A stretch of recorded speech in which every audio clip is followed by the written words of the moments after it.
got. You know, there's a lot of brothers that know they might not be the greatest looking guy, but they accentuate their positives. Maybe they're buffed out. Maybe they're fucking funny as hell. But they know how to work it to their advantage. But it's only recently that you hear a lot of people. No matter the characteristics, no matter the characteristics within anybody, you still have to know how to present yourself. Facts. You know? Okay, let me get to the comments real quick. Shout out to Prime. He said Afro Latinas are the best, especially the golden skin, that butter pecan Puerto Rican.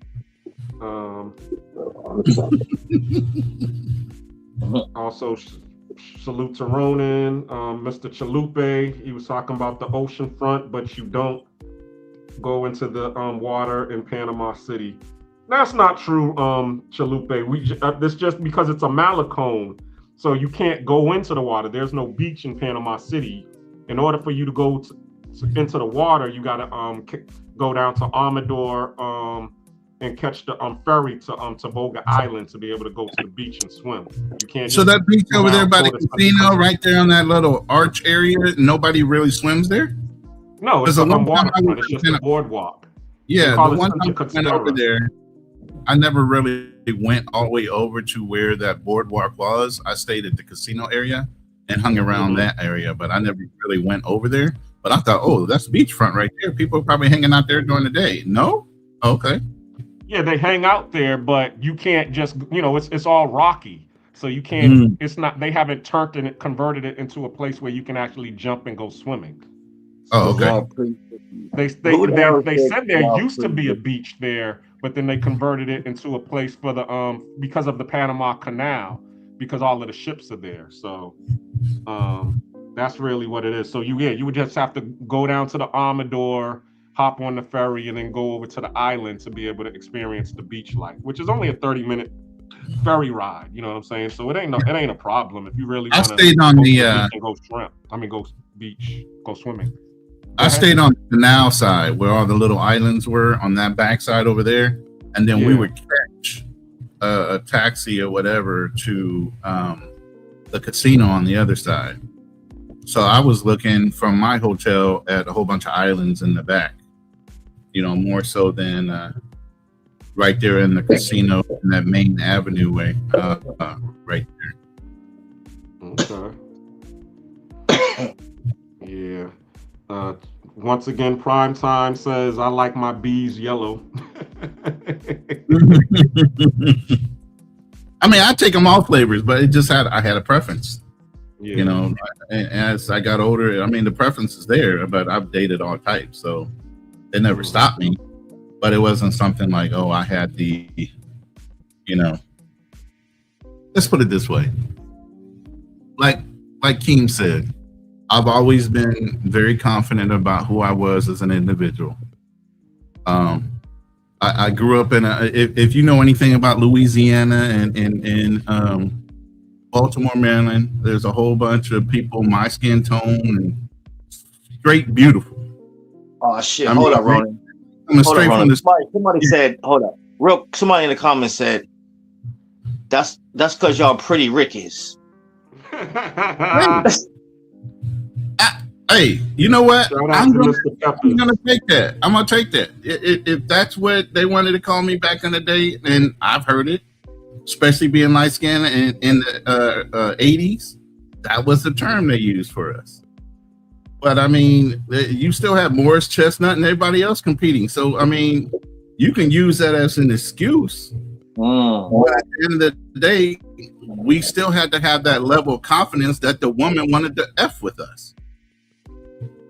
Now, I did have the occasional, and I'm sure, Keem, you might have had that occasional, I want a baby with good hair type of shit going on. And that's where you're being fetishized more than, anything else. True. I can't speak on that now because I ain't got no damn hair no more. But yeah, when I did have a full head of hair, yeah, I do come from a good line of good hair. do. Yeah, I'm holding on to. Matter of fact, this last Friday, was it Saturday? Fearless and I did a live, and I did my head a couple times. She said, "Brother, just let it go." He said, "Let it go. Your hair is about gone." And my lady's like, "Nah, he just jealous. I like your hair the way it is." I'm like, "Okay, I'm gonna leave it alone. You got to look at me. So if that's something you like, then I love it. Long as you like it, whoever you will like it, y'all keep liking it. Live it out." Yeah. Facts. Shout out to Chalupe. He says, "I like them all. I mean, I like them all colors. It's all pink on the floor on the inside." That's understandable. And then Tribal POV's co-signing with who is that? Mr. Pepper's Pretty Ricky is what they call them. Shout out to whatever. You know. But also, I mean, yeah, you all experience colorism on yourselves with the whole light skin, dark skin, beige rage. Listen, I was born and had pneumonia as a child, so it affected my speech. So my mother, to prevent that, sent me to speech therapy as a child to enunciate words. I wouldn't stutter. So this is the end result. So then you get into a community that doesn't understand things like that, and all of a sudden I'm talking too well. I'm talking too proper. How come I'm not speaking enough slang? And in Maryland, they got a distinct accent. If you're born in Baltimore, they have that little twang to everything they say. You know how we do. Right. I don't speak. Yeah, I don't even sound like that. My family does from Maryland, And then the flip side, my other side of the family from Louisiana. And they coming out speaking French right off the bat. I didn't get exposed to that either. See, our family is kind of different because as you can see, Keem is high yellow and his grandmother is high yellow. But my mother is like a milk chocolate complexion. And then my grandfather is as dark as you, if not darker. Yo, Cuzzo. And that's why I say I'm the darkest light-skinned dude you will ever meet. Well, Redbone. Yeah. Ronan is light. He's like Chris Brown light-skinned, nigga. I'm not Chris Brown light-skinned, so don't you ever call me light-skinned, bro. Now there's shades to it. Well, see, the thing is, you niggas just camera down on us? Yo, did he just camera down? Yo, Ronan, where you go, bro? No, somebody said my camera is locking up, and that happened. So I'm gonna reboot my camera real quick. I thought you did that because I said you like Chris Brown. No, I know I'm super light. Like I said, I was on Andre's show the other day, and I was like, man, and I had the family picture of me standing next to my lady and her mom and dad. I'm lighter than all of them, and they're Filipino. They're thinking I'm dyeing my skin, and I'm like, no, I'm like a reddish brown. I'm like a reddish color. That red. He might be between Chris Brown and Drake. Yeah, more than Drake because Drake's Canadian, and my family comes from French Canadians that came down to Louisiana.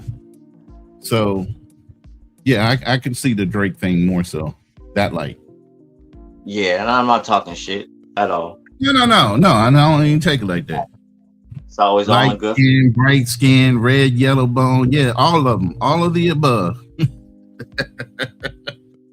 Yeah, and then I don't get a lot of sun on my legs, and my legs are damn white.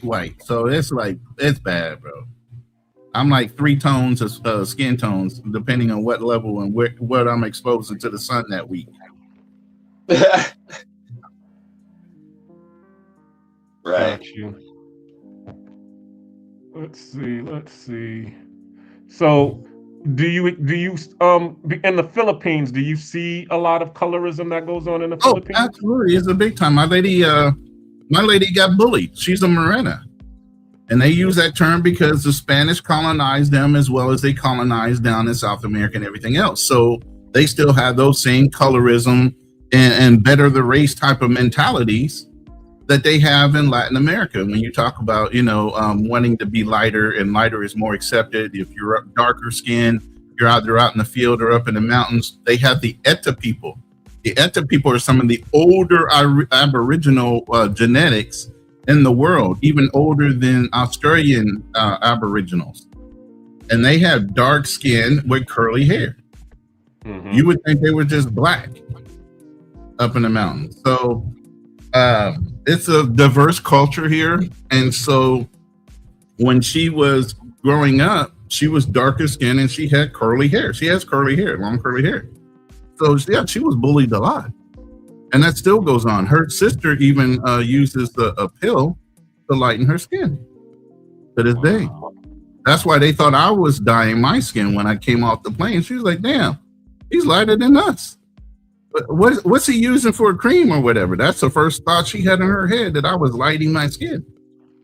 Because that's what they're predetermined or programmed to do. Yeah, it's crazy. Nevi, are you still there? Let me see. Thought I had him. Probably might have. I guess not. I'm trying to see. Say it again. My GoPro's been acting up lately. I'm just rebooting it and starting it over and trying to get the camera back up. So King doesn't feel alone while they sitting there bashing all the light-skinned brothers. You know what I'm saying? I ain't leaving you by yourself, brother. I'm here for you. I'm here. That's what happened. Okay, so you saw that Nevi came on and it was 2 against 1. So he had to come and even the odds. Ricky, I don't know about that pretty Ricky. But I know, like, I'm a little too rough and rugged to be a pretty Ricky. You're gonna have to call me something else, though. Oh yeah, I was a babyface assassin, believe me. I've been fighting on my, as far as martial arts, boxing, all that stuff, even before I got in the Marine Corps, I was a fighter. So it wasn't like you were gonna slide by and say something slick to me, because you would have got handled. So I usually say most light-skinned brothers or sisters that wind up growing up without their nose broke and some kind of scar, meaning they got cut because of some jealous individual when they were growing up, but it was just jealous of them. You know them motherfuckers know how to fight. Don't take them lightly. Because they went through some shit to even get there. So if they ain't scarred up, marked up, or broken up, believe me, they were tried and tested and they passed. Hold up.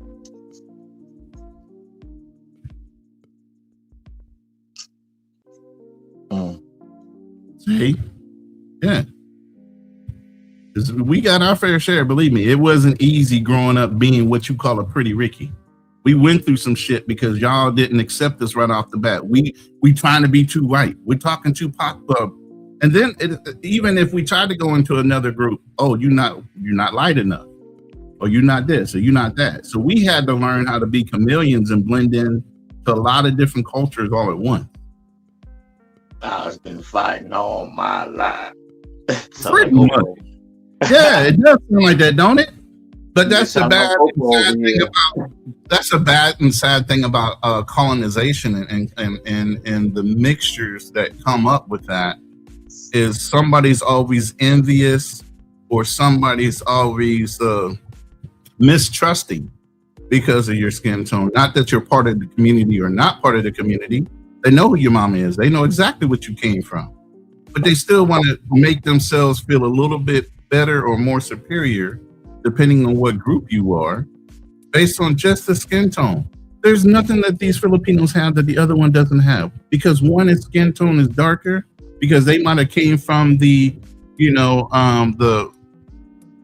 Visayan people versus one coming from Ilocano or ones that were Tagalog. There's so many tribes here too, and they have different shades. You get what I mean? So depending on your language, what your skin tone is, it's all kind of colorism, because who colonized them? Spain. Up until then, it wasn't nothing like that. And my lady, she's descended from Igorots. Igorots were fucking headhunters. Okay. So Damond, hold on. I was just gonna do the comments real quick. Shout out to Damond. He was saying that light skin, bright skin, red, yellow bone. And most of the world, it seems, are Asia and most of the world, it seems, are working through those issues. Yeah. And he says they are bleaching their skin, it seems. Still. Yeah, absolutely. Still going through it. Still thinking there's a reason why they need to have self-hatred. It's always something about just feeling like you're a little bit better, a little more superior than the next man. Even in your situation of all y'all being poor at the same time, somebody still got to be better. Is it necessarily better? In some people's eyes, but in others, we already know it's not. But in some people's eyes, they think they are better or more superior or less than because of it, or somebody's got their nose turned up because they don't look exactly like everybody else. Shout out to Two Tone. What up, Cleaner?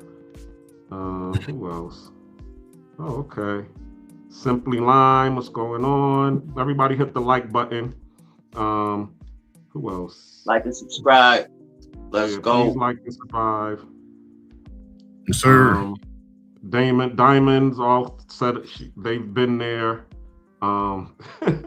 They said, as someone without 4B hair, which is good hair, has always rubbed me wrong. Good, hell no. Why? Yeah, why? The good hair comment has always rubbed him wrong. The whole, okay, what do y'all think about that? The whole Becky with the good hair. I remember Chris Rock even, doing a whole documentary about good hair. As far as female, what aspect we talking about right now? Is that programming or preference? Yes, that's programming. That's called self-hatred.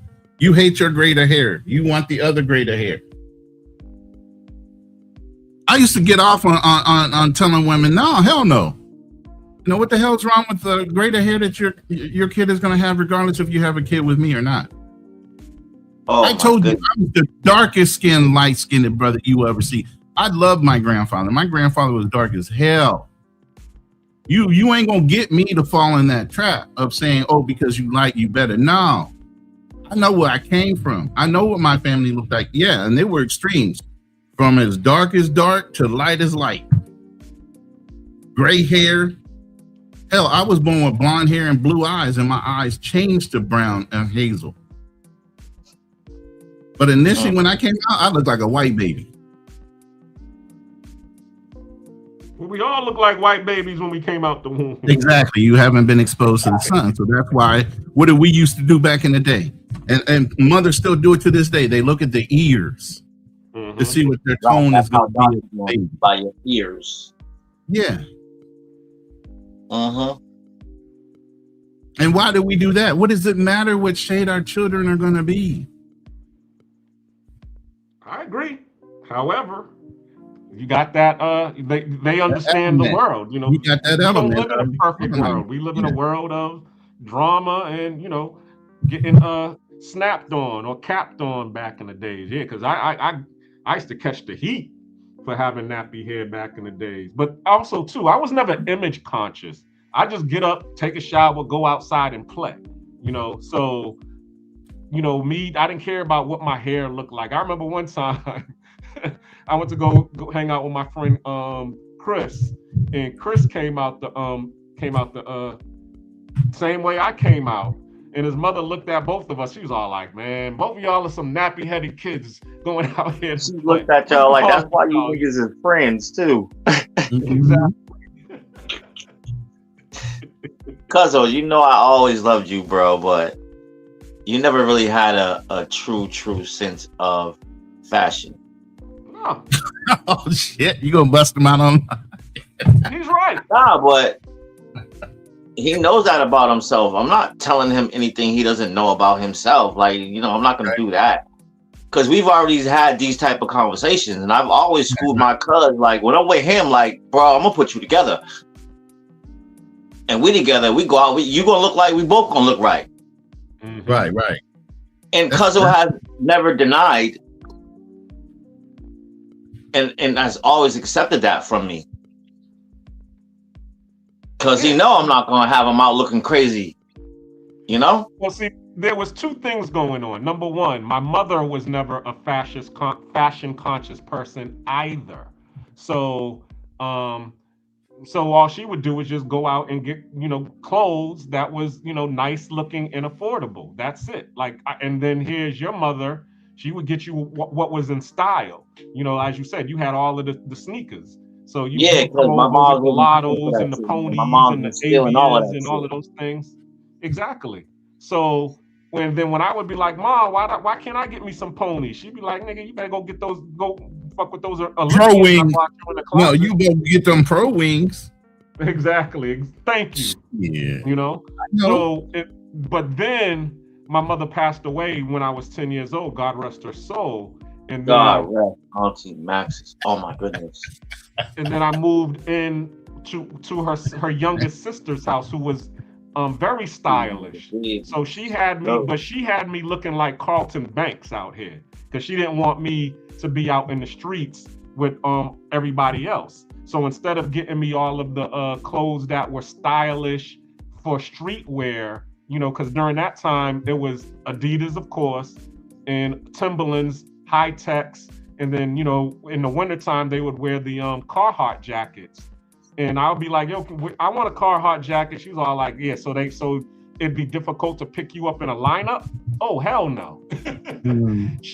You gonna wear this over here. And she had me wearing like a red polo goose, or a multicolored, cross-colored, goose down jacket, or a polo, or whatever was name brand, and then some penny loafers, or some suede bucks, the suede bass shoes, the suede shoes.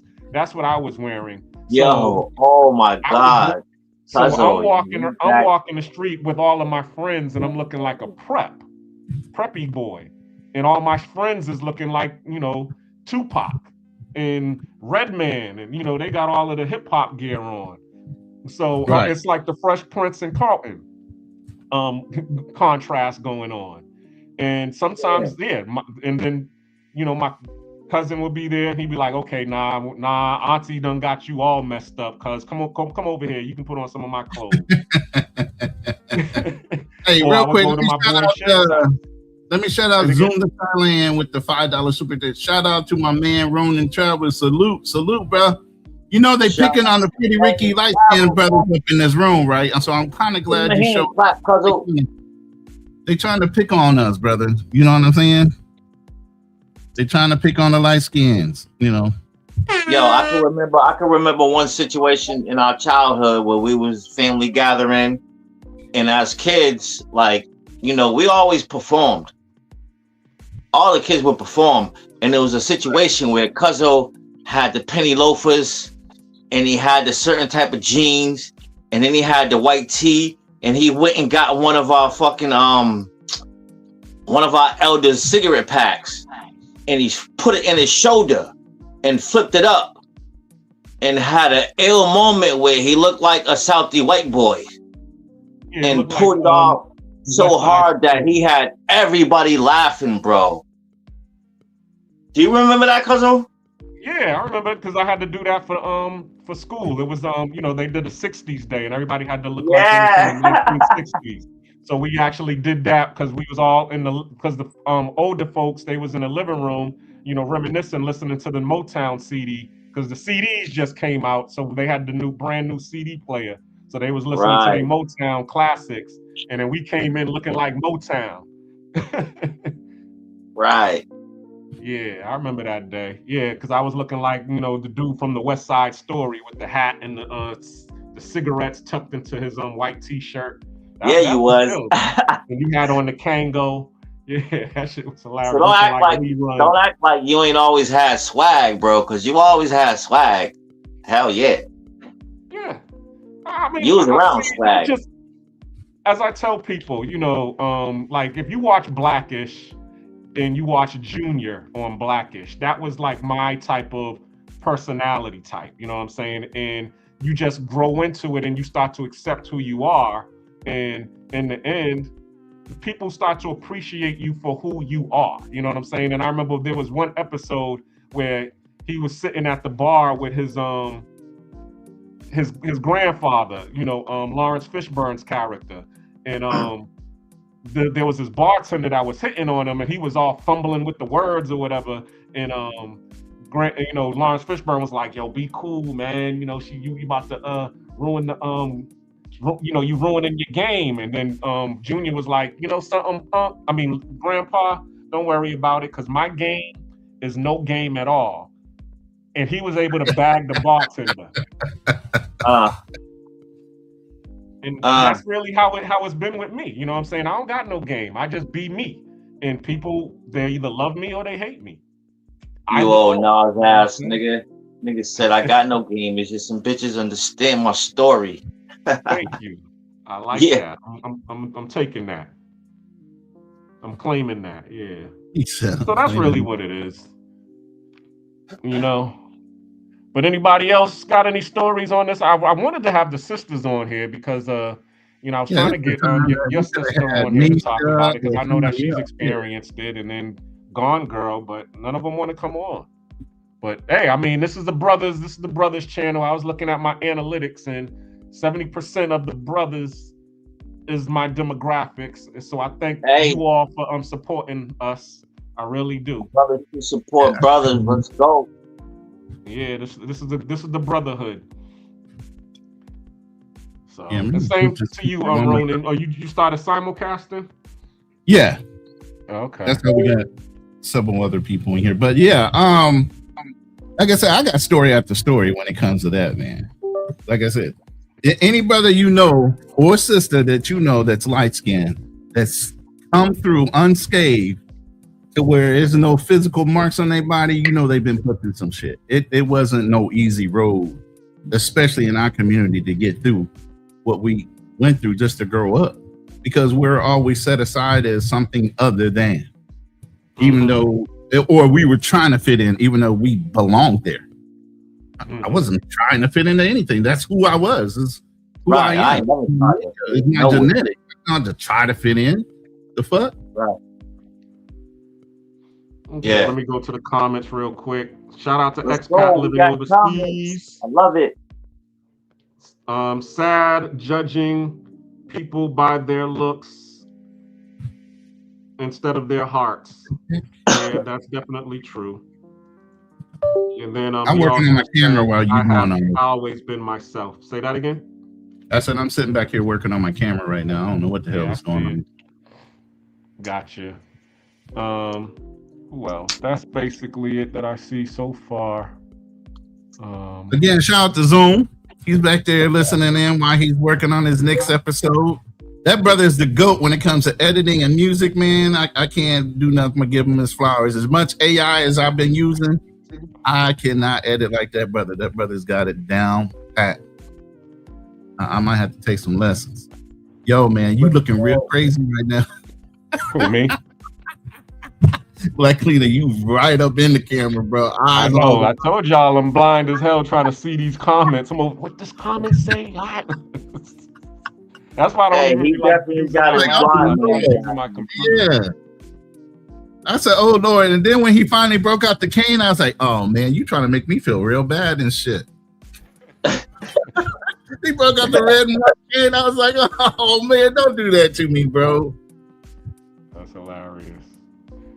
But that nigga can't see. The fact that you bringing up this conversation, and then what we had the other night with the builder like guy wannabe on the show, the Australian guy that I had to go and drop the hat on. Hold up. I'm about to feel a little violated because I need some invites to all these other topics and all these other places y'all be chiming in. Like, let's go. That was on y'all's show. I jumped on your show. He came in the room. Yeah. Oh, he was gone. Remember the show ended early. It was after Charlie Chan came on, and I ended up the live ended up early, but you never came back on when I restarted it. So that live actually went to like 5 in the morning. Huh? I had a rough night, and I felt. I know.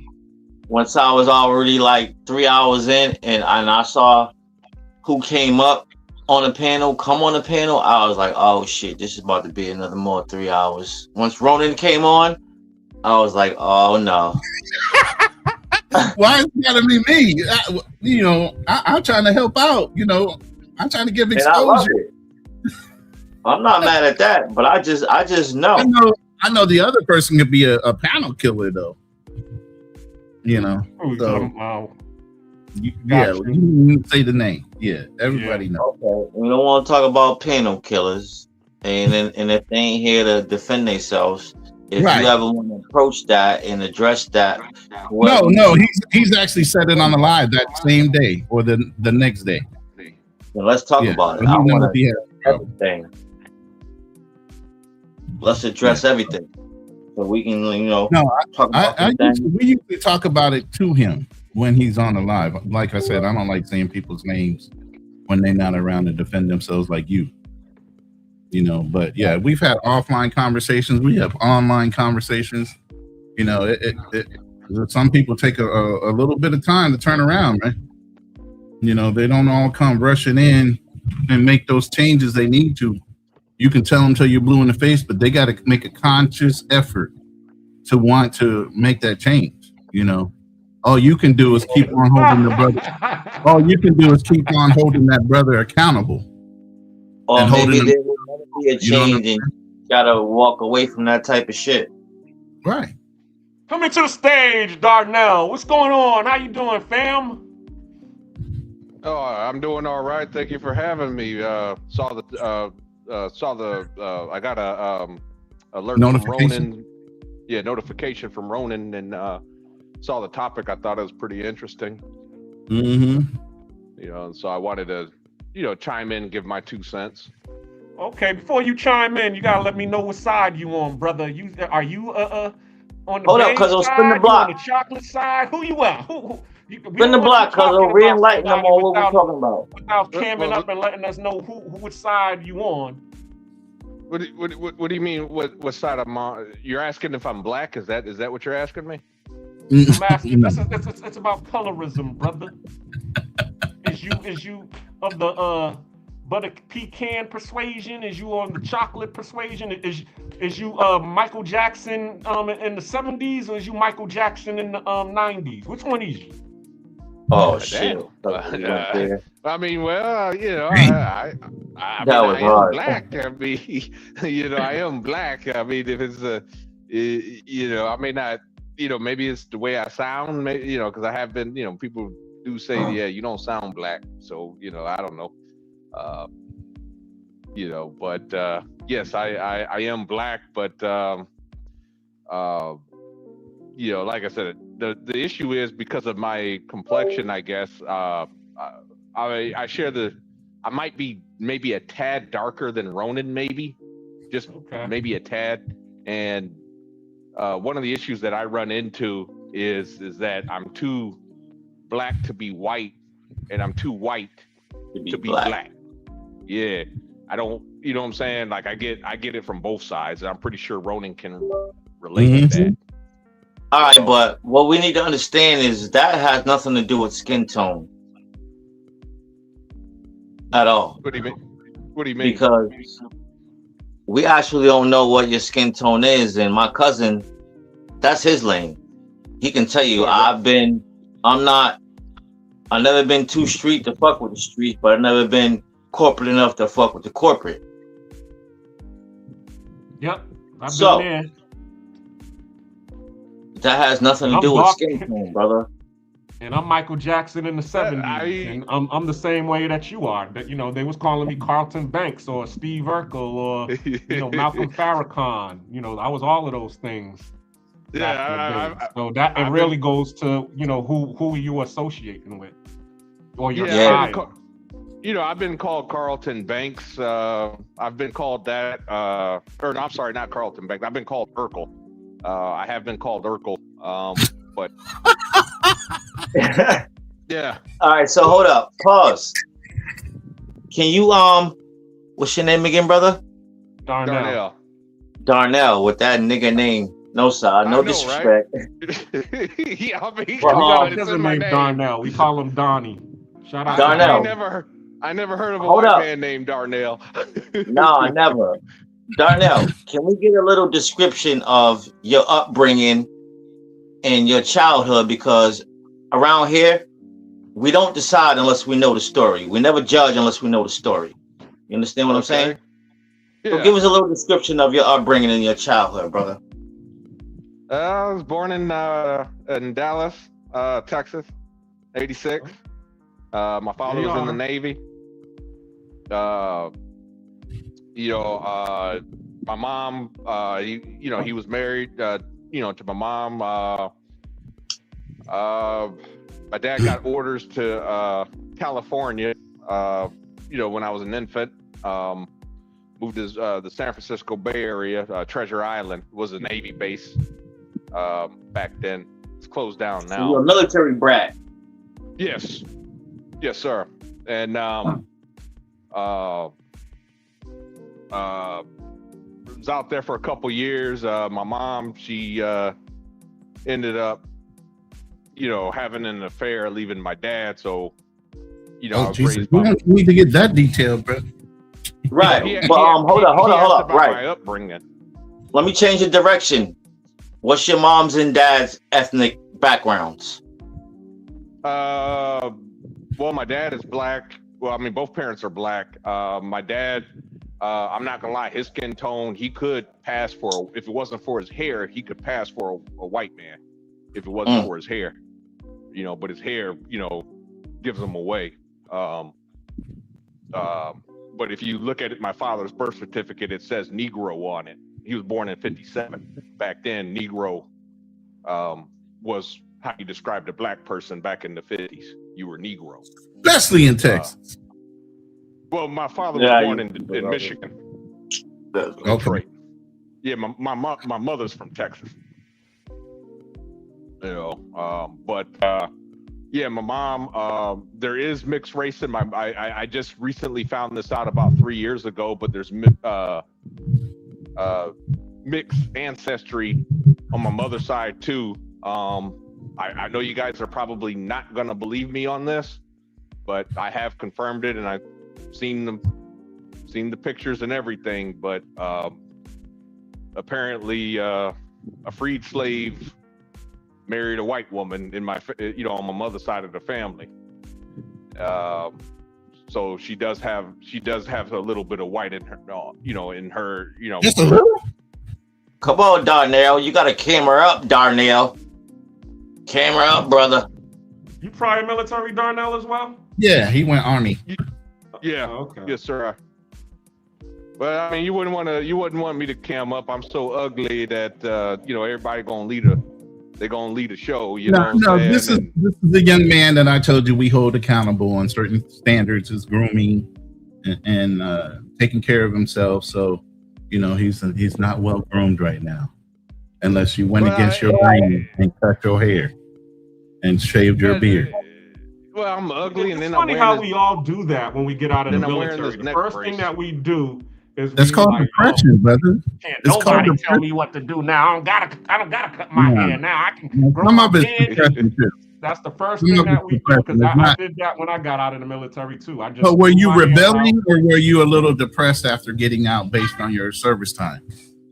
No, I was happy to, just to be able to be a rebellious, to show that, okay, I don't gotta do the shaving anymore, because that's what was going on with me back in the days. It was always, because I tried to show my Afrocentric self when I was in the Navy. I used to have the Afro, and they'd be like, "Oh, did you cut your hair this week?" And I'm like, "I just got my hair cut. I just got it, in the Kobe Bryant style."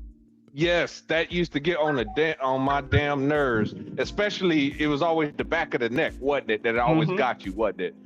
You know what I'm saying? You had just got a haircut, and they talking about, no, well, the hair on your back of the neck, you know what I'm saying? It's out of regulation. I used to fucking hate that shit. I started going bald because of that, man. I was shaving my head off just because of that. My camera is still freezing. I don't know what the hell is going on. We can still hear you, brother. Yeah, I know. Yeah, we can hear you loud and clear, Ronan. But yeah, like I said, I mean, as far as my background goes, like I said, I'm believe me, I got my Negro wake up card several times.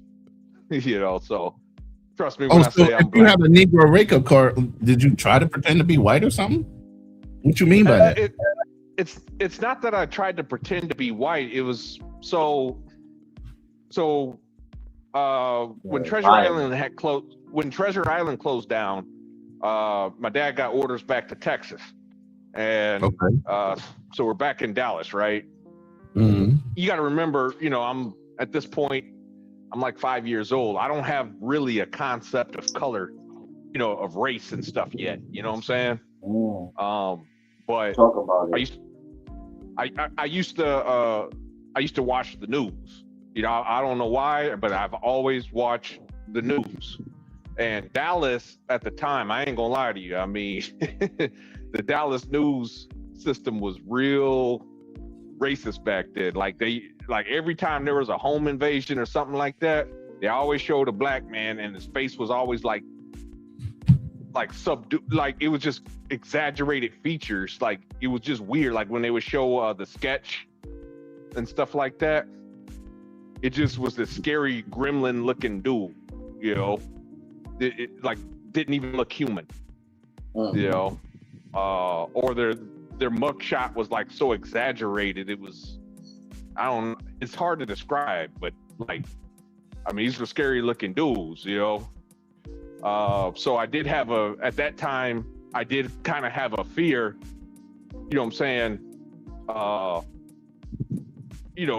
my own people at the time, based on, yeah, I mean, shit. I mean, you see people you hear gun violence and, you're a little kid, you hear gun violence, black people and all this other shit. And, you see these crazy looking features, but you don't look like them. You don't look like that. You don't look like that person,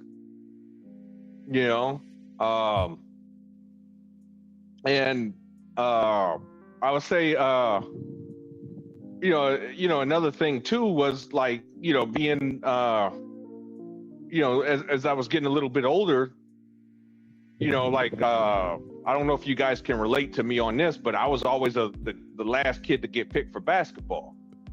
Damn. Assuming I was even picked at all. I'm 6'1". So you weren't even short, and you were still last pick. No, but back then, back then? No, as a Same child, here. I was I'm short. 6'1". I'm 6'1" too. I stand 6 feet 1 inches. So, and I was never picked last.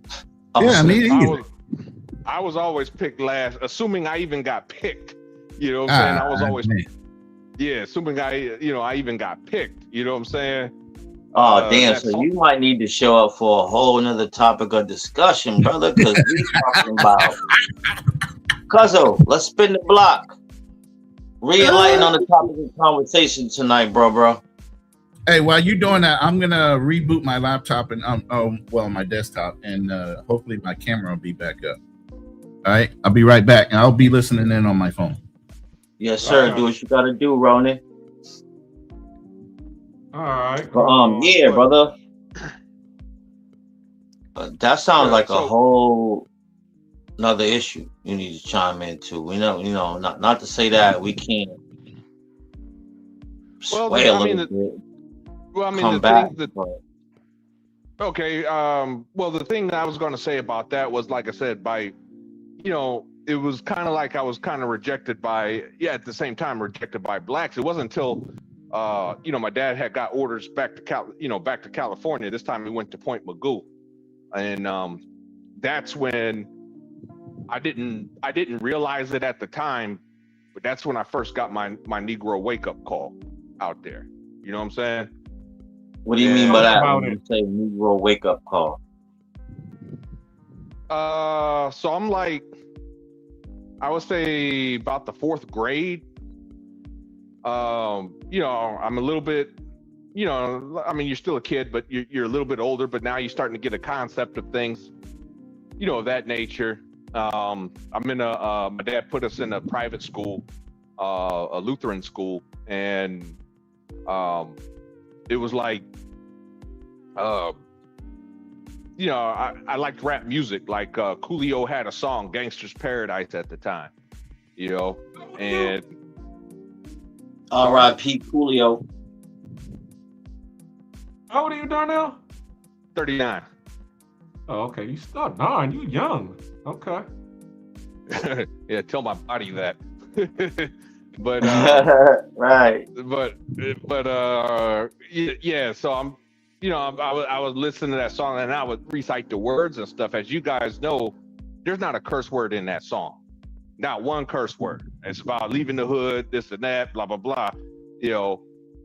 And the principal, calls my dad into the office and stuff, and is like, well, Darnell's singing these songs. He's worshiping or immortalizing gang life and stuff like that. Based on that song, based on the fact that I was also a 49ers fan. There was a linebacker, Ken Norton Jr. used to play middle linebacker for the San Francisco 49ers. I had his jersey, and she would say, well, jerseys wear gangs, so that's why, we want to ban the jerseys in the schools, and none of this shit was making any sense. They kept calling my dad into the office, kept like trying to tell him I was a gangbanger, and that's guess, all discrimination, and I get what you're saying, because I've experienced it myself. But that's what I mean by my Negro wake up call. Everything I did, I wore a jersey. I'm a gangbanger. I'm singing the song from Coolio, even though there ain't a fucking a cuss word in the damn song. I'm a gangbanger. I even went through a phase. My dad had bought me and my brother these little, he bought us like the smallest military BDUs you could find, right? Because I went through the phase where, I was wearing, the military uniform, in elementary school, and they try to say, well, gangs wear camouflage. It got to a point, it got so bad, man, my dad got mad, like, gangs wear camouflage. I swear to God, that's what she said, man. And that's why I said, that's when I first got my Negro wake up call. So now I understand what you mean by when you say your first Negro wake up call. It was because whatever environment you were in, motherfuckers started paying attention to your blackness. Exactly. Back then, this was the 90s, so it's, back then when you're in elementary school, kids that young aren't gang banging, they're not selling dope. It's not like it is today, you know what I mean, where you're in elementary school and you got people acting like they grown ass men, selling dope and stuff. This was way different. It was just weird, man. It was just real weird, and I didn't understand it at the time until I started getting older. But yeah, that was my first Negro wake up call, and it started getting worse and worse after that. But as far as the topic go, I think a little bit of both. I think it's a little bit of both. I think it's both programming, and I think it is a little bit of conditioning. And when it comes to the black community, hold up, I gotta cut you off because I don't necessarily feel like that's programming. That's growing up in life and experiencing certain things, and you figuring out what you like and what you don't like. There's nothing wrong with that at all. Well, that was just me. You had asked about my background, and I was just giving you my background. I would just say you're using the wrong term. Negro wake up call is usually somebody who's in denial that they're black. No, You've never he has it kind of correct. It's because he was being discriminated against for he's just being a kid. They're letting him know, well, you're a black kid. That's basically what happened. But my question to you is this: where's your family in this? Because that's what I noticed as well. A lot of times with people like Darnell, or people who live in these they live in these families. The family is usually non-existent. I mean, I had a lot of family in Boston. I had my cousin. He got he got a brother and a sister. I had 4 brothers, 2 sisters. I had a lot of cousins. So I had an ecosystem of people to be around, to where they've accepted me no matter what I was or who I wanted. So the question is, Darnell, where was your family at, and what side did they lean on as well? Well, at the time I wasn't on like I said, my mom, she was gone by this time. She was married to another guy. She wasn't in the picture. As far as my dad, I live with my dad, and my dad raised us. And us. You had brothers, you had siblings? Yes. My father, he had my brother. My brother was alive too around the time, or my brother was around when they were still married. So my brother, yes. And then he had a daughter after, with another woman after the divorce. And my mother, she had 2 children in her new marriage. Okay. So you had a brother and a sister that lived with you. You said your daddy raised us. He raised my brother and me, yes. Okay. And that was the only family? I mean, you all didn't go around. Did he have any siblings? Did you have any cousins that you hung around with? Yeah, I hung around with my cousins. One of them, I'm not gonna lie, he was one of my family. He was kind of on the uppity side. He lived in Santa Clarita, California. Nice big old house on the hill and with a pool. Used to hang out with them quite a bit. Certain family members didn't hang out with. My dad's other brother, I don't acknowledge him as my uncle, but he's, he was a family drunk / con artist. I mean, hey man, when the man steals from his own grandmother, I mean, dude, she, I tell you guys, I know it's off topic a little bit, but so I'll keep it short. But just to tell you how bad this dude was, this motherfucker was in the Detroit riots in '67 at 8 years old, stealing alcohol and cigars. At 8 years old. At 8 years old. That shit ain't funny. That little nigga didn't have no fucking guidance at all in life. Mm-hmm. No, he had. Where was your brother at? If he was, because evidently your brother had to be in that Detroit riot as well, right? No. I said the man that was my uncle that I don't. Yeah, I said. And where was your father at during that riot? Because that was his brother, so he had to be in that riot as well, right? No, my dad and my uncle, or other uncle that I actually do acknowledge as my uncle, they didn't participate in the riot. He did. I mean, sometimes you just got that kid that he just drew the short straw, So he was the one that was outside while your brother and your father and his brother was inside. That's basically what you're saying. Right. Was he the youngest or the oldest? They scared to come outside. Was he the oldest or the youngest? He was Ricky was he was the youngest. My dad was the middle child. My dad was kind of the book, from what I even my grandmother, my father, they all grandfather, they both said my father was like a bookworm kind of thing.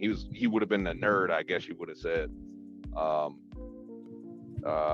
You could say, my dad was always smart. His older brother was kind of, I'm not gonna say was a bad person, but he got shafted, man, real bad. And I think it kind of shaped him to do some stupid things as an adult later on. But that's beside that's beside the point. But well, actually, not really, because like it kind of has to do with why my cousin, his son, was kind of a little bougie, I guess because of his growing up in Detroit and stuff. He was in the streets. But bougie doesn't make you not black. It just makes you have preferences maybe of a higher echelon than where you might have come from or your people came from. True, but the thing was that so my cousin, his son, would listen to rap music too, and my uncle, I remember, used to say, "Man, turn that shit off. Stop that. Stop that shit. Stop listening to that. Stop doing that. Stop dressing." Why? Why would that ever be? Because I live, that. Because we got family like that as well. You're just talking about, I don't want to bring her name up in here, but we all know the cousin who is the bougie cousin in the family might be separate themselves from the black family because they're thinking that they too ghetto or too ratchet and they want to be in high society and go to all of the high society Jack and Jill. They call it the boule crowd. But I don't know about boule because my uncle, he did work his ass off. He wasn't boule. He worked his ass off. The thing is that I think growing up in Detroit and stuff like that, I think he saw that ghetto lifestyle, and he, because my uncle was forced to drop out of school, and work in a man's bar, another man's bar. Man's bar. I've never heard that before. He said he had to work in the man's bar. What's a man's bar? We're getting a little further off topic, but real quick. So my grandmother she left my grandfather for another guy, and I'm a third generation simp, Ronan, I know. But the thing is that my grandmother had a thing for musicians, and I guess this guy, he owned a bar in Detroit, and he forced my uncle to quit high school. I guess he quit high school at 15 and forced him to work in a bar, at 15. And in a men's bar. Let's not leave that part out. It's a men's bar, bro. No. I didn't say men's bar. Another man's bar was my grandmother's boyfriend at the time. All right. Yeah. Well, that's what you meant. When you said men's bar, I'm thinking of the no. From Police Academy. You walk in, all you hear is young men. You stupid. That's a man's bar to me. No. I said another man's bar. It was my grandmother's. She was dating this guy that owned a bar. Yeah. Gotcha. Yeah. And right. So I think he saw that ghetto. Another night. Pause. He saw that. We're gonna get to these comments. Oh, we got the Globe Spinner with a comment tonight, and he says, "Listening in, salute to everyone." Salute, my brother. Globe Spinner is out in Alaska, of all places, bro. Yo, I would like for him to come on real quick and tell us what Alaska's about, even though that's not the topic of convo right now, but how much they paying? Because they paying for you to live in Alaska. They giving us some dollars once a month to you to stay out there. It's only a couple $1,000. You ain't talking a whole lot. You can I'm not telling the man's business. He can come up in and tell his own business, but you can make some good money up in Alaska, especially if you're flying in to do the job and then you're flying back home. It's not a convenient place to be. Yeah. So it's still a place where you could go collect, but you got to have another income outside of that setup, basically. Yeah, you got to have a job, man. Depending on what you're doing, he goes up there to teach. Now, there's a lot of guys that go up there for the canning plants to do things like fish, and they'll work those seasonally, and then they'll fly back home. But you make so much money in that season. Philly Dom, for one, used to do that. He took a break from YouTube for a while, went up to Alaska and did the canneries for a while, made a grip of money, and now he's back out to traveling again. Some guys cycle in, cycle out like that, and then some people stay, and actually live there. So it just depends on what type of person's up in Alaska. But you can make a grip of money. It's an inconvenient and a harsh place to live. It's not something where, if you're not a local, they're not going to pay you to be there. You're getting paid. No, the federal government does give you, they have a incentive for residents that live there. Mm-hmm. Come stay in the cold. They give you a few thousand a month, like you spoke. No, it's not a month. It's in a year. It's like you're looking like $2 or $3 grand in a year. Broke staying there. Oh hell no, we ain't doing that. But anyway, JM's a troll for real. But it was funny that you brought up Ken Norton. That's actually my first wife's cousins. So I'm indirectly related to the Nortons. But it was funny that you brought them up. Yeah. Who are the Nortons, Ronan? Huh? 49ers. Ken Norton Jr. was the football player, but Ken Norton Sr. was the boxer. Yep. Oh. Okay. So he was the one that fought Muhammad Ali, and then I think he got knocked out real quick by Tyson. Like one of the quickest knockouts on record. But yeah, but interesting that you're bringing up, lifestyles and how you were brought up. And that's why I said it doesn't matter how you're brought up, whether you're thinking you're bougie or not. I don't consider myself bougie. I definitely consider myself a black man, but I didn't grow up poor.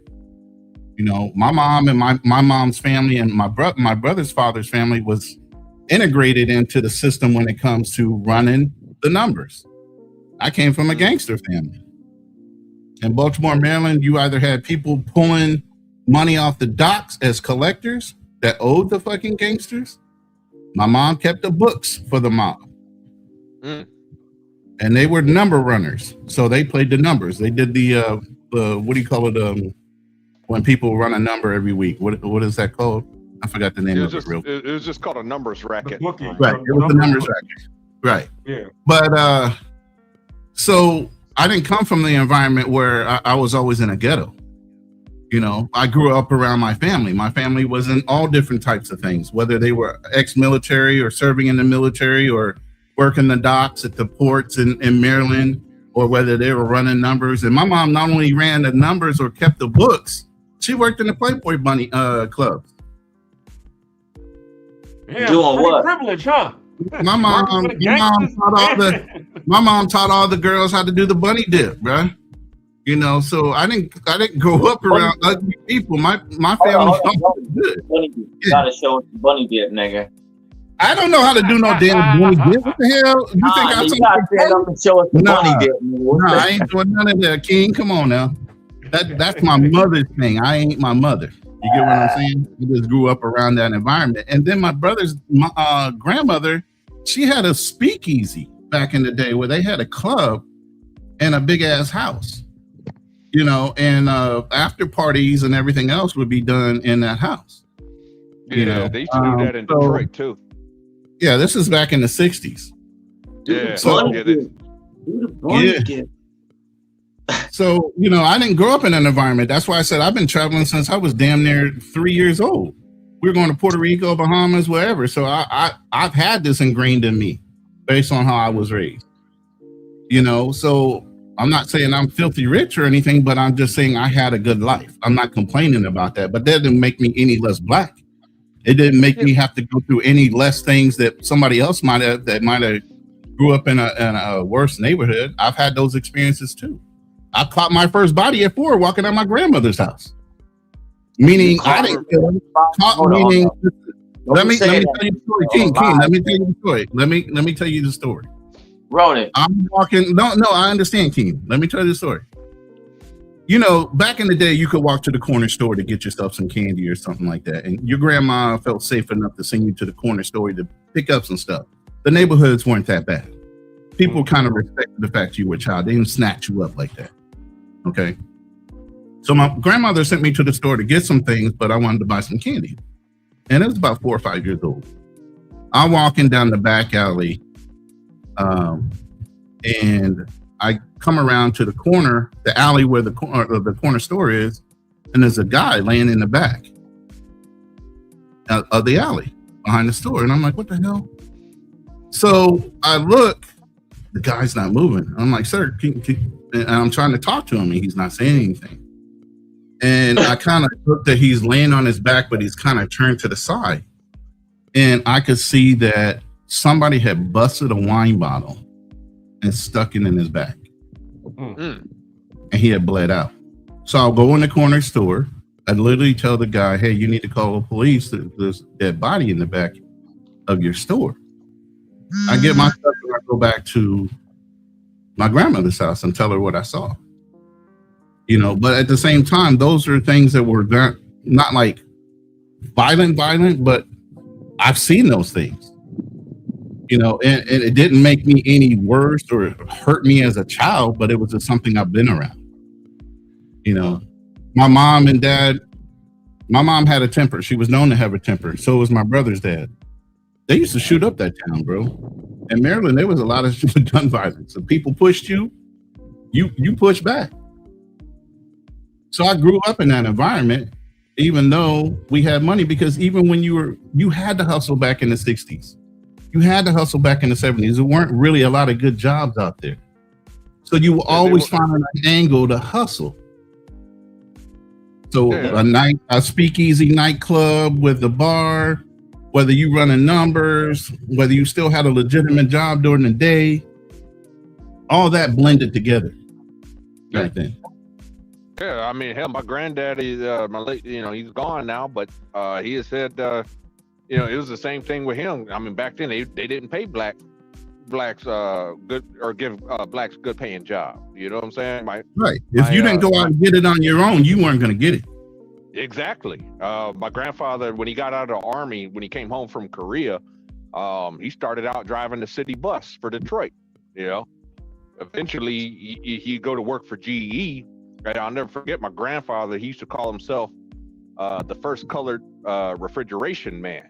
You know, everybody when he was going to school for refrigeration, you know, his own friends and everybody that knew him, like, I ain't never heard of a colored refrigeration man. Said, well, goddamn it, he's looking at the first one, you know.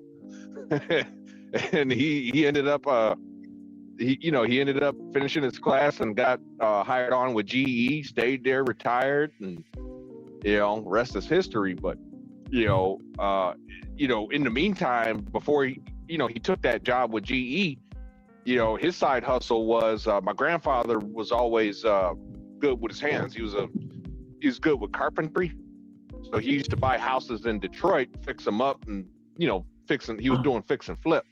That was his hustle. Yeah. You know, and then between him and he had a friend at the time, Jimmy Gout, that you know, I guess they were drinking beer one day and said, hey, I got sons, you got sons. Instead of us hiring people, why don't we just use put our kids to work? Right. You know? Hey, Time just said something that reminds me exactly what my hustle was growing up as a kid. I owned blocks, but I didn't own blocks and drugs. I owned blocks the way he said it. I cut grass when it's grass cutting time. I rake leaves during the fall, and I shovel snow driveways during the winter. That was my hustle, and I had blocks. People try to walk up on my blocks. No, I already got a young man that does that stuff. I made money. My mom messed up one time. Is like, I wanted my hair. My mom used to cut my hair. So I used to say, yo, she give you that bold, fucked up cut, right? She goes, when you can make your own money, you can cut your own hair. I said, bet. Since I was 8, I was get my hair cut, get my hairstyle, whatever was going on. She couldn't say shit because I went out and hustled for my own money. Mm-hmm. That's what kids don't do nowadays. Kids nowadays are entitled. And we set them up, obviously, because we didn't want our kids to do or be better than us, but we also spoil our kids a little bit, you know, to where you allowed them to feel like they were entitled. But I never did that to my kids. I told them, you have to go out and get a job.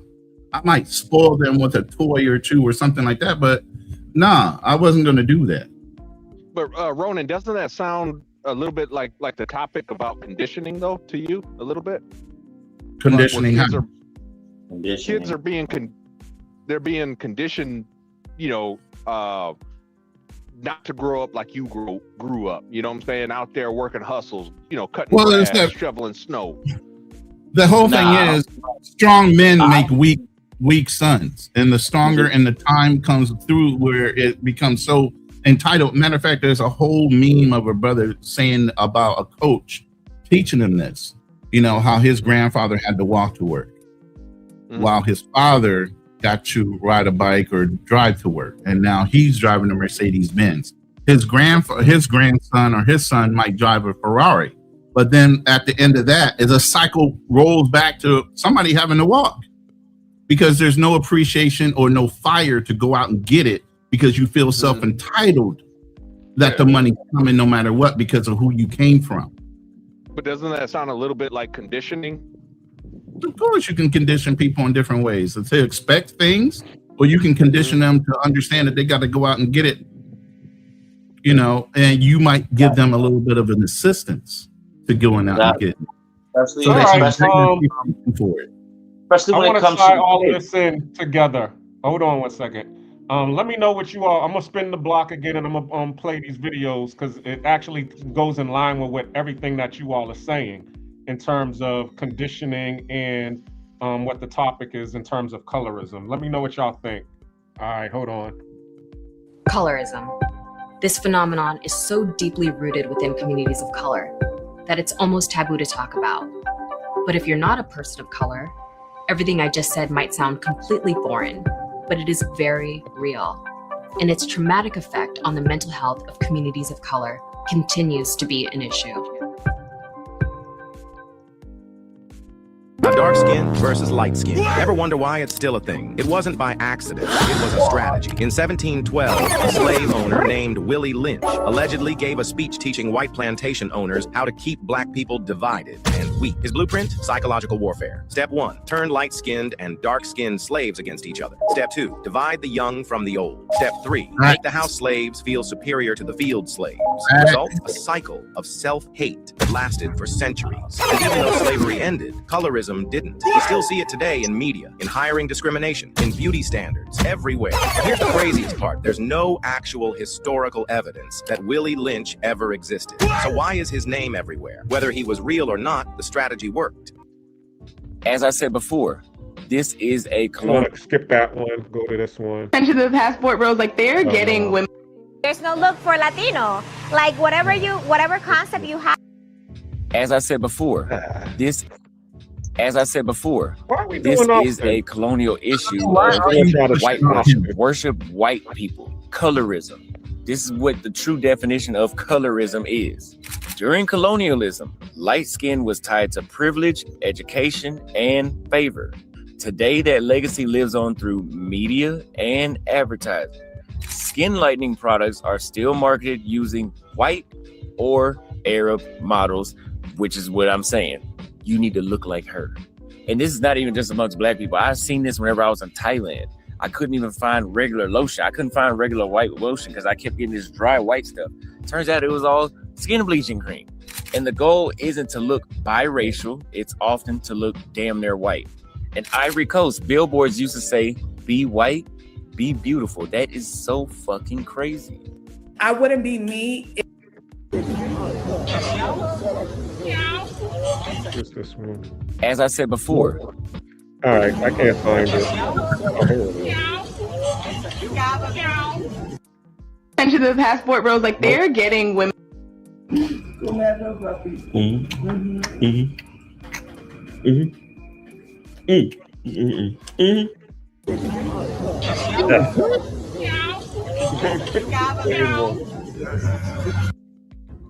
In the community, like attention to the passport bros, like they're getting attention to the passport bros, like they're getting women from like the DR.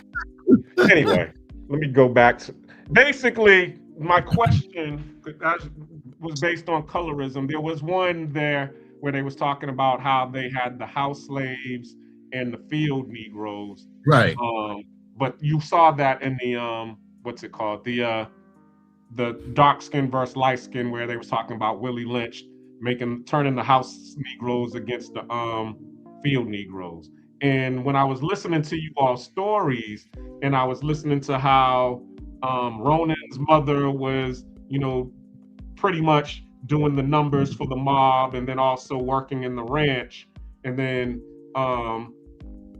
Darnell was talking about how his father was, in the military, and his uncle was working for the refrigeration company, and how you all developed. Yeah, your grandfather. All I was thinking about was the privileges that they were exposed to, only based on solely the color of their skin. Because if you started to look at some of the people who were in that era during that time, they probably wouldn't have gotten that exposure, because those people wouldn't want to associate with them or give them those types of jobs. So do you think that colorism does affect the exposure to the amount of opportunities that you have in the workplace? I think colonialism is the factor that is not being discussed here. Mm-hmm. The fact that when you're colonized, you're thought that your betters, which were your conquerors, were the way to go. And the closer you were to your conquerors, the more you would be accepted in that society the conquerors invented for you. Mm-hmm. So in that respect, that's why they try to breed out their melanation, is because their conquerors were lighter. Yet and still, the land that belonged to them, they were all melanated people. So you're denying who you are genetically and your melanation to be like the ones that conquered you, because they beat you. So the winners go the spoils, and I guess the admiration of the people that they conquered. Whether they are part of that nation or not, they want to be. They have a desire to be a winner, rather than the desire to be who they were as a people. Mm-hmm. And so they start having self-hatred towards themselves and their melanation, and not looking like they're betters, quote unquote. Exactly. So basically, was what I was saying before in terms of exposure. If you're exposed to because I actually went through that earlier when I was giving my background before Darnell came on. I went to an all-white school, and the all-white school, they had a better facility, in which you would think, because the facility is better, the education is better. Because when I went to a black public school in Boston, the facilities were horrendous. So really, you didn't even want to focus on studying during that, because the room was cold. They still had the old radiator system in the room. So if somebody just opened up a window with the draft, it got real cold in there, and you couldn't concentrate. The lunch was terrible, because they would have those packet lunches, the ones that came on the styrofoam with the plastic over it, and then you got the milk, and sometimes the milk was spoiled. So you didn't. So you would always want to be in the better school that had the better facilities, because even in my all-white school that I went to, they had a lunchroom where they actually cooked right there in the lunchroom, and they had choices. You could have hot dogs and pizza or spaghetti or whatever the lunch of the day is. You didn't have that when we was going to the Boston Public School. But then when I went down south and I was in West Mecklenburg High School, they had the lunch that was similar to the white school that I went to out in the suburbs of Boston. When I went to West Charlotte, they had the same facilities, the football field, the track and field, they had, all of the gymnastic after school extracurricular activities that my Boston public school didn't have. So it made me appreciate, and that was an all black school. So it made me appreciate being black when I was with them versus, when I was in the beginning going to the all white school in junior high and middle school. In the beginning of my high school career, I was hating my blackness because I was being exposed to better conditions when I was around the white people. When you were or were not around the white people? when I was in Boston during my middle school career, my middle school age and in the beginning of my high school age, the black areas didn't have any good exposure or any good facility. So basically, you're a product of redlining. Exactly, I was a product of redlining. Exactly, yeah. And then but then they had us going to what they call busing. It was the MECO program where they, selected a few chosen good students to go out to the suburbs and go, so that the suburbs could be diverse. They would have us go out there and go to school with them. So now you're going to school with the white kids, and now you're being exposed to what they're being exposed to, and now you're starting to like what you're being exposed to out in the suburbs. Being able to, they had the nice malls, they had the nice houses, they had the schools were, better schools. And then I ended up getting kicked out in 9th grade, and then I had to go to, in 10th grade, and then I had to go to a Boston public school. So now I'm seeing what my all of the people who I lived in a neighborhood with had to experience. The terrible school lunches, no after school programs, no what's it called? The books, your books were terrible. That's around the time they started putting metal detectors in the yep. I even got I got suspended for school because that's a separate story, but I ended up getting suspended from school for having a knife on me and ended up going through the metal detector, and they caught the knife on me. But then I ended up going down south and going to an all-black school in the South, because of course, the Southern schools, right? The neighborhoods are segregated, so the public schools would be mostly Black, or if I went to once again in the rural area, it would probably be a majority white. But I was in the city area, so it was Black. But those schools were great because the facilities were great. And because so now the taxation and redlining didn't apply, you were in an area with affluent Black people. The taxes were going where they needed to go. They funded the schools and the programs that needed to be funded properly for those Black students because it was a Black community. Exactly. So that product of redlining up north versus you being able to actually apply your tax dollars to your community and the schools that you're in down south. Mm-hmm. Now, don't get me wrong, because the neighborhood that I lived in Boston was a working class to middle class neighborhood. I lived in Mattapan. So Mattapan was once an all white neighborhood. And then the Black people who were able to get money and buy houses and stuff, they started to move in. And then as soon as we started moving in, white flight happened. The white folks like, oh out. Shoot, all these Black folks. Yeah. And I told the story about me having a little white girlfriend when I was 4 years old, which was my brother's friend. And she would pick me up and, walk me around, carry me around the neighborhood as her little boyfriend. And then on the weekends, I would go over to her house looking for her. And, the white mama would look down at me like, oh, Melanie's not here. Knowing Melanie's in the house, but she don't want her white daughter messing around with this little Black niglet. So eventually, once they got the chance to be able to move out of the neighborhood. Hey, real quick, Black Queen, I just wanted to show you, as light as she is, she was bullied for being darker than most Filipinos. Okay. Who's that? Your daughter? But his natural curly hair. His wife or his girlfriend. His wife? Yeah. Okay. Thank you. Now, I just wanted to show you what they would consider dark here. And that's not dark. All that damn hair. Yeah, she got a lot of it. Let me put you on the full screen. It's too late now. She gone. Oh, you a day late in the dollar shirt, whatever. Y'all saw. Anyway.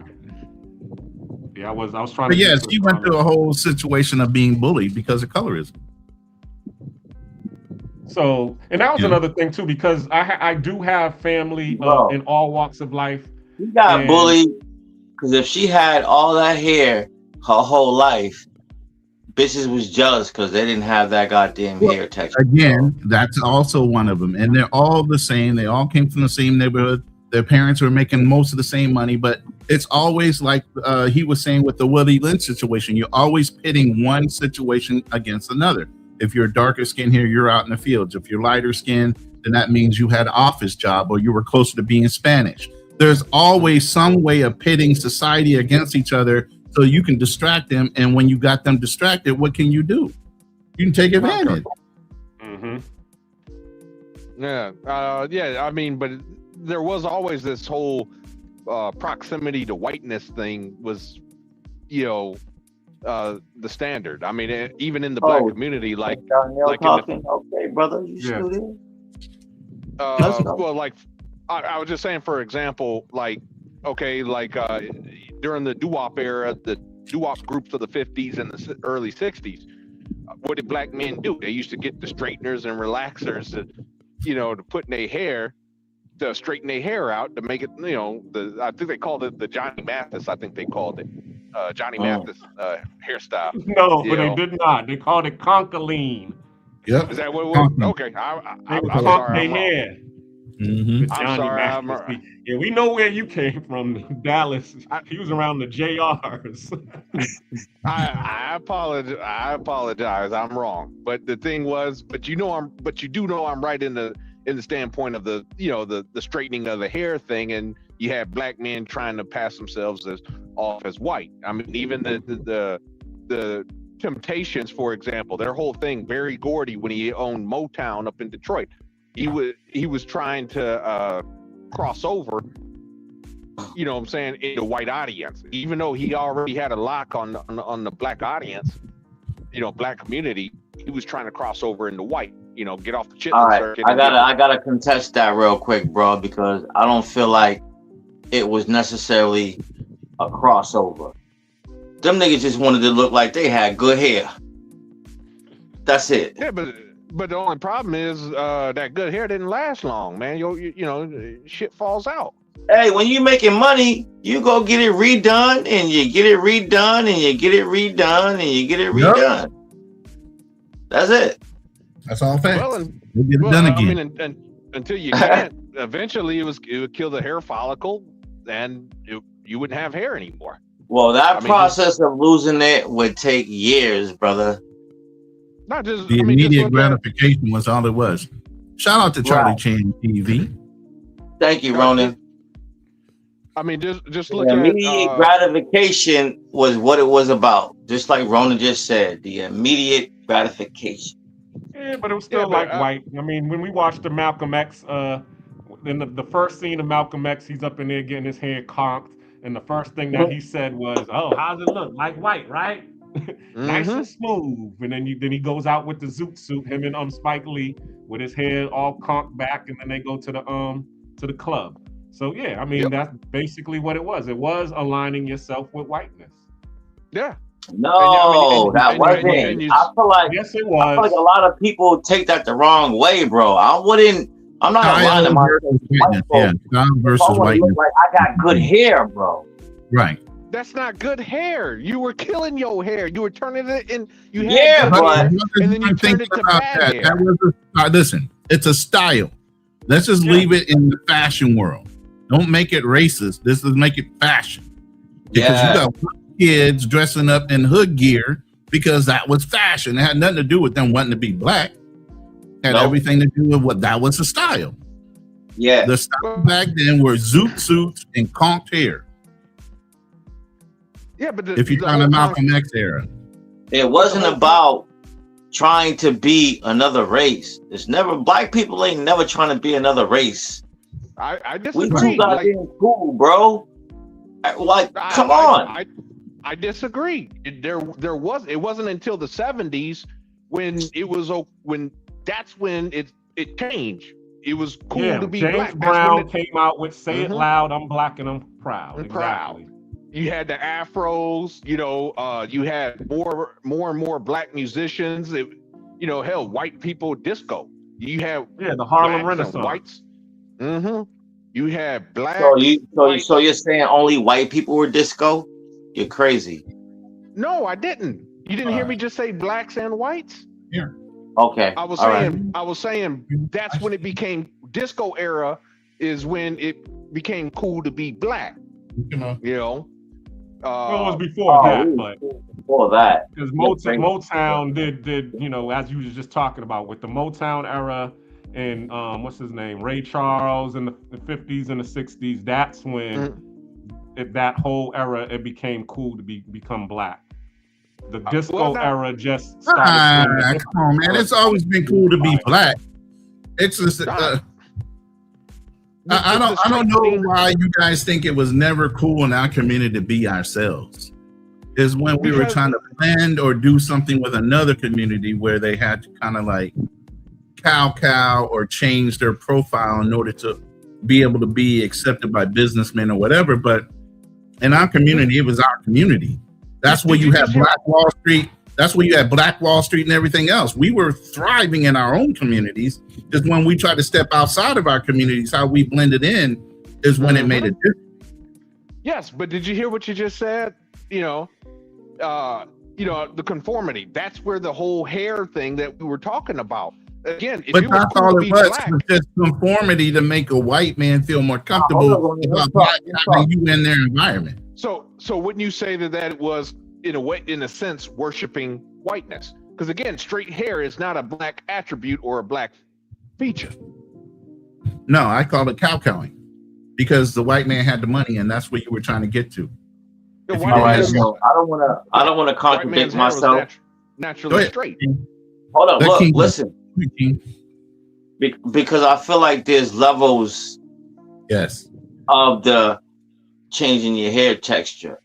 Right. For black women with not so great texture of hair, it may have been for them wanting to have that straight white women's hair. But for men did the same thing. But we did the same thing, but it wasn't for that. It wasn't to have. It was about looking like you got good hair, and it wasn't necessarily about a white man's hair. But look at what happened when a Jerry curl came in. That wasn't straight. That was curly shit. Correct. Yeah, but that's still a texture of white people's hair, of aligning yourself. Because who has the curly hair? No, you're lying. Yes, you're lying. The Spanish people had the little curly hair. Any Caucasian we had naps and afros.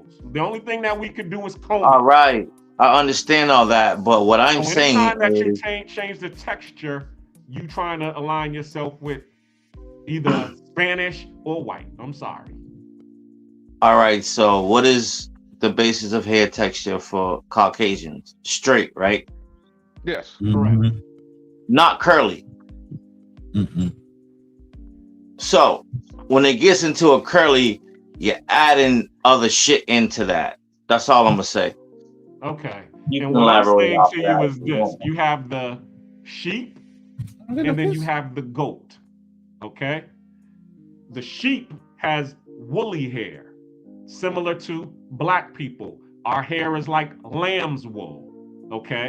And then you have the goat who has the straight hair. Okay. Now, when you are when you're putting these chemicals in your hair, whether it's going to be curly or straight, okay, you're thinning out the woolliness of your hair, which is bringing it to the goat or the white people's texture.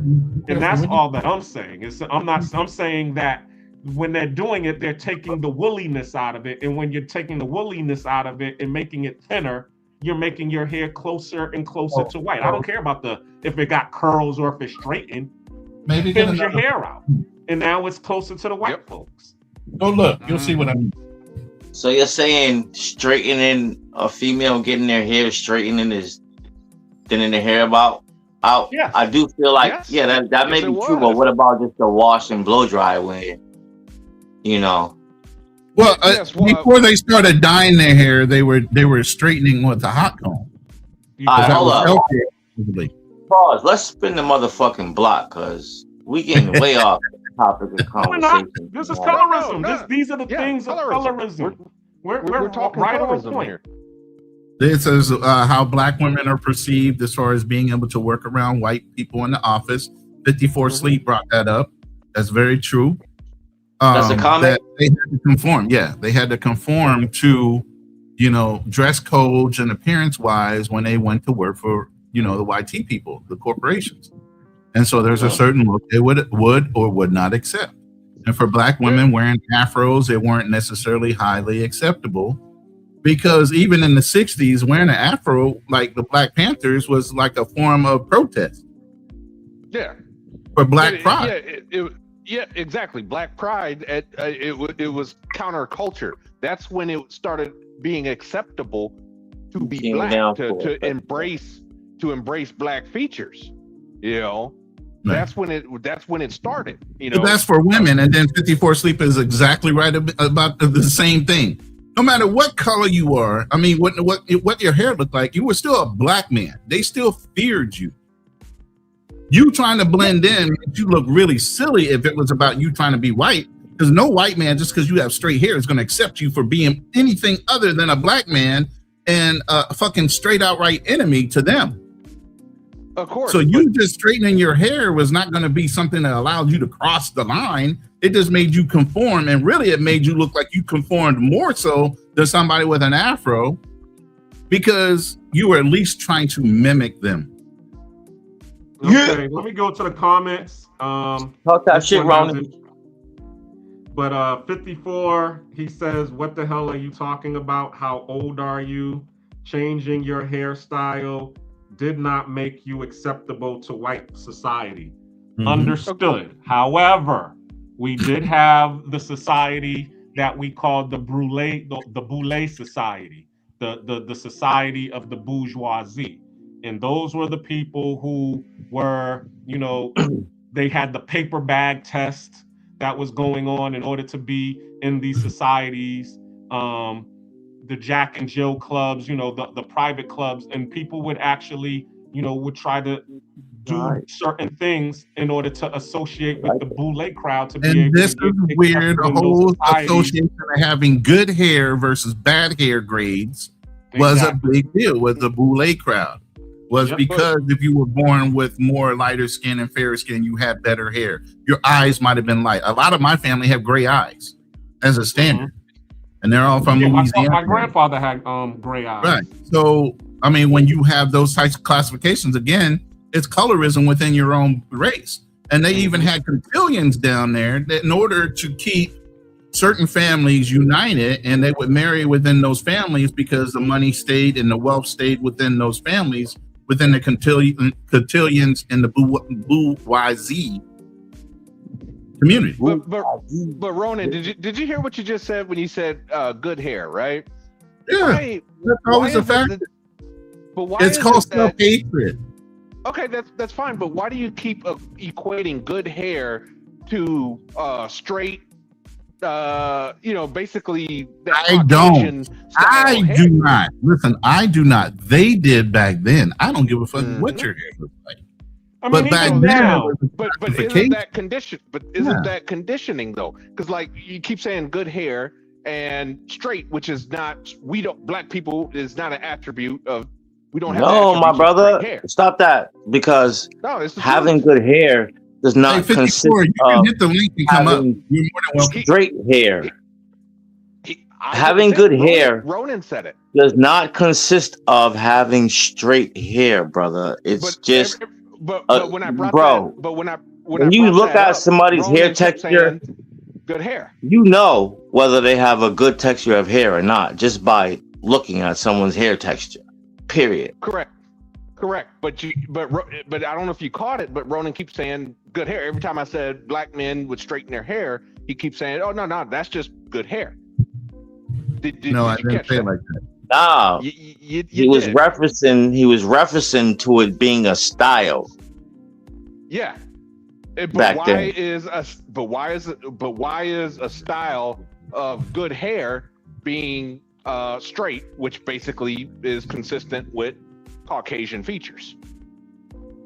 Because back then, that's what they were idolizing. There's the conditioning. Listen, I understand that. And I said that a long time ago. It didn't matter as a black man whether you straighten your hair or not. You were still the enemy because you were black. You were stronger. They were intimidated by you.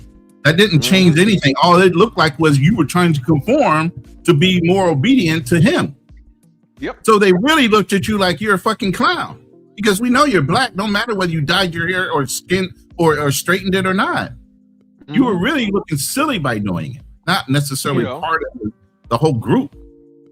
You know, and another thing I wanted to touch on, another thing is, now this is more, you know, with black women, not necessarily black men, but dyeing their hair blonde, for example. So not only do they straighten their hair, or even if they stop nowadays, I don't even think they straighten their hair anymore. I think now they buy wigs, but they buy blonde wigs. You know, what is that? They still straighten their hair. You've got some girls that'll still get the Bantu or whatever I can't, cream of nature. I don't know the names of these different creamers or relaxers that they have. So yeah, they do. But most of them now, what they do is they'll just put a weave in it, a lace front weave or a Remy weave, or whatever type of weave, or they'll get the braids. See, and that's a whole other thing in our community. Even so, you got women that still have their natural hair that take the time to actually go and get hot combs, and they'll make fun of the ones wearing wigs. They'll make the one fun of wearing real hair versus synthetic hair, whether it's weaved in, and they'll start making fun of each other even on that level, just on hair alone. Right. Another way of dividing us even further. Mm-hmm. But again, they're buying like blonde wigs, redhead wigs. I mean, they got all kinds of different colors, that aren't consistent with, a black woman's natural hair. Yeah, exactly. I mean, I'm not gonna lie. About 20 years ago, I was trying to get the I'll Be Sure, man. My hairline started to recede. You know what I'm saying? My hairline started to recede. Yeah. Don't get me wrong. I was looking pretty good, but then when my hairline started to recede, I had to stop that shit. I started getting I started to get the McDonald's arch. We love to see you smile. Yeah. Looking like Calvin. Mm-hmm. Yeah. So I had to stop. Nigga, that ain't funny because you still got a full head of hair, black cleaner. That ain't funny, bro. Yeah, I still got a full head of hair, but I had to quit black doing and that. Nappy. Yep, that's what I do. I keep it black and nappy. I got Real a full nappy. head of hair for it too. So fuck both of y'all. All right. Hey, put some rosemary in your food and some olive oil and some vinegar. It'll start growing. Rosemary and vinegar. All right. And olive oil. So when it don't work, I'm gonna call your ass out. No, go for it, man. Let me go to the comments real quick. Damon says a lot of the global citizens seem to think that U.S. citizens are brainwashed. What do y'all say to that? In a way, it's brainwashed. How though? Be a little more specific on what brainwashed. Wow. I would think we brainwashed the world. Our westernized mentality has brainwashed and messed up a lot of cultures just through social media and everything else, without them even being exposed to us. Yeah, that's what he was saying. He was saying U.S. propaganda, including black hate, is spread around the world. So yeah, that's what he's basically saying. That we drank the Kool-Aid. So U.S. black hate. I could see his point. I mean, like growing up, the term insulting another black person in the school, another black dude, black kid in the school, you call him African booty scratcher, or you would insult his mom. You would insult his mom. Your mama's so black. The your mama's so black jokes. That's the dozens, man. And the dozens is actually a way of toughening up your emotional intelligence. That's come over from Africa. They do the dozens overseas. I was not aware of that, but I do know growing up in the American school system, that was a thing. Roasting. Let's call it what it is. Mm-hmm. Yeah, but I mean, it was a form of colorism. I mean, you're insulting someone's mother, by starting off, she's so black, yada yada yada. I mean, yeah, that's nervous. But at the same time, there's also another way of separating, like he was saying with the all right. So, quick question: is colorism racism? No. Ha. So, colorism is self-hate. Let's roast, nigga. If you come from that, let's roast. Because if I'm with the shits, I come from the shits. I was born in the shit. So that ain't never gonna change because that was my childhood. We all made fun of each other and laughed and joked. Mm-hmm. Maybe even got in a fight if you hurt somebody's feelings. Exactly. A little bit too hard in the moment. That built character. And I would never want to change that because that made me fucking tougher than leather. So let's go.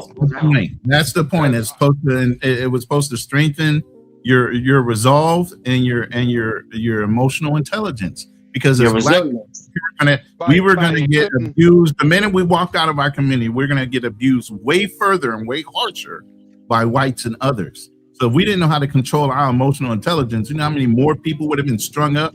How many more of your ancestors might not have survived? So you're here today if they weren't tough-skinned and could take a fucking insult by verbalization. So basically, what you're saying is that it's okay to do colorism as long as you're toughening up others by doing. No, we're talking about the dozens only. We're talking about the dozens only. We're not talking about colorism. Colorism and talking about somebody is two different things. That's the dozens within your own community. Colorism is self-hate. Colorism is self-hate where you don't like your skin tone and you're doing something to change it. That's not the same thing. That's the whole point of talking about somebody's mother by starting out with a joke. Your mama's so black, blacker than Here's the the ace problem of with spades. that, Darnell. Is it true? And does it make you hate your race because somebody's saying that about you or your mother? But you're reinforcing when you do that, you're reinforcing the conditioning. You don't say you're not saying your mama's so light skinned that come on. They are now. Let's just be fair. But they are now. Listen, whatever we said in our your mama's so light when she go outside, we think we can go outside and play because it's so sunny. Listen. I hadn't heard that one. You never heard that? Your mom's light bright, rainbow bright. That's what we used to call the light skinned people, rainbow bright or sunny delight. Yeah, your mama looking like sunny delight. Nah, I used to hear your mama's so black, like damn, who turned out the lights, or something like that. It wasn't always your mama so black. It was your mama so fat too. Right, fat jokes, black. It was anything and everything that they can pull about you, and if they knew personal information about you, they go after that shit too. Yeah, that's but that has nothing to do with colorism, no. It does. Let's just keep it all a buck. Does. I mean, let's not. I mean, call a spade a spade. It is colorism, but you just joking with colorism. But here's the thing. Sometimes it wasn't a joke. I mean, sometimes people. How many black kids got shot over those jokes? Because you did not display emotional. Listen, you did not. All right, so hold up, y'all. Pause. I already asked the question. Colorism is not racism. At the end of the day, that debate can go on for hours. As long as my childhood, when I was roasting my friends and talking shit about my friends' moms and talking shit about them, if you was a bummy nigga, that was a lane for somebody to talk about you. If you was black, if you had big lips, if you had nappy hair, there were so many lanes to just be capped on as a kid, and it wasn't all about colorism or racism.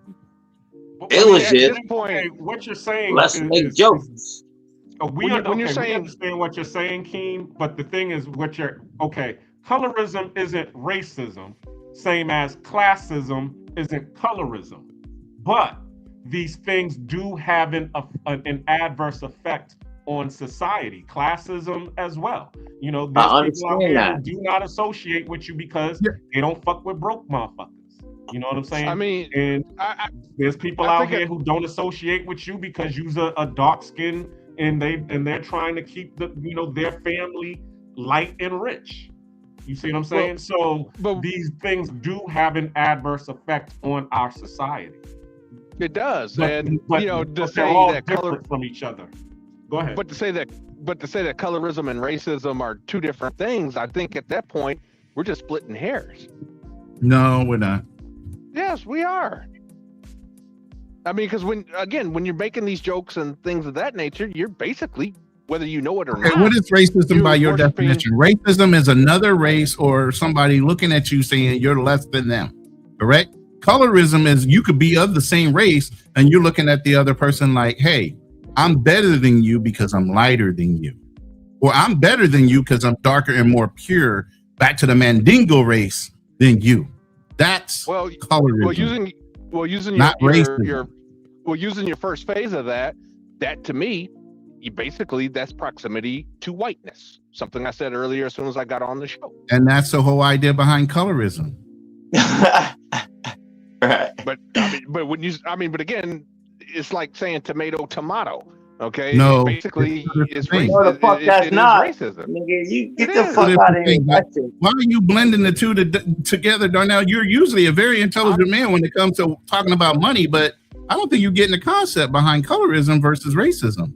They are absolutely that's because that nigga is lighter than you, and his motherfucking name is Darnell. Nah, actually, might be. Darnell is a more black name than Alex. That black ass with that nigga ass name. I might Yo, be bro, don't take no offense. I'm just talking than... shit. No, I'm just trying to be funny now. Laugh with us, bro. That's no. But here's the biggest thing I want to say about this. Look, the whole idea behind even selling the dozens and talking about each other was to make us tougher within our own communities. So when we stepped outside of our own communities, the white man couldn't get you by saying something to piss you off.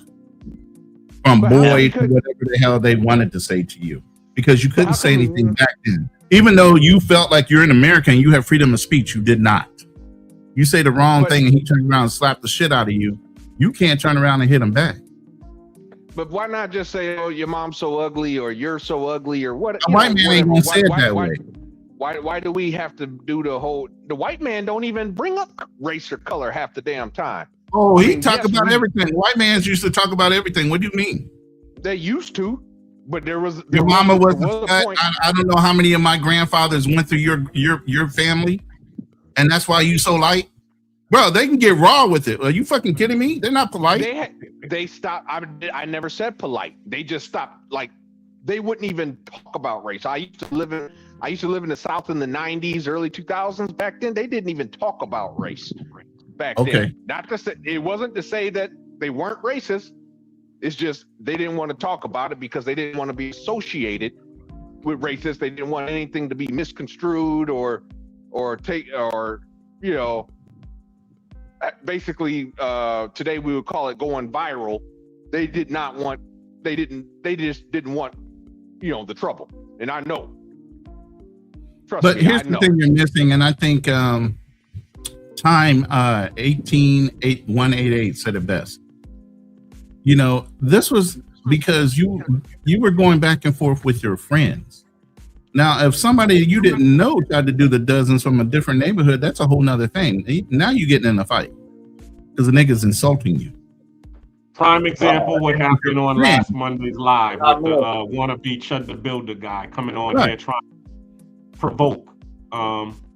And what happened? He got, and it's funny too because a lot of times me and O2O, we don't see eye to eye on some things because I'm coming from we'll just say the pro-black standpoint, and he's coming from the humans are human standpoint. But when that Chud the Builder came in and was trying to disrupt with do the little wannabe Chud the Builder talking points, all the black people on the panel got on cold roasted him and got him out of there. Yeah, but here's the thing, and I got the video to prove it, and you've seen the video already, Black Cleaner, that I put up the short. Y'all gotta allow one person to get on code and get in that one person's ass that's sitting there doing it. And I was already in his ass, and y'all kept on saying, Ronan, stop, Ronan, stop. No, motherfucker, let me get this out. Stop me, man. Let me go. Yeah. Oh, Charlie Chan is in the back. Okay. So y'all gotta, allow me to deal, or whoever started dealing with the person, to get him the fuck up out of there in a raw kind of way, and not try to stop him from saying the thing to get him up out of there in a way that is not like demeaning to us as people, but a way to put out a point that, your fire has no fucking energy here. You know what I mean? And I appreciated you for that, because the thing was, I've never followed Chuck the Builder. So when he said what he said about the whole chimping thing, I didn't even hear what he said. So so when he said it, so after when y'all was telling me, he said chimping out, and I was like, what the hell is chimping out? And then I started looking at all of the little Chuck the Builder, reactions, and I was like, oh, okay, so that's what this. I loaded the video for you if you want to play it real quick. I was familiar with that. I'm talking about everybody that wasn't in the room that day. Shout out to Charlie Chan. Yo, Charlie Chan TV. If you don't know, you better know, fellas. Everything's going well, sir. How are you? Man, it's a blessing, man. I just seen you guys was having congregating, so I felt like I would pull up and show some support to my good brother Jay Holiday. Yes, by all means, fellowship. That's what it's about, brotherhood. For sure. Right. Jay Holiday. Shout out to Black Cleaner though. So this guy. My bad.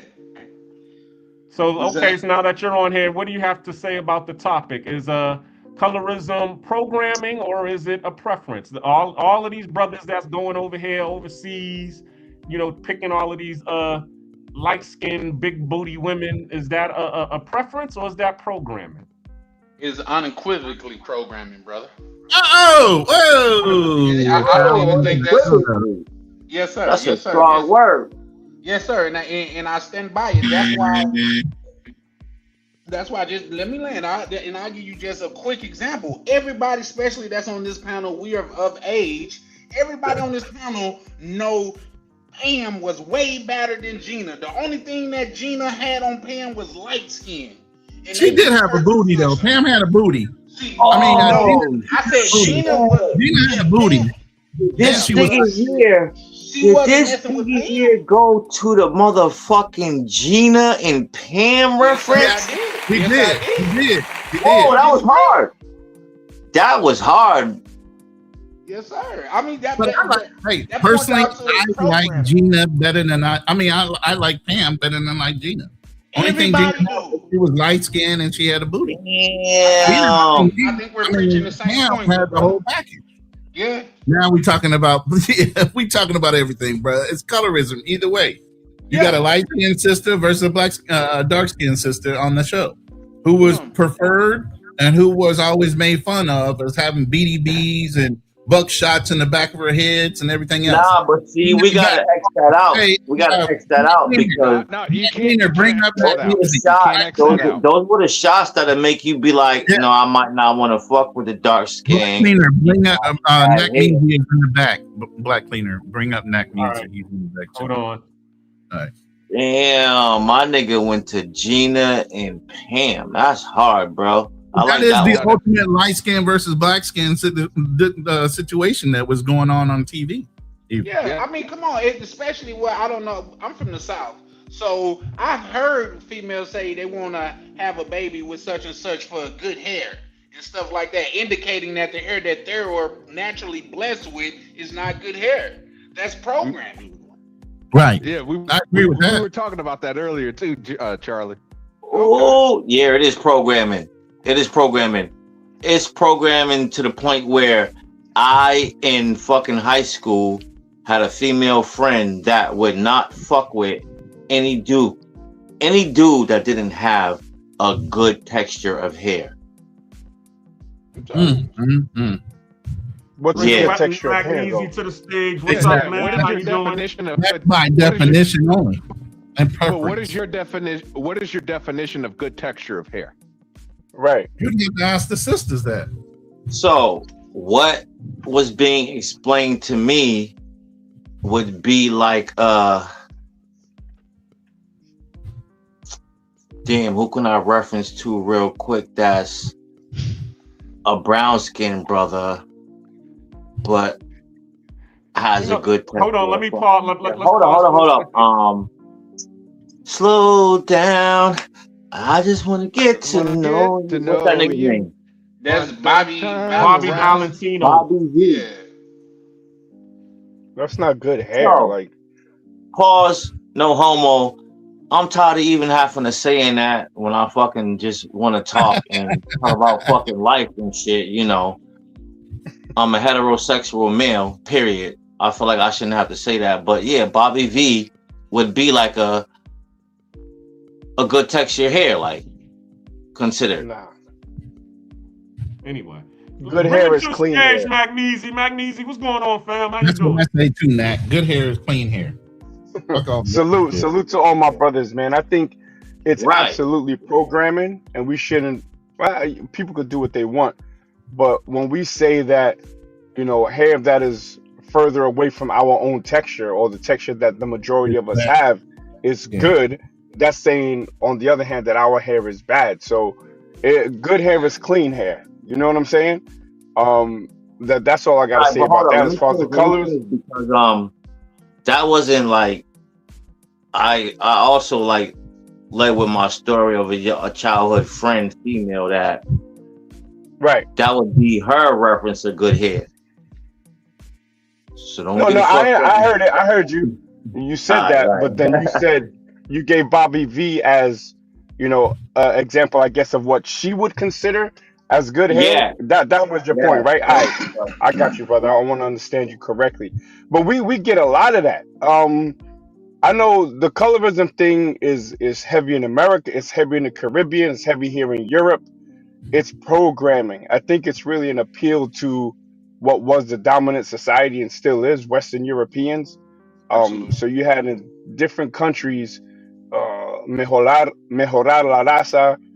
They had derecho a la familia, which means to fix the race, blanqueamiento, all of this stuff. And I remember women saying, "Yeah, I want a guy with light skin and curly hair." And there's been a lot of the females saying that, but now we as men do the same thing too. Remember the rap videos from before? Like, it wasn't all light skinned chicks. Now you'd be hard pressed to find a dark skinned woman in a hip hop video or R&B video. You know what I'm saying? So it's programming 100%. Yeah, but Nat, wasn't that like back in the 90s, like black women complaining, you know, being over sexualized, and I think that's why they started turning into lighter skinned women, white women, Latino women, and stuff like that. I mean, I think those two don't have anything to do with each other. I think brothers, you know, once they got money, they started going for lighter women and stuff like that. So it's really just preference based off of the colonial mindset. Yeah, the OJ Simpson like complex in a way. Yeah. I'm not black, I'm OJ. Oh, did he say that actually? Or he really? Let me go with the let me go to the comments real quick, fellas. Or is it? Hold on, let me go to the comments real quick. Time 18:8. He says, so who came up with the phrase "you must got Indian in your family"? How many people have ever heard that one in the on the panel? I've heard it. Well, when it comes to having good hair. Yeah, you got that Indian. The brother hair. keeps saying good hair though. You a red bone. You must have Cherokee or Indian in your family. Red bone. Yo, bro, Keem, you keep saying good hair, bro. Like, you jack that or what? I'm jacking that because man, there's levels of texture. There's levels of texture, bro. And are you black though? I'm mixed with a few things. I am black though first. Okay. So when I say that, good hair, don't act like you don't know what I'm talking about, bro. Now I know exactly what you're talking about, but I'm trying to give you the benefit of the doubt because you sounding like a colorist yourself. Nah, I'm not a colorist. In a way, you do. I mean, yeah, but I'm giving the brother the benefit of the doubt, though. I don't want to pay him that, but you keep saying good hair. If I'm sounding like a colorist, then label me that. But I'm not a racist. So colorism is the cousin to racism, bro. Damn sure, Thank not you, a Mac racist. BC. Thank you, brother. God. Yeah. My eyes never deceive me. Could you elaborate on that? When you say My eyes never please. deceive me. And I know what I know. If your shit's kinky, your shit's kinky. You almost filibustering, sir. If I'm being honest, like you saying a lot of things, but I'm just not fully understanding the point that you're making, honestly. He don't want to say it with his chest. Say it with your chest, King. You don't know what good hair is? Let me say it with my chest. You don't know what good hair is, bro? Yes, please. We don't. Yeah, good hair is clean hair. Challenge me on it. I'm not saying good hair ain't clean hair, but nigga, if you can't stretch that shit out and run a comb through it, come on, man. You know what I'm talking about. Do I really gotta paint the picture? So let's start with that, and let's start with the fact that you call me a nigga. With your talking points, don't use the N-word with me, straight up. Cause you jacking some mixed joint. All right. I appreciate that you respect it. Thank you. You don't gotta turn up, jacking that. No, I'm just saying this is me, and I'm being very respectful. When you use the same talking points, right? And then you got to go back to where this hair is supposedly good. It's because it's closer to white people's hair. And if you know about white people's hair, and I don't even want to be racist, right? Let's just speak about science. No, the white kids in the schools. Wait, brother, but I didn't make my point though. I didn't make my point. Let him make his point. Let him finish. Let me make my point, brother. What I'm talking about, the issue is that lice. Do you know here in Europe, they have to de-lice their kids every single year in I think it's the second grade. These kids be having lice. So it ain't that their hair is better, it's just a different texture. I think some of us been programmed to think because it's not kinky that it's good. That don't mean it's good. I grew up with the smell of the hot comb, the smell of Dax wave grease. You know what I'm saying? And my sisters, my mother, their hair was good once it was clean and once it was done. I mean to say that because of the texture. You know what that is? That's them accepting their shit. A lot of females don't accept their own shit. A lot of females don't accept their own texture of their own hair. Well, that's true, and then we got to bring it back to not shaming the natural texture of our hair. I'm not shaming that, bro. I'm not shaming that. Never. But you did say about good hair being straight, running the comb through it, basically. Right. White attribute hair. Right. Y'all keep going back to white. I mean, I understand what Keem is saying. He's just saying that good hair is manageable hair. We understand that. But what we're saying to you, Keem, is that, you know, just because you're able to manage it to get it to where it's wavy and curly does not necessarily make it good hair. Because actually, you know, hair that is tough and strong, that's actually supposed to be considered good hair.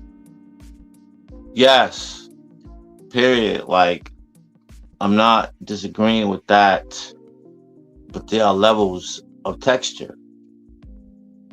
That's all I'm saying. So where would Black Cleaner's hair fall on your hair spectrum? Would you classify his hair as good or bad? I've cut my cousin's hair before, and my cousin's texture, it's not kinky because of the styles and the way you can, you know, contain his hair. He could get like a set in and then get hit with the brush and his shit's curly. That's crazy. But what And if is you're a Black Queen barber, your you know cousin? what I'm talking about. Yeah, And if you she's ever black. watch barbering videos, you know His exactly what I'm grandmother talking and my about. mother are sisters. Okay. Fact. All right. So, but you didn't say whether it was good or not. The way his hair is He right has a now. good texture. He has a good texture of hair, but he has to learn how to maintain his texture of hair to keep it where it should look healthy. Okay, we'll go with that. Yeah. Moving on. Yeah, we're going with that because that's what it is. All right, no doubt. Okay, well, let's go to the comments. What's to say? Time 1818. He said, "My Watch brother, when cousin's hair grows out. you are wrong. Black women love their hair when they were wearing afros. You will never." Hold on, sorry. Who's wrong? No, he's hold on. Let me finish what he was saying. You'll never catch a black woman today wearing afros. Women, they're afraid to be natural. So basically, back in the days, the women was loving and rocking the afros, but nowadays you don't see women rocking the afros anymore.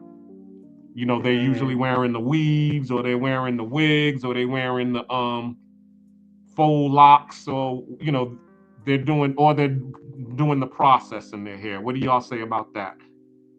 I say that's not true because there's been a resurgence as of the last 7 years for this natural hair movement led by Black women. A lot of them are turning away from the perms and all of that. So, I And going guess it natural, depends on yeah. your ecosystem. It depends on your ecosystem. You know what I'm saying? Yeah, I agree with that, bro. Shout out to King for saying everything with his chest, man. I appreciate you, bro. I appreciate you too, bro, because that's what we here for. We gotta say it with sure. our chest. And don't say that shit at all. Word. We not here for confrontation. We're here to talk about shit and get it out. Be expressive and be accepted.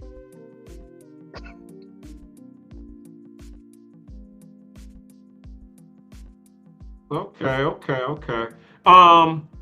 You're in Europe, correct, Magnesi? Yes, sir.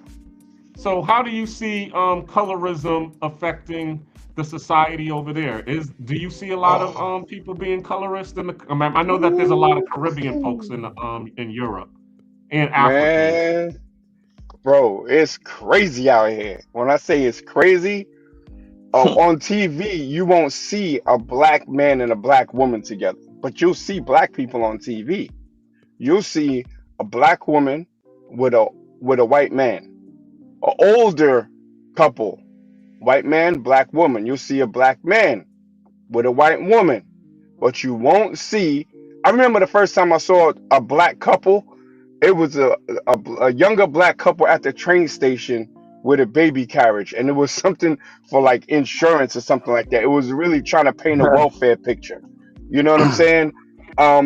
Out here, they're trying to use mixed race as the new black. Okay, mixed race is the new black out here in Holland anyway.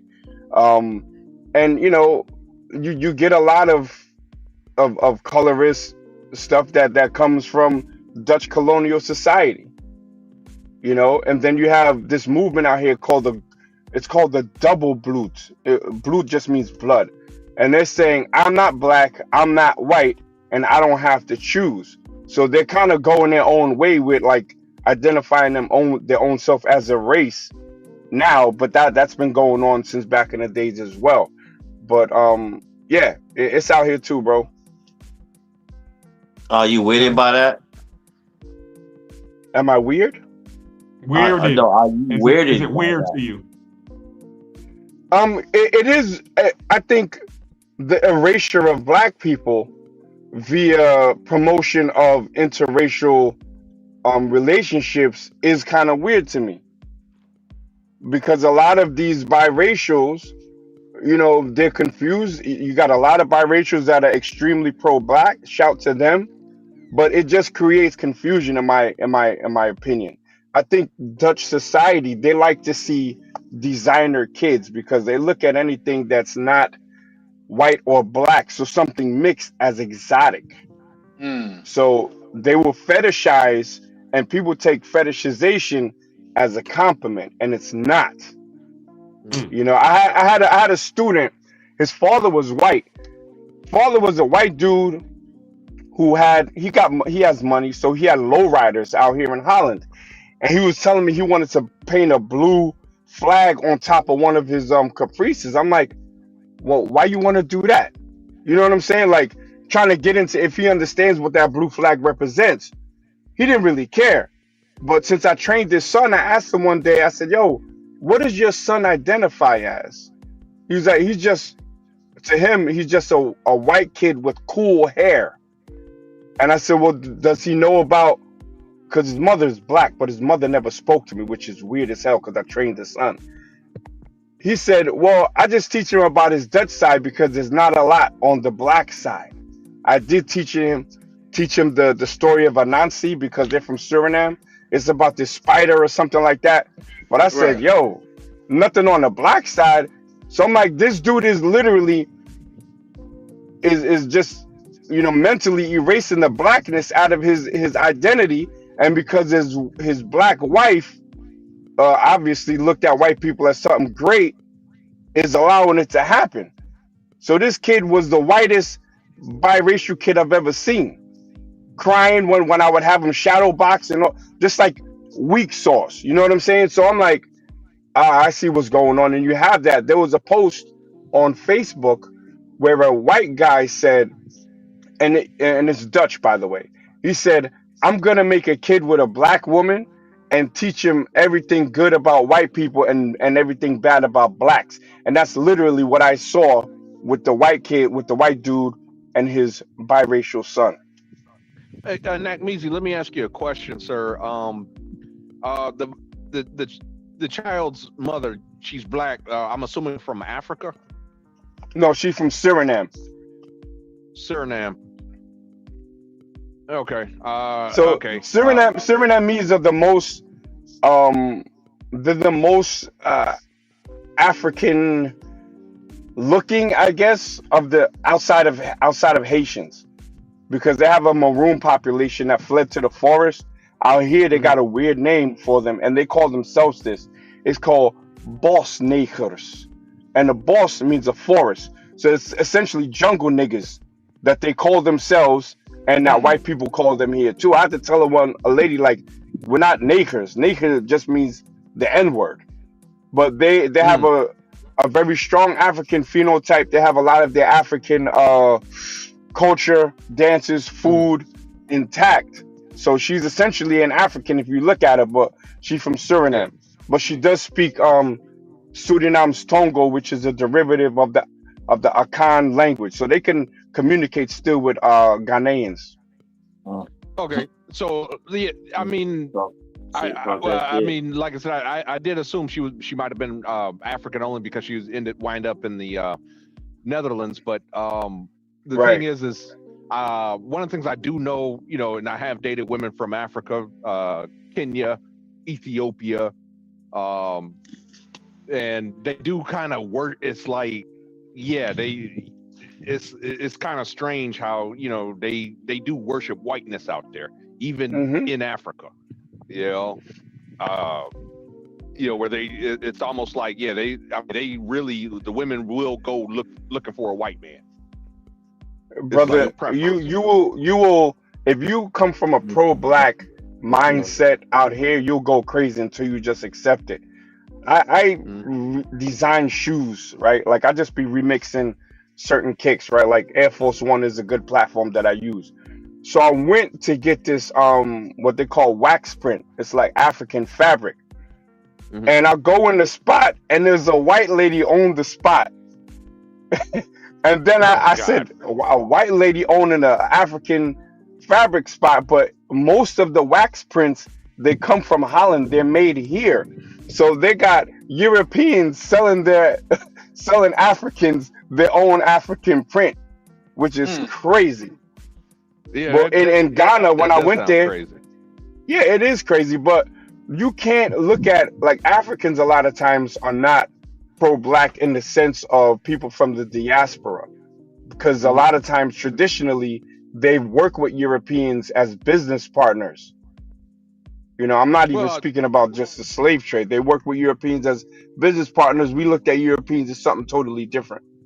Well, Nakmizi, my one of my doctors at one of my doctors at the VA, he's Indian. Like his family is from India, and he was kind of telling me the same, thing when it comes to Indians, where they worship whiteness. Like the whole thing about them going to school and stuff like that, getting educated, because they were like, hey, we were colonized by Great Britain, and in order to be equal to the white man, we got to get our education. We got to outdo them in order to be equal. We got to work 10 times as hard. That's what he was telling me. And, because I was asking him about that, and bro, to jump on that, and I ain't even gonna say pause, forget it. To jump on that, out here they call them Hindustanis. We call them like Indians. They call them Hindustani, right? So Hindustanis out here, they call them Donkerwit, which means dark-skinned white people. And they're more racist than white people themselves, because they try harder to get in the good graces of white people and will stomp all over you to get there. And they be darker than me. You know what I'm saying? So that's 100% true. They had that colonial mindset from when the English conquered India and then split it up into India, Pakistan, and I think Kashmir, based on religion. Yeah, and I kind of get a sense of that too. I've run into this, when I go down to Mexico and stuff, and I cross the border. Like, I'm not gonna say white border patrol agents don't give me a hard time, but I'll be honest, the Hispanics, they be the worst ones. They are the worst. They be doing some extra shit. Like, they be trying to like gaslight me, trying to piss me off, and they're trying to take a swing at them and stuff. It's insane. Like every time I come back from Mexico, I always hate dealing with a Hispanic border patrol agent. I mean, it's like they're trying to show off for the white man. That I'm not. I'm one of you guys. You know what I'm saying? They just be going too hard. I had the same experience in Miami coming back from Curacao. The dude asked me how much money I went to Curacao with, and I'm like $40, because I had a house out there at the time. And he was like, who knows that you went to the Caribbean? I'm like, well, I'm a man, I know. He's like, well, we need to find out. He's like, where do you work? So they actually called my boss to find out if they knew that I was on vacation in the Caribbean, just trying to make me miss my flight, essentially, because to get to New York, you got to transfer in Miami, or you had to at that time. And I'm like, these dudes is really just trying to push my buttons so I crash out, and then, you know what I'm saying? But a lot of times it was them. It was them. Not to typecast, but I'm just gonna speak on that anecdotal experience that I also had. And again, and it just goes to that proximity to whiteness thing. It's like, I gotta prove, you know what I'm saying, I'm one of you guys. You know what I'm saying? I'm one of you guys. I'm a white. I'm not like the rest of these people. Doing all this extra shit, and I see it, and I especially do see it, in the Black community, which has to do with our topic. It is, in my opinion, programming. It's programming in the sense that it's like proximity to whiteness is seen as good or pure. It kind of reminds me, somebody had brought up Malcolm X, the movie Malcolm X, earlier. Anybody remember when Denzel Washington playing Malcolm X was in prison, and the Muslim brother, told him learn the words in the dictionary. Looked up black, evil, dark, void of light. And then he looked up white, pure, clean.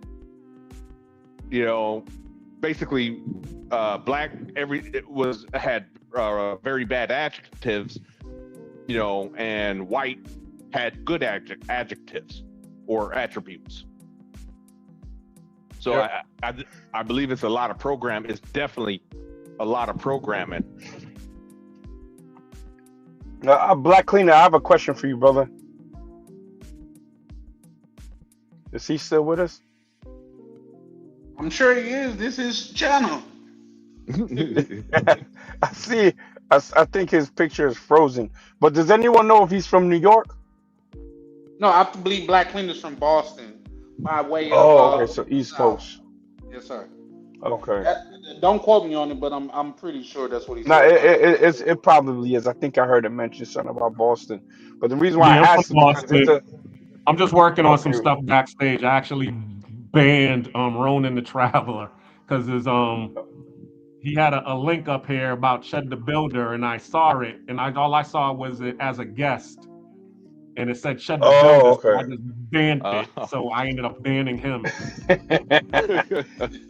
He got that trigger fingers on fleek. Oh yeah, when I saw Shed the Builder, because I thought it was the dude who was on here last week that we jumped on and kicked him off. So I thought it was him trying to get back on here to say something, but I ended up doing that. So I'm trying to see if I can unblock him. Yeah, y'all kind of Ronan was really about to get at that dude like with precision, but he kept getting interrupted. I'm like, damn, let Ronan cook. Sometimes we all get so hyped that we end up, stepping on each other, or there's like some friendly fire when there should just be one sniper. You know what I'm saying? Whoever got the best shot should take it. But at least he got handled. I don't know, what did he say to get off code, or not even on code, but for him it's on code. Some talking points. That's really that what it chimping was. out shit is what kind of triggered me. Yeah, that Shed the Builder talking points. Yeah, that's when. He Yeah, said that's when he chimping out? started. Yep. Yeah. He said chimping out. I mean, there was honestly, man. You want to know the truth, Nat? It started over something really fucking stupid, man. I swear to God, it started over because 020. He pronounces NVIDIA NVIDIA. Yeah. And I guess that just pissed off the Aussie guy. He kept saying, "Why don't you say it right? Why don't you say it right?" And stuff like that. Which it's like, come on, dude. Some people say tomato, some people say tomato. Who the fuck cares? Yeah. But he pulled up looking for that, and I kind of went off the rail a little bit too. So I take my responsibility for that. I wasn't at first. I wasn't sure if he pulled up, to start shit or not. I wasn't sure at first, but yeah, when he started, doing the whole NVIDIA thing, that's when I started getting the clue. Like, okay, this dude, I think is, I think he's trying to start some drama here. Right, wrap that motherfucker up, get him the fuck out of here. Yeah, and then it was long. Yeah, go ahead. No, he was just confirming with you. Go ahead, keep going, Darnell. Yeah, just saying it was in the back chat after he got booted off. He was in the back. He tried to come back up, and we didn't allow him up. But he kept spamming the N-word in the back chat. Yeah, and I was like, okay, yeah, this dude, something wrong with this dude. But when he first came up, I want to say the first 2 to 5 minutes, I would say it was kind of normal, really. Yeah, he was. Like, bro, you're trying to get at me for calling you a nigga. Like, come on, bro. No, he talking about you drunk. That's not the same dude you talking about? No, we're talking about the white last dude. Monday. You over here The talking Aussie. about magnesia. It was the Aussie. Yo, King, we passed that, King. We good, man. All right. Shout out to brothers that can move on though. That's what's up. Yeah, I ain't worried about that no more, man. All right. Keem, since you Black Cleaner's cousin, he's obviously a black man. You know, you can call me the N word with the A, not the hard R though. Right. There would never be a hard R for me. I didn't know That's you why was fam. I thought you was just some Dominican or something because of your picture. Yeah, whatever, nigga.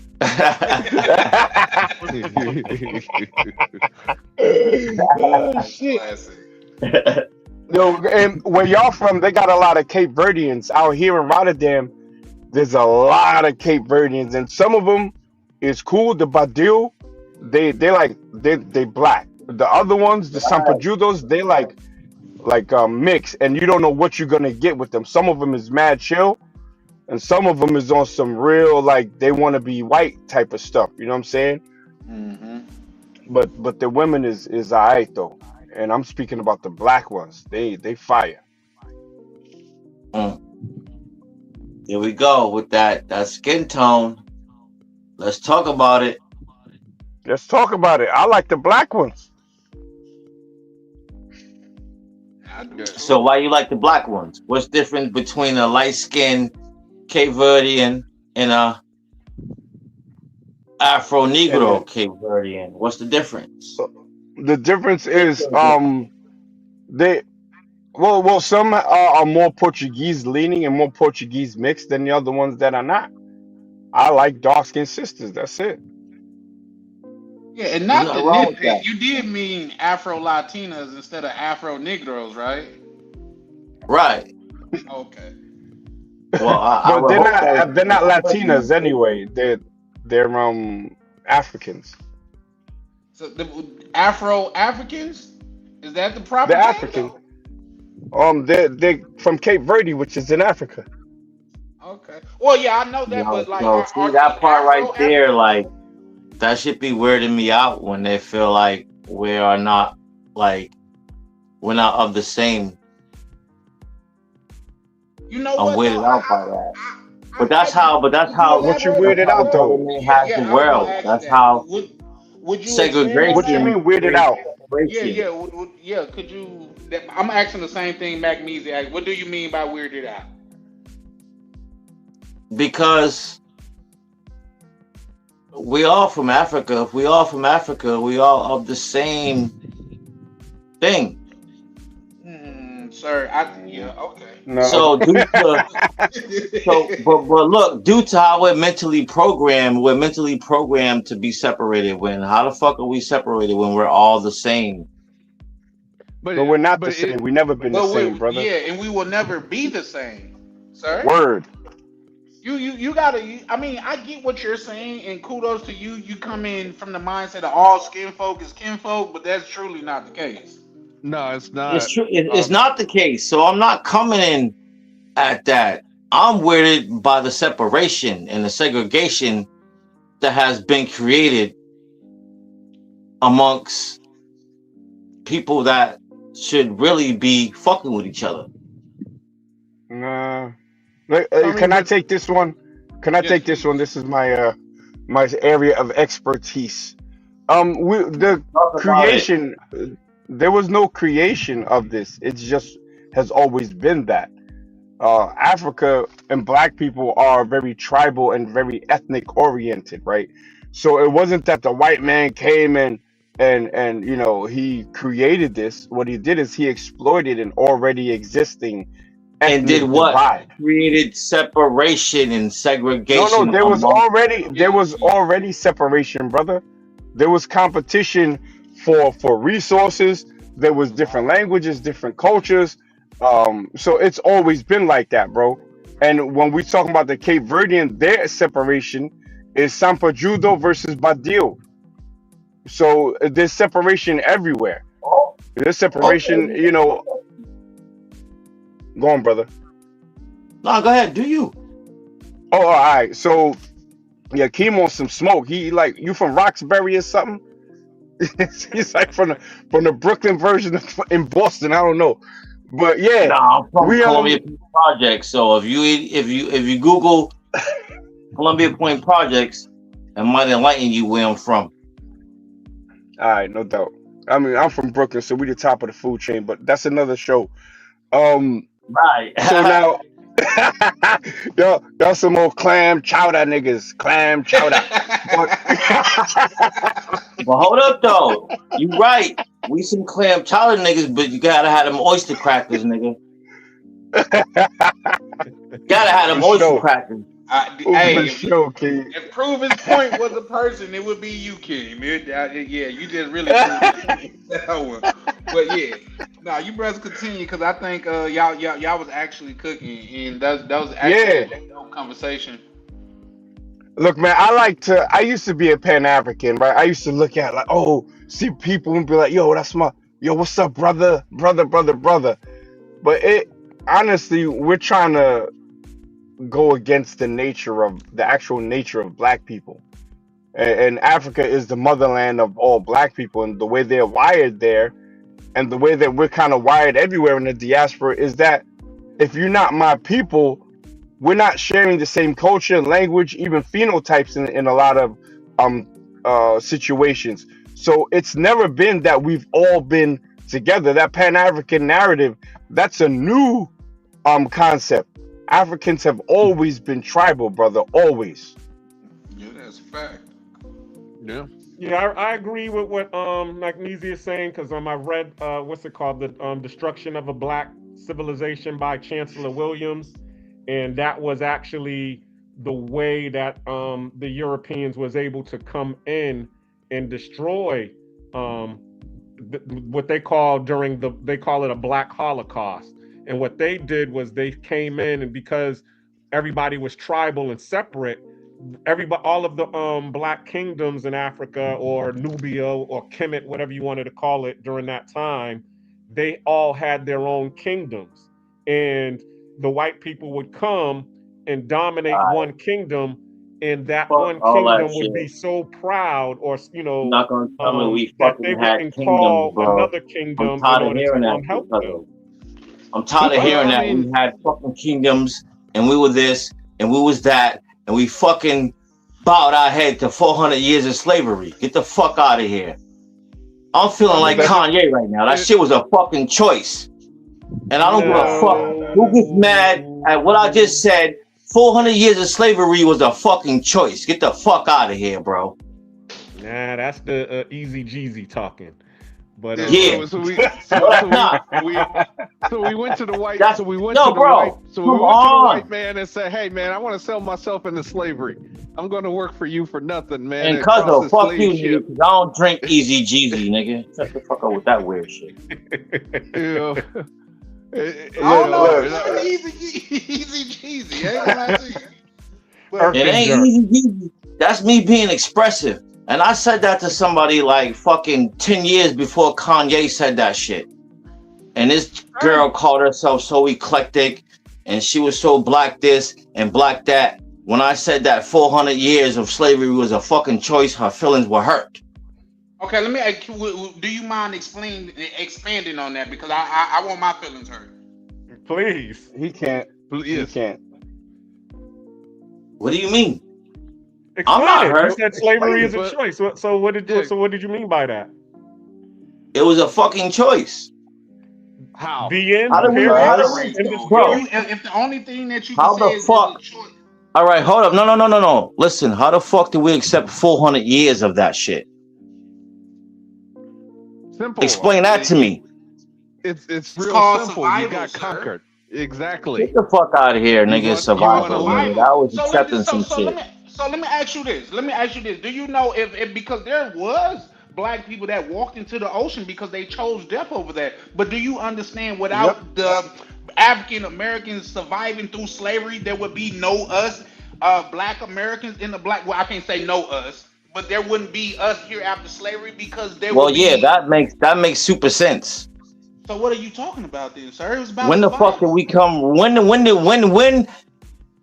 did we become rebellious and want something other than being called slaves? Like at some point, it did happen. But 400 years of that shit was a choice, dog. You're not gonna tell me that wasn't a choice. You know what? I really hate when people just pick up talking points, though, man, because that's all it is.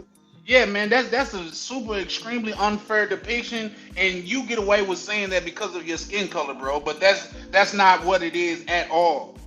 People just say shit because it sounds catchy, and that's not really that's not the. No, I'm not saying that because it sounds catchy. I made that statement because of talking point. I have a question for you. Hold on, let me introduce you. Unfriendly Stoic, welcome to the stage. What do you say? I'm using that as a talking point. I said it's a white supremacist talking point. When you say that slavery was a choice, that's a white supremacist talking point. That's a white supremacist talking point. That's how you feel? No. Yes, sir. Absolutely. Yeah, they're trying to downplay slavery. Kind of thing. All right, so yeah. I'm done with that conversation because if I keep going and I keep speaking, I mean, I might get rashed, but I don't care about getting rashed at the same time. But bro, 400 it's just years, that you can't elaborate on it. You just threw shit at the wall, expecting it to stick. We're asking you for your receipts on it. So listen, I got receipts. I got receipts ready for you. I got receipts ready for you, bro. Different than mine's? No, it's not an opinion. I have historical fact, my brother. Like one of the brothers on the panel said there were Africans that walked into the ocean. What he's specifically talking about is Igbo landing in Georgia, where they said, nah, we ain't doing that. And they killed themselves. There's been so many uprisings and rebellions. I'm about to get super rash. You sound like wait, hold on, brother. Hold on. When you say rash, does that mean emotional? Let me finish, brother. Let me finish, please.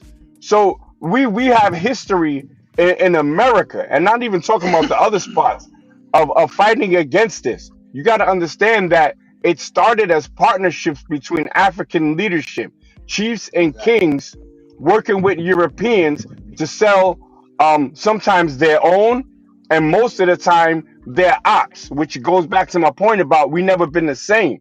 So it wasn't a choice. From when they got walked from the interior all the way to the coast, they were in chains, brother.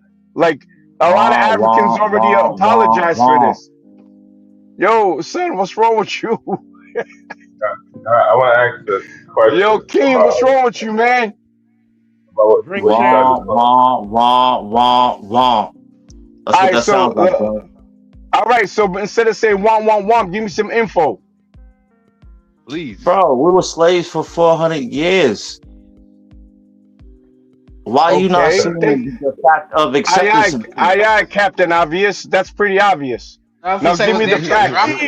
Okay, I'm trying to give him because it's my family, and I'm trying to give him the benefit of the doubt. But Keen, I understand what you're saying.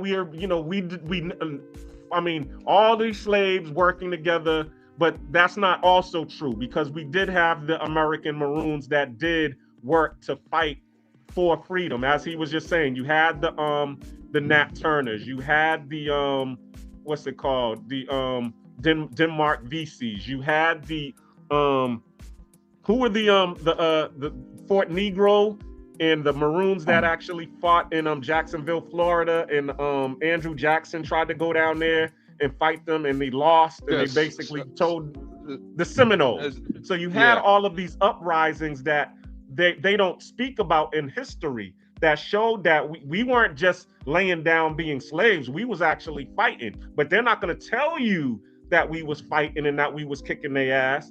They just going to show you their highlight reel. That's a fact. That's why it's called his story. Yeah, exactly. But right, anytime, that I can thoroughly respect. But you got to remember, history is always written through the eyes of the conqueror too. So you got to right. That's why it's his story. Yeah, it's not our story. It's not our story, sir. It's his story. And we're now telling our story. And even when we try to tell our story, we even get some backlash on that.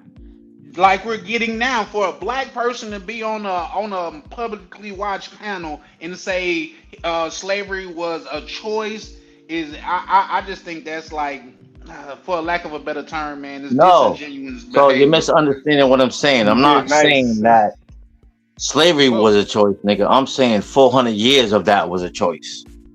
Would And you now say you So, see, slavery was a choice? but please as explain you that. can see Please. that we To did show accept him that it 400 wasn't. years We of were that, like, come on, bro. It's but not you that it making was it seem like accepted. 400 it's You know how years many of just a it we slave were 400 masters? year fighting. old nigga that just went through slavery the whole time. No, it was one nigga for 400 years, bro. Come on, man, bro. We gotta add some context to No, it this. wasn't. It wasn't. Exactly. And that's the point of having panels like this, to be able to educate brothers on information that they don't know about. Just like when I at the beginning, when I was talking about colorism and how I did have the jungle fever phase and was wanting to align myself with white folks, and then I ended up going down to, live in Charlotte, North Carolina. And then I saw a whole new world where black people were doctors and lawyers, and we had schools that were equivalent to what I saw in the white suburbs. And I was like, oh, okay, so we can be black and be successful. So what happens is, a lot of times, living our geography will define our mindset. And then when we see something new, or we expose to something new, our mindset will be able to change because we got some new information. Yeah, So yeah. Facts. salute to Unfriendly Stoic. What's up, fam? How you doing? Salute, salute. Now, I was hearing you guys talking about like I guess the differences amongst like different types of black people, and I always looked at it weird because like I grew up in America. I was born in New York, but my parents are Jamaican, and this whole FBA thing, even though I like the whole aspect of people, talking about their roots and people being able to Is somebody claim the taking? things that they Is somebody started. taking a shower or Somebody something? making a Or, goddamn cappuccino or something. yeah. Right. God So damn, you niggas got some very active imaginations, cappuccinos mute and your shit. sound or something. Nigga, I was washing my hand. Damn, my bad. Press This mute, nigga bro. making a double espresso. With extra frap listening ass niggas, man. Go ahead, bro. Word. Yeah, All right, but so the brother want to hate on FBA. Go on, brother. I'm not necessarily hating because I think all right. So there's certain I elements I got like this. about FBA. I like how they promote uh like re-educating people about the roots of certain things that are that come from the black community, the black American community, like the music that was stolen from them, the culture. A lot of people say they don't have culture. I agree with all those things. But it's when they start, Tariq Nasheed starts talking about Jamaicans chasing niggas down with chicken bones and shit. I think that causes a bit of division amongst other black folks. And then so like the analogy I would use is like I've never been to jail or anything, but I imagine that like let's say you're on a prison yard, right? You look at the Crips, right? On the street, they got different sets or whatever, right? But when you're in the prison setting, right, there might be a few people from this set, a few people from that set. All the Crips might have to join together in order to fight whatever opposition they have inside that prison system, right? So I kind of look at it like that, like there's no real need for the separation. When Magnesia, you got this or you want me to jump in? I got this, bro. Okay. Or do you want to? This is a layup. Brother, Show it. I'm from New York, right? I'm from Brooklyn, as a matter of fact. Are you from New York? Oh, you are, but are you from Brooklyn, by the way? nah, I'm from Queens. All right. You ever been to the Labor Day parade? Oh, 100%, yeah. On Tell me how much toxic nationalism you saw out there, with Jamaicans being at the top, and then Trinis, and then who's at the bottom? Haitians. All them other weird ass islands don't get no love unless they from their own people. The point is, I grew up in Little Caribbean and Flatbush, and I'm telling you, this whole xenophobia or whatever, that shit been going on way before the FBA movement was started. I'm sure you heard of the Yankee them lazy, right? Have you heard that? Yeah, I mean, I've heard Of I've heard course. it. All right. It doesn't So mean that we when we all shoot back at tolerate. y'all, when we shoot back, then it's xenophobia. I had some lady say, "Me never like Yankee from birth." I'm like, yo, I don't even know you. So they come amongst us where we kick the door in, being wild disrespectful. And you can't tell me a place on the planet where Black Americans go amongst a local population and then kick dirt on them. It doesn't exist. But Jamaicans, especially, Jamaicans have been the bullies of the Caribbean. Not only that, Jamaicans, who are the specifically these people, not all Jamaicans, these people that came from JMP, JLP, and PNP, right, that were connected to these political parties in Jamaica, came to America pumping mad drugs all up in it with these posses and stuff. So y'all been coming amongst us causing havoc, and now y'all getting mad because we saying we gotta delineate because we thought y'all was cool, but y'all not. Keep it 100. Y'all don't rock with us. Let me respond to that, right? So I'll give you an example. Earlier this week, right, I was coaching somebody, and I was trying to explain to the person why he wasn't doing well. And I was like, you're not listening, you're not following directions, you're not taking the coaching properly. And then he started saying that he don't like how I'm talking, even though I'm just giving him, objective, criticism. And then so I said that sounds kind of soft because like I'm giving you objective criticism.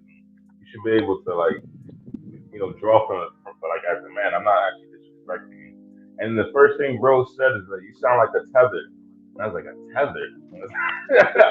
And the reason why I found it weird was because it was out of context. So I understand the context of the word tether or whatever, right? So if I was doing some tether shit, I would have probably laughed it off, and I would know that is some tether shit. But there was nothing like, tetherish about the comment that I made. So it was kind of like, I would agree with you that it wasn't a tetherist conversation, but what did you say to him? You said that he sounds soft? Yeah. Because he said, when I was giving him objective criticism, right? He's like, I don't like how you talking to me. As if I said something disrespectful when I was just giving him. Well, but if you call a man soft or a young man soft, then you are being disrespectful. We for the most part, we don't take that. Slightly. In Jamaican, they be like, I'm a soft boy. We don't do that in our culture unless you're looking for smoke. No. When I say he is soft, I said he sounds soft. Like the particular. Yeah, but it's the same thing, brother. Nigga, that's like calling a Boston nigga a bitch. You might get punched in the mouth for that, bro. Nack, I gotta give you a little bit of pushback because I was kind of in a similar situation. When I was in Texas, this young man, he was in his late 20s. I think he was 27, 28, just lost his job, whatever have you. I hired him to do some work for me and stuff like that. And he, was telling me about all his problems, and I mean, this dude, I just kind of got a feeling like he didn't want to work. All he wanted to do was just really smoke weed all day. You know what I'm saying? And like working for me was it. I'm like, dude, I got to go home. I don't live here. I live in Arizona, man. I'm just here to take my mom's husband had just died. So, I'm just making sure she gets acclimated and stuff. But what are you going to do when I'm gone? And I'm trying to help him. And I just got the feeling like this dude just didn't want to, he wasn't about trying to improve himself. He wasn't trying to find no job. I'm like, all right, man, I drove the motherfucker from Dallas all the way to Oklahoma City, because he said he was working in the oil fields before, still no job. We had a dude that was working out in Midland, West Texas, in the oil fields. You know what I'm saying? That could have got him in. He was bullshitting him. It got to a point, I got so desperate, I took this motherfucker to the Army recruiting station. And this dude scored I swear to God, this dude scored a 5 on the practice ASVAB. A 5. Well, like, just to put things in perspective, you need a 31 just to barely get in. 31. Mm-hmm. This motherfucker scored a 5. And I'm waiting for your pushback, brother. This nigga didn't even spell his name right. Well, that was the thing. Like, where's the pushback? Because I want to get back to this tether conversation. Because what I'm saying is that I was telling him, hey man, your priorities are mixed up. We got into an argument one day. He wanted me to go take him get a haircut. I ain't gonna lie, I've been drinking a little bit too much. I didn't feel like driving nowhere, and he got upset with me, like, man, you give me you said you was gonna take me get a haircut. I'm like, dude, man, your priorities are all mixed up, man. You ain't even got no damn job. You up here crying about a haircut. Your sister about to kick your ass out the house. You know what I'm saying? I mean, and it was like he kind of felt like I was being disrespectful towards him. Even though I was busting my ass. I'm still not hearing the pushback. I don't hear the pushback. I'm just saying. Basically, I was in the shoes of what this other gentleman is on the panel. Nah. You off code. You off code. You went on a whole side trip. Let me Let me explain to something to Unfriendly Stoic, because I am a proponent of Tariq Nasheed, and I do follow a lot of his content. Every Sunday I listen to his lives, and sometimes I do listen to the lives that he does with the when he's in the rooms. The thing about Tariq Nasheed is this, okay? We, as foundational Black Americans, have been silent, just like the 80s babies have been silent and letting the Gen Y and Gen Z do what they do. We just been sitting in the background not saying nothing. Okay. And just like Magnesi said,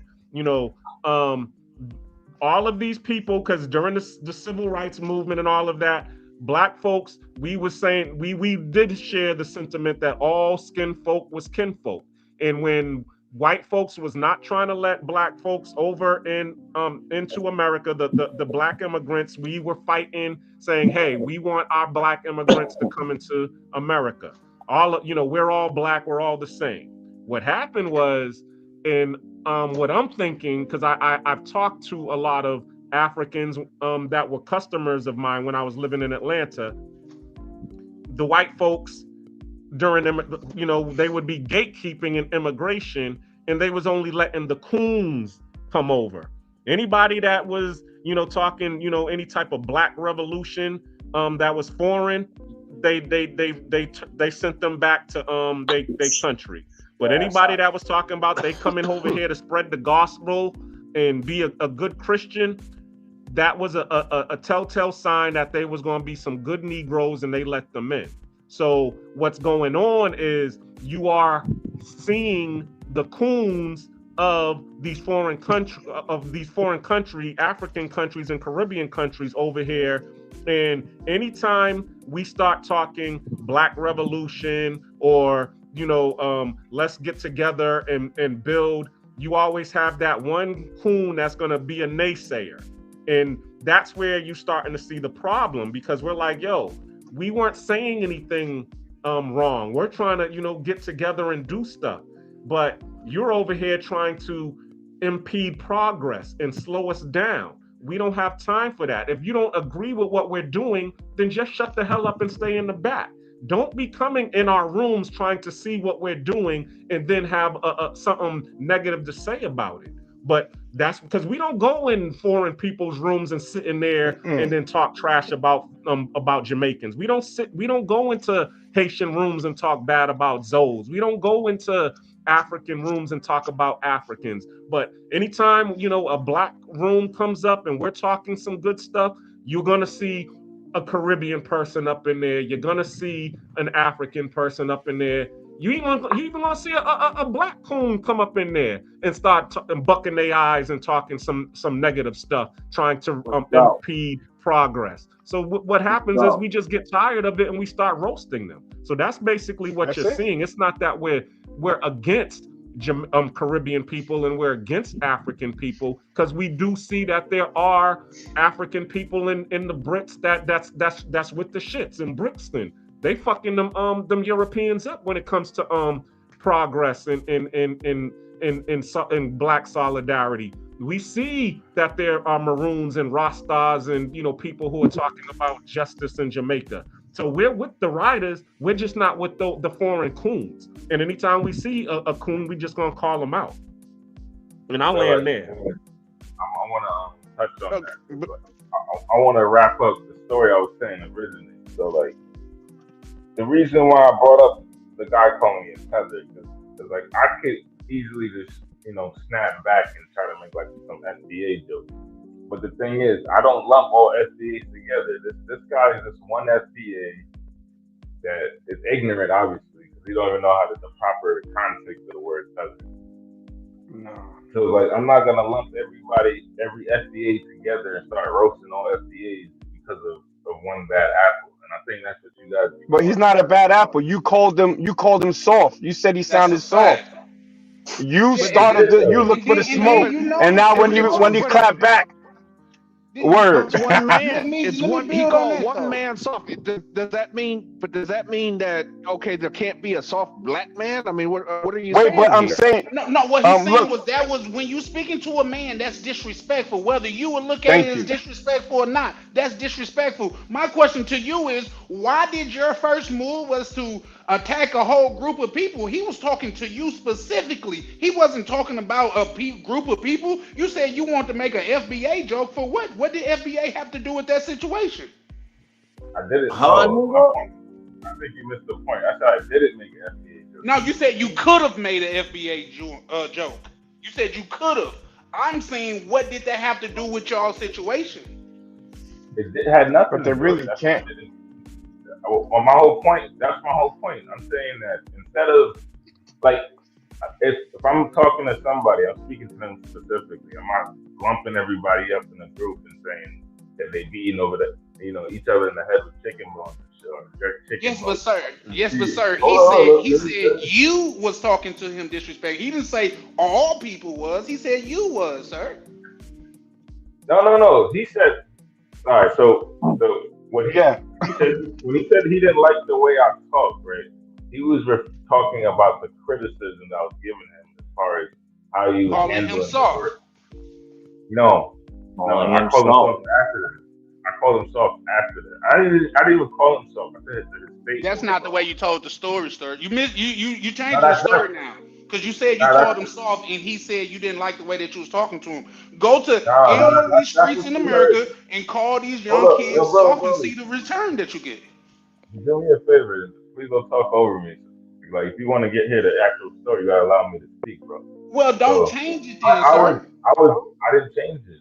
I have the text message log. You gonna tell me? All right. Hold up. Everybody calm down. Everybody go to their respective corner. We're gonna spin a block in a second. But thank you for everybody chiming into Real Talk with Nate every Monday night at 8 with your co-host Cocaine. We do this. Like and subscribe. Everybody respectfully go back in their corner. Don't lose your thought. 5. Let's go. All right, so like, let me just reiterate what happened. I was criticizing his work and why he wasn't getting the results he wanted, and then he started with the aggression and said that I don't like the way you're talking to me, and I'm like, bro, like, why? It's like, if you get like hyper masculine over somebody giving you objective criticism, it sounds soft to me. It's like, yeah, that's like how a woman would react. Like a man would listen to what you're saying, process it, and then like either he can agree or disagree, but the rebuttal is not going to be on some hyper masculine, I don't like how you're talking to me kind of thing. So that sounds soft mentally. You know, I'm not saying he's a soft man, but those specific statements. Bro, you can't say you didn't call him a soft man. You know what I'm saying? I just wanted to make sure I wasn't the only one that heard that. Come on, bro. Now we all hear it. He's just trying to clean it up, and I think this is the cultural disconnect. Yeah, he is. He's trying to clean that shit up. You cannot say anything that a man does, and we don't know how old this gentleman is. A man or a young man does as soft. That is disrespectful. I think he said that he didn't like the way you were talking to him was the warning. for you as a trainer or an educator or a tutor to change your approach. If the person that you're teaching is not getting your message, then it's on you as the sender to send it differently, not to get in your emotions and say that they're soft. You should have the people or the knowledge of people and how they act and how they're picking up something to be able to change your message or the delivery of your message so that it's received better. So once you go to you didn't take his warning and then you say, yo, that sounds soft.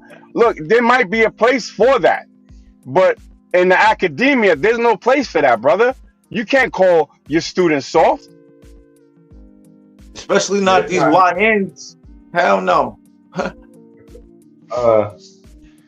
See, your message wasn't on it was on you instead of the person that you were trying to relay the message to, because to relate what Mac Measy was saying, if a person said, well, I feel that you're disrespecting me, why you didn't try to come at him a different way? He told you that. No, he said and apologize.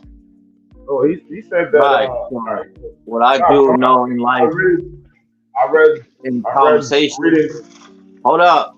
What I do know in life, in conversation, it ain't what you say; it's how you say it. How you say it, exactly. That's a fact. But that's what women say all the time. Oh, come on, man. That's exactly what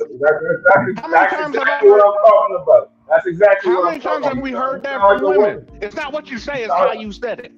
Nigga, I will fucking super punch the shit out of you through this fucking screen right now, nigga. Well, do it. Go ahead.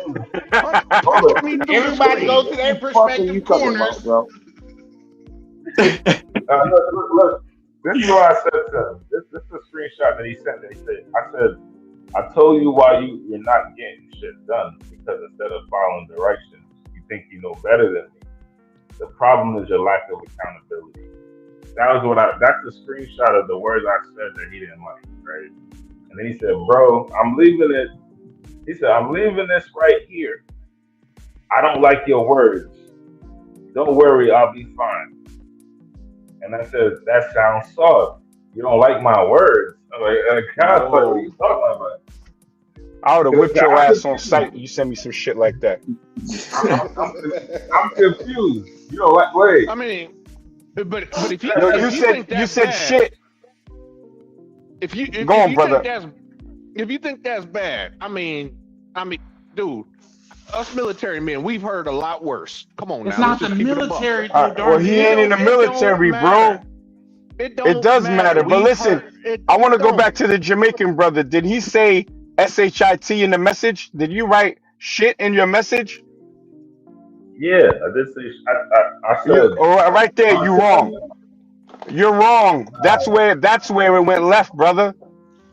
That's exactly where it went left when you used the curse word. What does me using the curse word have to do anything? We curse amongst each other all the time, bro. Okay, well, it matters depending on the dynamic. So one thing that I didn't get was the dynamic between you and this person. Are you his tutor, his teacher? What is your relationship with this person? Yeah, I'm coaching him in how to get into sales or whatever, right? But he's he's interact with these dudes. Yeah, I interact with these dudes. And you call him soft on a panel, bro. No, not on a panel. This is a private conversation that we're having. I wouldn't. Oh my God! You said that to him in a private conversation, bro? Yeah. How you think you could talk to somebody like that, man? Around a corner. You and I would have been walking around a corner and would have been figuring out who's soft and who's not. But look. My thing is, I didn't say nothing that crazy to do. I just said that he needs to take accountability of why he wasn't getting shit done. And when I said the word, I wasn't talking about. You don't know how to.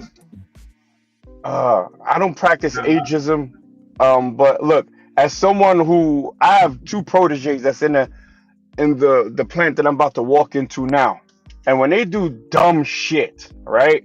I don't tell them that they're doing dumb shit. You understand what I'm saying? You give them an option and say, what do you think about doing it this way? Or if they're lying and they're bullshitting, I said, well, I remember the conversation differently. That's another way of me saying you a lying ass nigga, right? It's the words that you choose that is going to get the outcome that you desire. But when if I were to say, yo, you supposed to do a continuous gas measurement, and I saw you skip the third manhole, da da da. No, I go back and I say, do you understand that the level can go from 0 to 70 and can cost people their lives if you skip steps? Let me show you why. That is more impactful than saying, yo, you lazy. You just ain't want to walk around the whole reactor to try to take. Then he's gonna be, this motherfucker talking down to me. You can't talk down to people because we all have testosterone. We're all men. You gotta find a way that uplifts people. I'm also a boxing coach, so I've never been the one that would slap a fighter in the face and, yo, you losing a round. No, you gotta breathe life into your fighters, not demoralize and dehumanize them in front of people. Even though this conversation was one-on-one, yeah, go on. I apologize for cutting you off, Knack. I just had a question. You know, you're a boxing coach. I remember you saying that.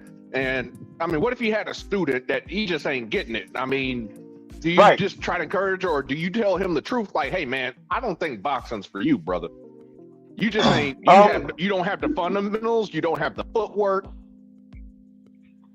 It depends on not when I'm teaching somebody, because I'm not gonna break them. My son was actually my first fighter, and I kicked his ass out of the gym a couple times and said, "Yo, get your bitch ass out of here and go make some cupcakes with your mother." He walked to the damn locker room, come back with tears in his eyes, like, "Yo, let's get it." But that's my son. You understand what I'm saying? That's not a business, so I could deal with my son how I know I can deal with him. If it's a student and their parents are paying me to teach them, I can't give them the message the same way, because I'm essentially going to be messing up my business. Yeah, but I mean, you see what I'm saying? You could just be. No, I understand exactly what you're saying, but at the same time, you could just tell. I'm pretty sure you can tell when people don't have the footwork, because you got to have good footwork in boxing. You got to have the fundamentals. You gotta know. You gotta have. Yeah, I got you. And yeah, and if you don't, and I'm pretty sure you've had students that you can already tell this dude do not need to be in the fucking ring. And no, because anybody that can walk and pick things up, open and close their hands, and have a little bit of hand-eye coordination, it's on me to use techniques to bring it out, to give examples. And if I can't do that, then I'm not worth my weight as a trainer. You see what I'm saying? I tell my students all the time, I don't teach midgets how to high kick, because I'm actually a Thai boxing trainer. I don't teach midgets how to high kick.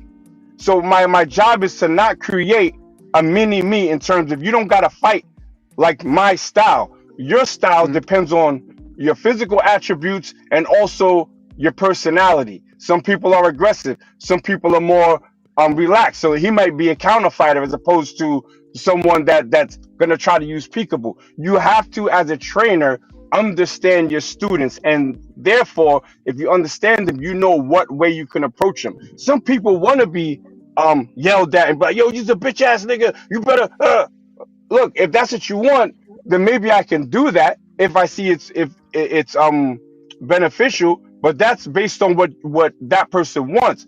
I'm gonna land the plane with this. There's a golden rule: is treat other people like you want to be treated, right? You know what's wrong with that rule is that some people want to be abused. Some people want to be treated like different than what I want to be treated. So what the platinum rule is, now pay attention, is treat others like they want to be treated. That's when you're going to get your results. So if someone is hypersensitive, if they're hyper, whatever, then you might want to treat them with kid gloves to get the results. If it means they're going to start selling more and I'm going to treat you like you want to be treated. Some people are more social, some people want to be left alone. I'm going to treat you like you want to be treated. That's my message to the Jamaican brother. I think I like that you gave me objective criticism. So I wouldn't, say anything disrespectful to you. I will take it in and I'll try to incorporate it into my approach, right? The only like this particular guy, I think he has the chops, but he just don't listen. So it's like, and it's like months of it. So it's kind of like when you hear me talking like that, it's out of frustration because like yeah, I've been giving you like he's trying to rush through the process instead of which is actually slowing him down. And it's like we would have been past this if he just listened. And you know, there's certain elements that he's missing.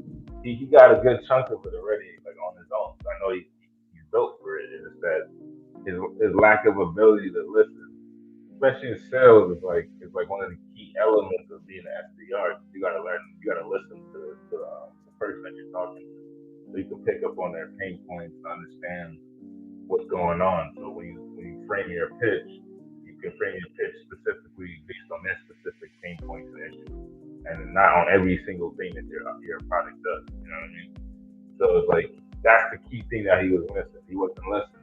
And I don't think he understood what I was getting at. You know what I'm saying? Like, yo, bro. Like, so when I'm talking like that, it's a bit of frustration. There's a bit of frustration, but I'm not trying to talk in disrespectfully. It's like you feel like this is why you're not getting your shit done. So it's like you're not listening. Like, you gotta take Just speak a little louder, bro. We can't really hear you. Oh yeah, I said you gotta. He's like, you're not listening, bro. You gotta take accountability.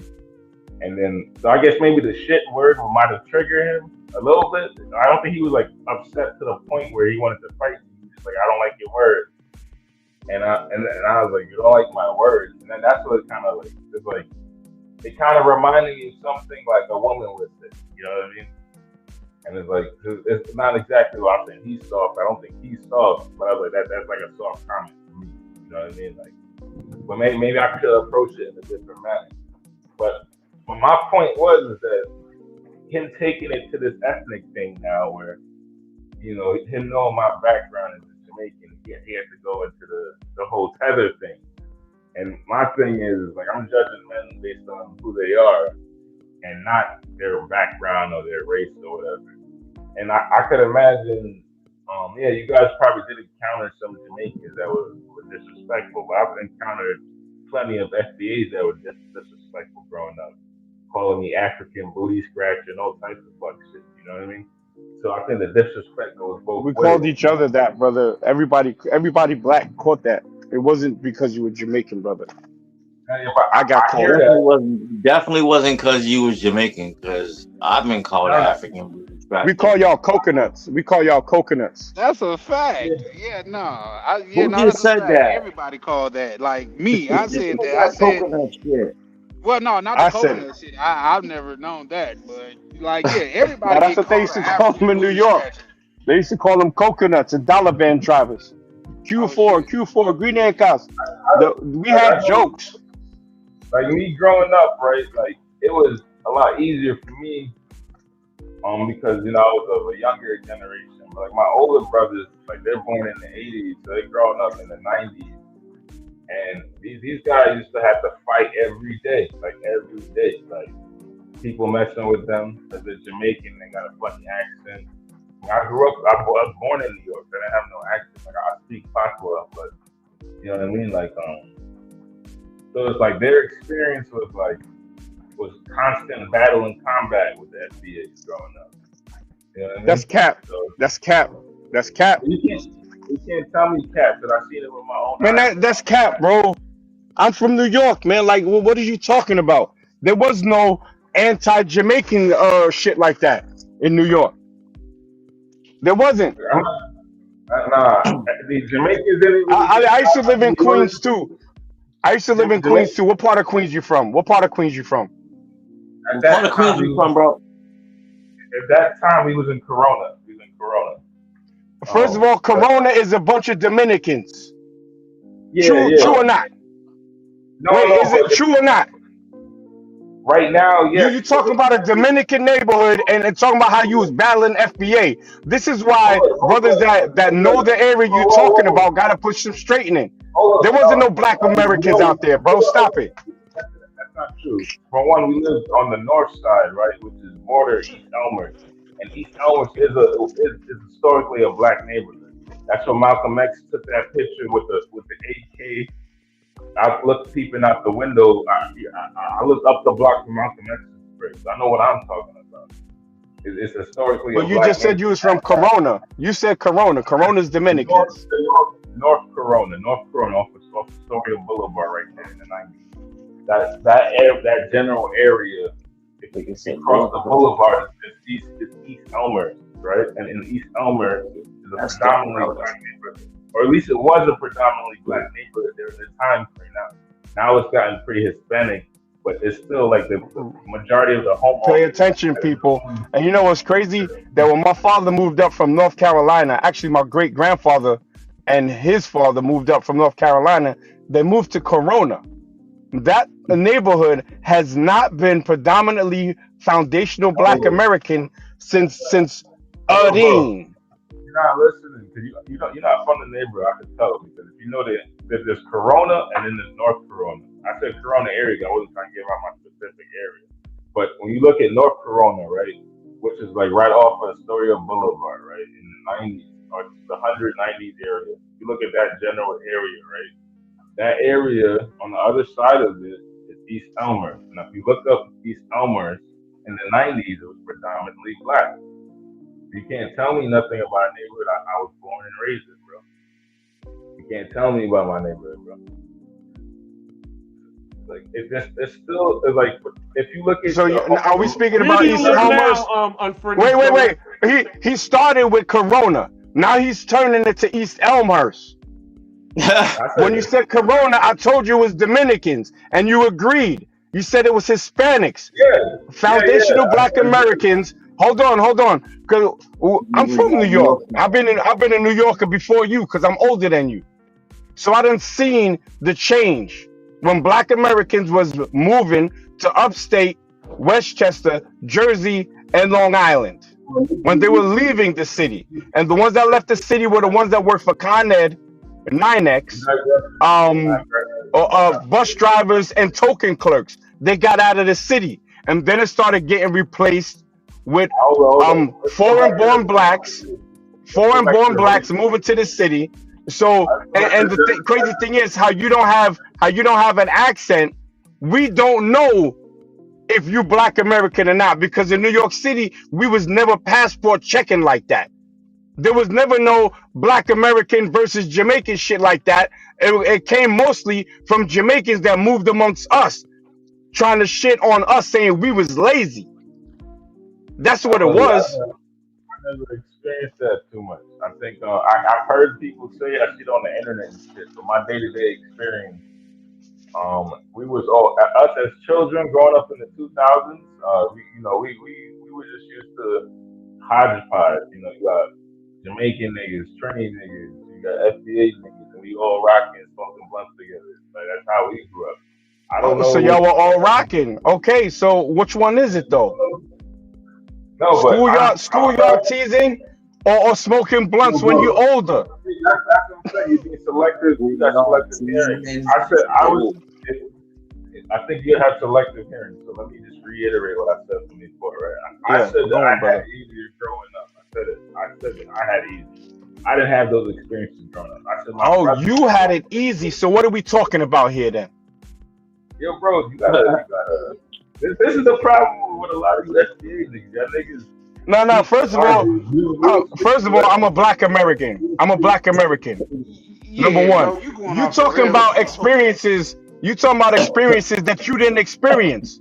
Which goes back to my point that your neighborhood in the time that you gave me was Dominicans. It wasn't Puerto Ricans. I mean, it wasn't Black Americans. Stop it. I said that. Pause. My experience, but my experience, I can remove the ban. The black cleaners trying to remove. So, we grew up on the north side of Corona. So you got North Corona and you got regular Corona, right? And North Corona, right? Okay. We were basically borderline East Elmer. That's, you know what I'm saying? Now, if you look at the demographic of East Elmer in the 90s, right? It was predominantly black. Most of those people, the homeowners there, is basically like a black suburb kind of thing. Most of the homes. It might be that time to spend the block. Yeah. So that's around. If you look, Malcolm X owned the home there. All right. I'm friendly Stoic. You're being a little bit long-winded with your story because you've done said this 3 or 4 times, and I don't want to. I really don't want to cut you off, but because we're talking about colorism, I really want to try to get, instead of you explaining yourself about the whole East Town, Elmhurst, and Corona and all of that stuff. Let me know what your opinion is on colorism. Is it do you think it's programmed or is it a preference? I don't know. Is it programmed or is it a preference? Yes. Do you think colorism is a program or is it a preference? I think it's a mixture of both, to answer your question. Now, the reason why my thing was wrong with it is because he was trying to spin a narrative that wasn't true based on what I said, which I didn't. Oh, bro. Just tell us about your favorite curry goat recipe. what kind of curry goat you like, my nigga? Fuck out of here. Playing games with this motherfucker. But here's the thing. What I will say, bro, you have used a lot of not just segregating language, but you have used a lot of triggering language. When you say you FBAs, is no different than when a white person say you N-words. Or you people, period. You see what I'm saying? And he said you FBA niggas. Yeah, so come on, bro. Don't pull up like you're holier than thou. You started that when you said you Jamaican. I didn't say Jamaicans. Yo, hold on. Yo, you know what's so crazy? I've dealt with that with my own brother. My own brother has reference to me as you people. Me and my sister. My own brother, like, nigga, we passed through the same womb to get into this world. For you to ever flip your tongue up to me and be like, you people, and your motherfucking brother is weird as fuck. Like, nigga, get the fuck out of here. Like, what do you holler? When that reference slides out of somebody's tongue, it's, you better than me? Yep, that's exactly what he's trying to do. Not your people, because I don't know your situation. I'm talking about the context that we're experiencing tonight when brothers say, you FBA niggas. Oh, yeah. All right, so when I honestly feel like that's the same reference. Like, nigga, you think you better than me. That's a fact. I agree with you, bro. I just wanted to be clear I wasn't speaking on your situation, but I agree with you. That's your personal insecurity, though. That's you can't tell me what I meant by that. I'm talking. Bro, I'm telling you what I heard. What the fuck? How do you even reference to that as an insecurity, nigga? Get the fuck out of here. That's not an. If I say that my experience with you FBAs, right, and your mind is I'm saying I'm better than you, that means that's what you came up with in your head. That's not what you said. You said that's the problem with you FBAs, and that's a different statement altogether. So you pulling up and you filibustering, man. Like, it's like no. Hold up. Go ahead. First of all, you asked me not to overtalk you, but you overtalk me, so also you're special than us FBAs as well. Go ahead. Right. Hold on. Everybody go back to their respective corner right now. Let's go. Now go ahead. One person at a time, though. Everybody can't talk at the same time, yo. No, all right. Well, the first thing where you came off, you wanted to talk about Tariq Nasheed, and you said that you had a problem with him. So that, in and of itself, was creating. And then you referenced Tariq Nasheed to your situation that you had with the guy at your school calling you a tether, but you never really broke down the issue. I mean, you did kind of say, okay, well, you don't like the fact that he's always roasting, foreigners. And then once we explained it, it's like we're not roasting foreigners for, or doing an offensive. We're actually being defensive. That's really where it came from. But when you started to explain your story, and we're trying to break down your story to show you where the errors of your ways, you're becoming just like the dude that you was trying to mentor or teach. You're getting emotional and you're getting upset because we're trying to say, well, these are the errors of your ways. This is what you need to do and improve yourself. But do you see how you're getting a taste of your own medicine and you're doing the same thing that the young kid did to you?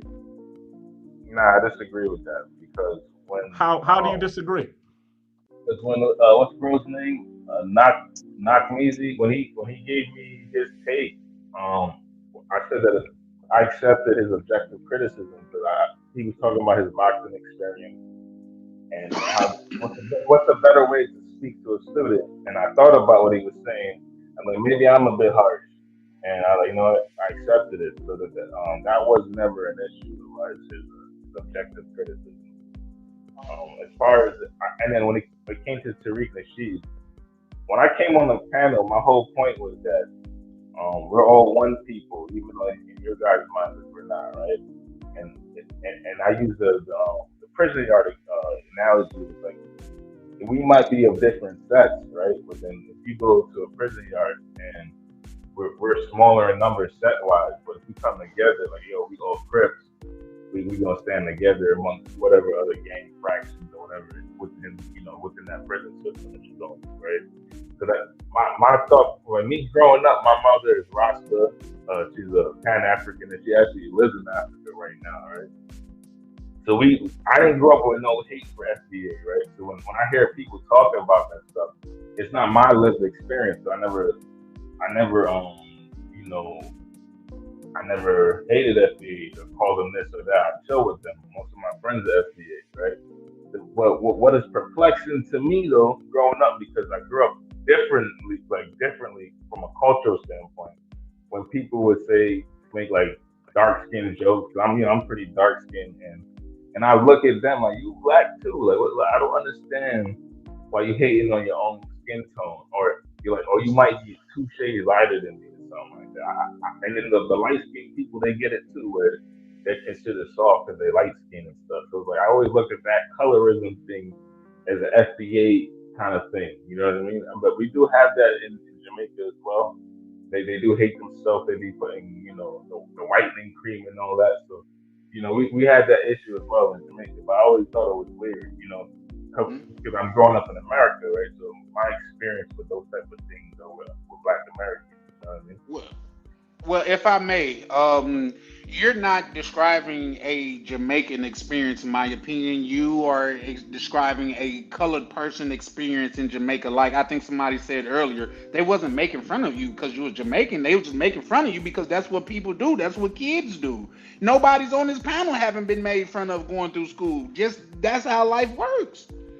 No, for you to internalize it and make it like because you Jamaica, that's Jamaican. My apologies. It's kind of like you planting a seed of hate, but whenever you step back and looked at it, the kids that was joking on you was joking on each other too. Yeah, but then when the FBA thing come around now, right?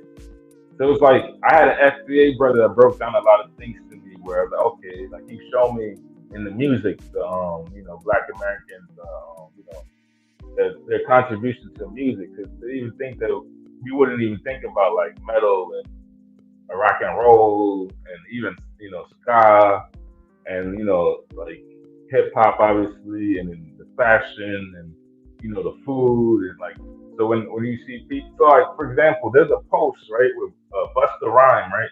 He was saying that Black Americans didn't have any culture, and then I loved how this woman, she's an FBA one, how she approached it instead of calling them names or being low IQ in my opinion.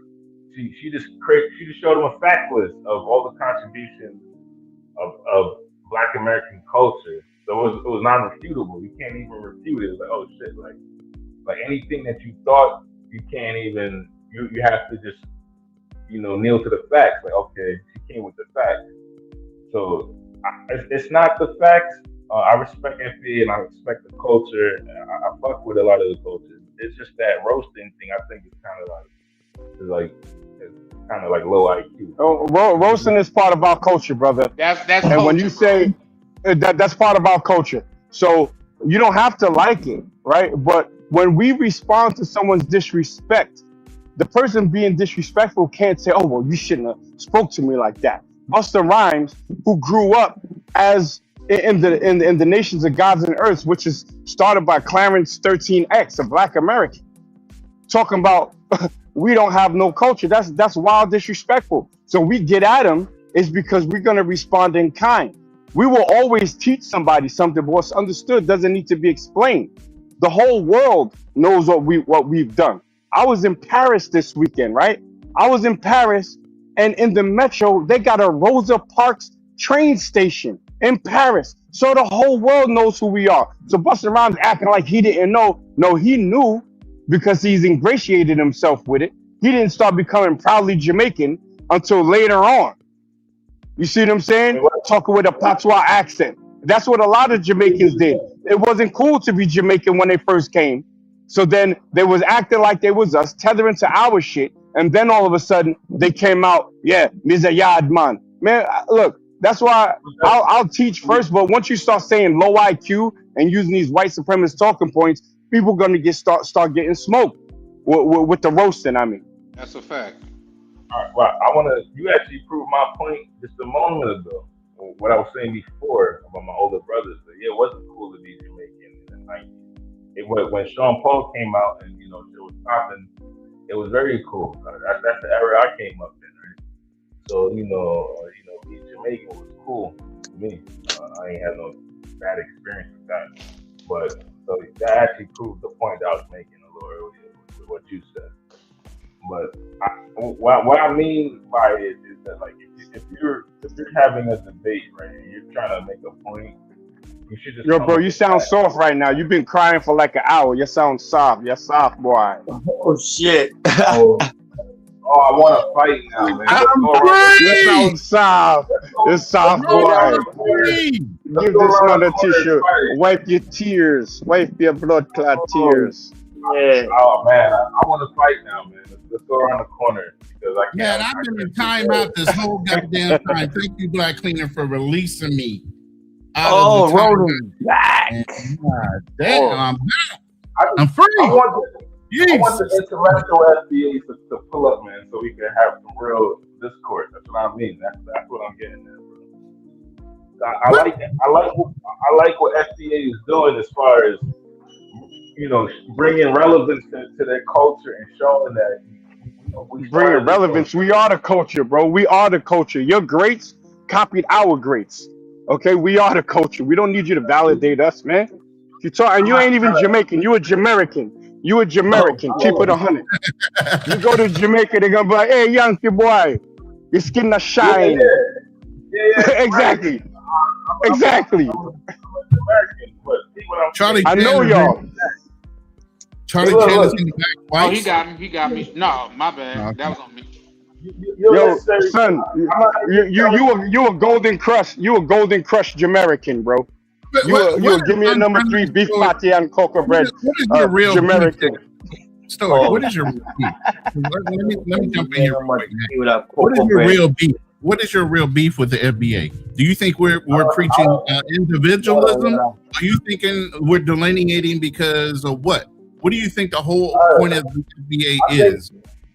I think he gave the analogy of us being in the prison yard, and he was saying that. I'm going to hear his point of view. Let him spit it out. What do you think the FBA is doing wrong by delineating the idea of Black Americans being here way longer than any immigrant that came through on your family side?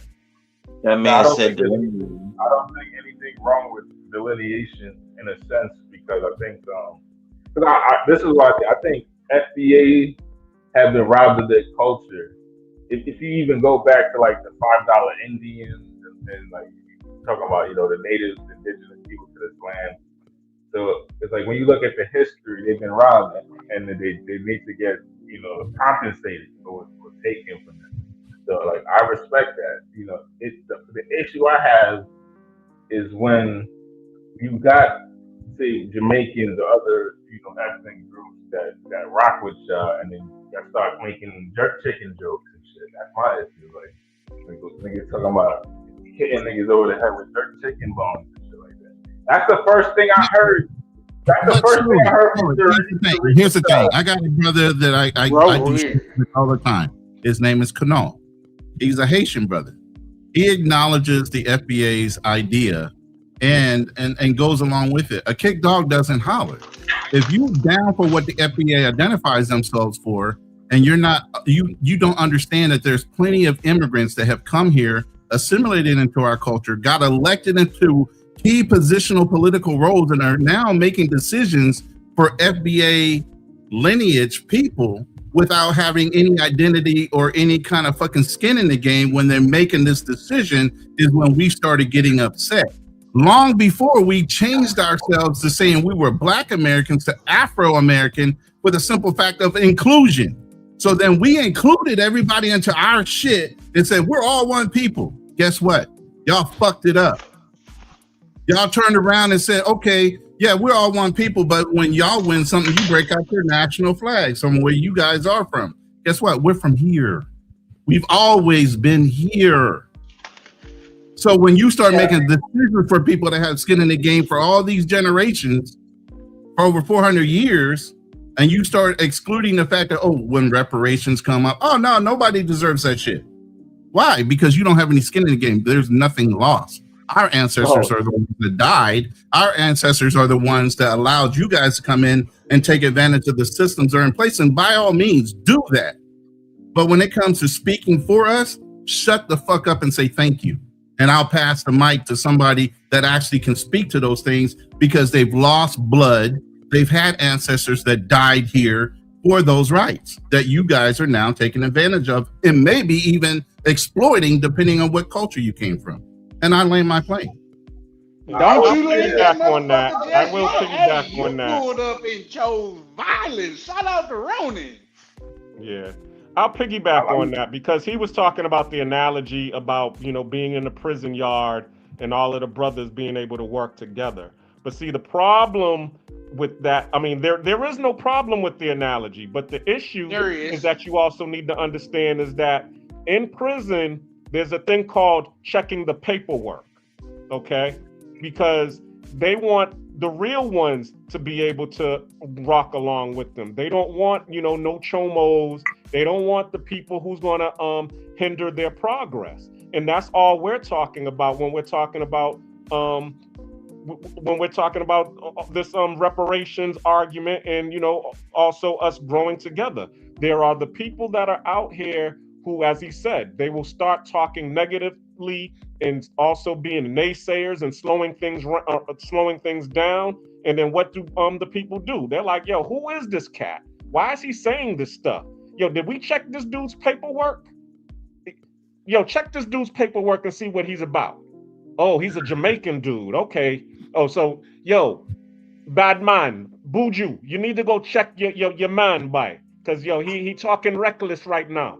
You know what I'm saying? Go check. We don't even want to be, we don't even want to check you. We would rather have the ones who are riding with us check the ones who check their coons, to be honest with you. But as we said, you all keep coming in our spaces and start talking negative about what we're doing. This is a FBA space, and it's a safe space for everybody, because, and I'm gonna be real with you, I went to a elementary school. The name of the elementary school is Berea Seventh-day Adventist Elementary Junior High. Talk about SDA. Okay, and then the reason I'm telling you about that, because if you know anything about Seventh-day Adventists, then you know most of the people that went to that school were from the Caribbean. I was one of the few foundational Black Americans that was in that Seventh-day Adventist school. It was an all Black private school, but mostly everybody was from St. Vincent's, Jamaica, Haiti, Trinidad, and Barbados. Those were all my classmates that I grew up with. So I rocks with the Caribbean, with the West Indian Massive heavy from Boston, okay? And most of them are my friends. I will never talk bad about any Caribbean culture. Yeah, we did rash on each other and rank on each other and pick on each other, in elementary school, but we were all friends, you know what I'm saying? But at the same time too, none of them is going to be coming in my circle preventing me from progress. So when I do see some people that come into the circle and try to prevent me from progress, and it doesn't even have to be a Caribbean person. It just like 2 weeks ago, we was on vacation time with Ryan's live, and we was talking to Chill Capo, and Chill Capo was talking about, hey, let's boycott Colombia. And everybody was like, yo, yeah, we for it. There was one foundational Black American coon who was all like, do you think that's gonna matter if we boycott Colombia? We like, yo, who the fuck is this coon who's saying this bullshit? Get this motherfucker out the room. Get him out of here. So it's really, that's all we're saying. We're like, yo, if you ain't got nothing good to say, then shut the fuck up. Who asked you? That's really what it's all about. We're not really dissing anybody. We just trying to, we checking paperwork because we trying to do something. And I'm gonna land there. Anybody else got anything to add? Real quick before I go to work, I got to get this money. I think his analogy was crazy because he's speaking on a panel of FBAs and using gang analogies as if that's all we can understand. And he don't even come from that. Let me add to that. Yeah, talking about a stereotype. He also added that he's never been to jail and gonna use a jail analogy. If that was a white person, we would have been all over him. Right. Come on, man. How you gonna use a jail analogy and you ain't never been in jail? That don't make sense. The reason why I chose that particular analogy because it's easy to understand. No, it's not. I'm not a jail guy. Jail environment, bro. And I don't because I've never been to jail. Don't want to go to jail. Ain't trying to go to jail. So I don't have any kind of mentality when it comes to gangs or jail mentality. I just told y'all how I grew up. The fuck? All right. The reason why I brought it up is because you have an overarching gang called the Crips or the Bloods, and then they have different sets. I'm looking that doesn't mean anybody on this panel is associated to that shit. So why would we understand?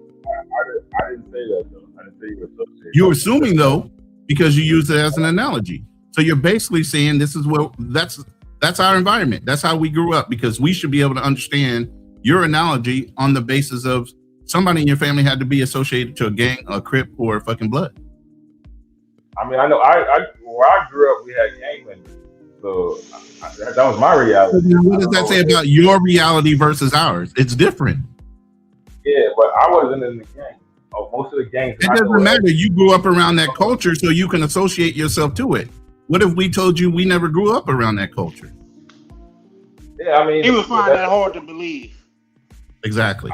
He stereotyped us. Or stereotyped the room. You're putting words in my mouth. Yeah, that's how you. I didn't mean it offensively. It was just that nobody ever does though. When you stereotype somebody, you don't mean it offensively.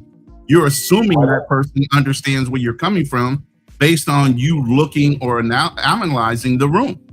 So you analyze the room and you assumed we would all get off on that analogy that you're about to use as something we all understood. No, I thought everybody was objective when it came to like sharing an analogy. I could have been. It was the easiest analogy. Here's the thing: you use the lowest form. Stoic. My question was: if this was a panel, his whole thing is, would he use that same analogy? That's what I'm saying. You use the lowest form, and Stoic, you have a great name, Unfriendly Stoic. Okay, that's great. But here's the thing. You use the lowest form to associate yourself to a room of black men as gang culture versus somebody in corporate America. And Unfriendly Stoic, say this, we love you because you a brother. But you're going to get this work tonight, okay? I see that. This is my question. Guess what, Friendly Stoic? It's not because you're Jamaican. It's because of the things you said. If anybody would have pulled up and said what you said, he would have got the same energy, sir. All right, well, give me a better analogy. That you would use.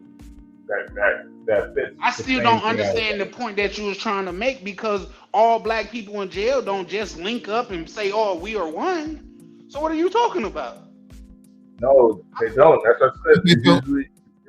I kind of gave you an analogy already, and I had a young brother. His name is the Homie Sub, and I went on his show before, and it seems like, and I don't want to use the word tethers, but immigrants. Okay, you guys come over here, and oh no, he said you guys. Yes, I'm going to say immigrants come over here. I'm going to say immigrants come over here, and y'all try to teach us about our culture and say how we can make it better. but yet and still you all fled from whatever cultures and countries you came from to come here to better your families and your legacy off the sweat and blood of our ancestors.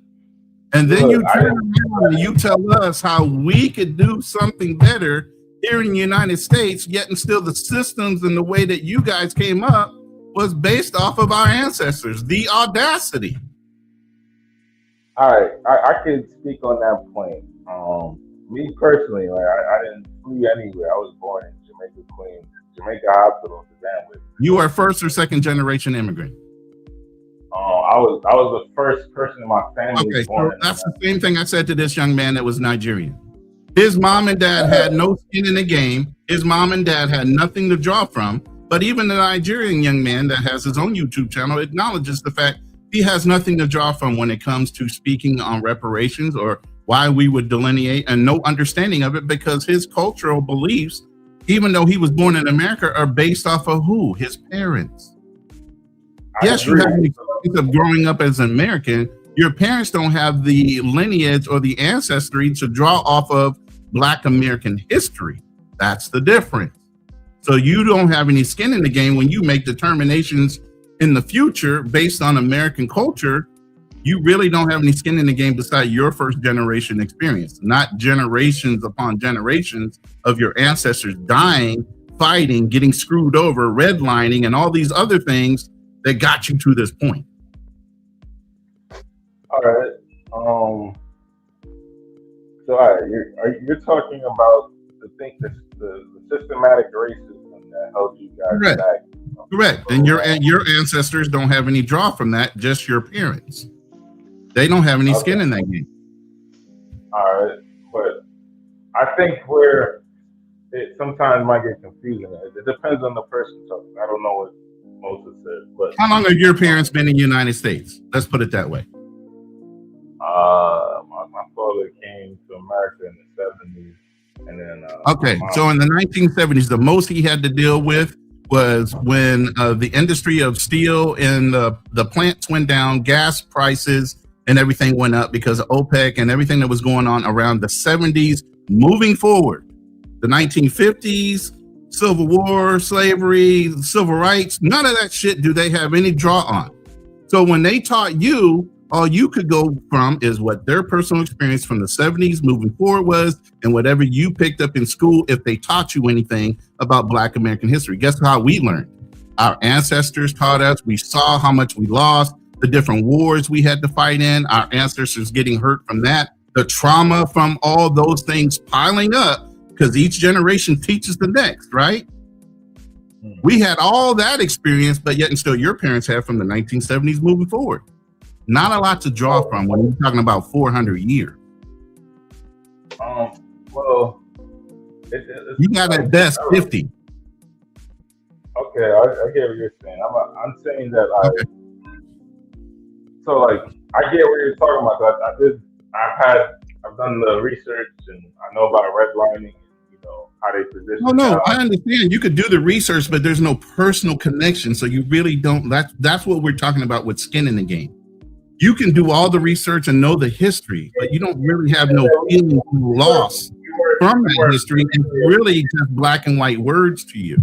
It's not literal lived experience through ancestors. Not necessarily, because like my ancestors went through a similar experience in Jamaica.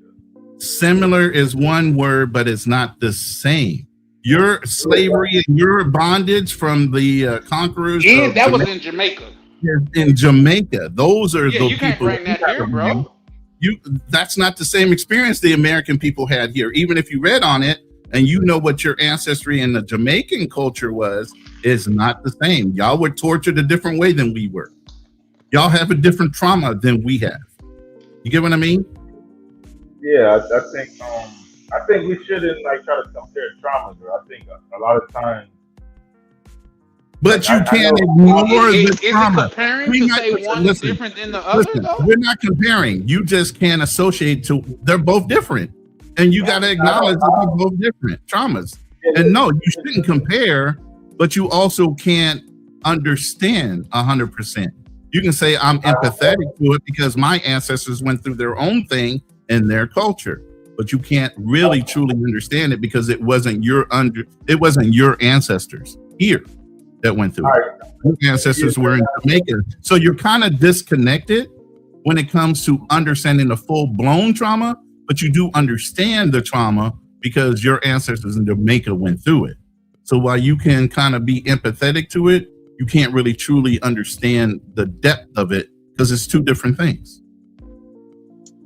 All right, so like we give you an analogy. Like let's say that we start on two sides of a map, right? And then we're both trying to get to the same place. Yeah. And then you're an engineer, right? I think that was your history. You're like an engineer or something like that. Yeah, I went to growth school engineering. Okay, so then you should understand the way I think. I think spatially. And I gave this analogy just the other day before I started the debate with Fearless. Okay. The debate and the analogy I'm going to give you is going to be similar. While we both might be able to see this thing in the same way, we're going to see it differently. And while we both might be right in our perspectives, it's still different. So let's say you're in an art museum. There's a statue right dead center of the art museum. And you have 3 different levels to the art museum, right? I'm standing on the ground floor in the back of the statue, looking at it in my perspective and my viewpoint. You're standing on the first floor, looking down on the statue, and you're giving your perspective of your view of that same statue we're both looking at from different points of view. Your experience is going to be different from being on the first floor than mine being on the bottom floor, the main floor. You get what I'm saying? Yeah. Okay, so we can both see the same thing. We can see the different perspectives of that same statue, but we're going to interpret it 2 different ways because we're looking at it from 2 different views. Yes. Talk that shit, right. They both can be right at the same time, but it's not necessarily 100% accurate. Yeah, I agree with what you're saying. Talk that shit, Ronnie. I want to give you like an analogy. Like, let's say we start on 2 different sides of a map, right? Where we end up in the same location at one point, but the location we end up is not where we're trying to head, right? Now we started on 2 different points. We're currently in the same location, but we're both trying to get to the same location. Right, but see, here's the thing. Even with your analogy, I start on one side of the map, you start on the other side of the map. We meet in a central rally point, right? And we're still trying to get to that main point. Both of us together. Your journey to get to the rally point and my journey to get to the rally point were 2 different ways. You might have went through valleys and swamps to get there. I might have had to climb over a mountain and go for a fucking ocean. But we got to the rally point, so now we can move forward, right? But here's the thing. We rallied up, and we start moving forward to that same point.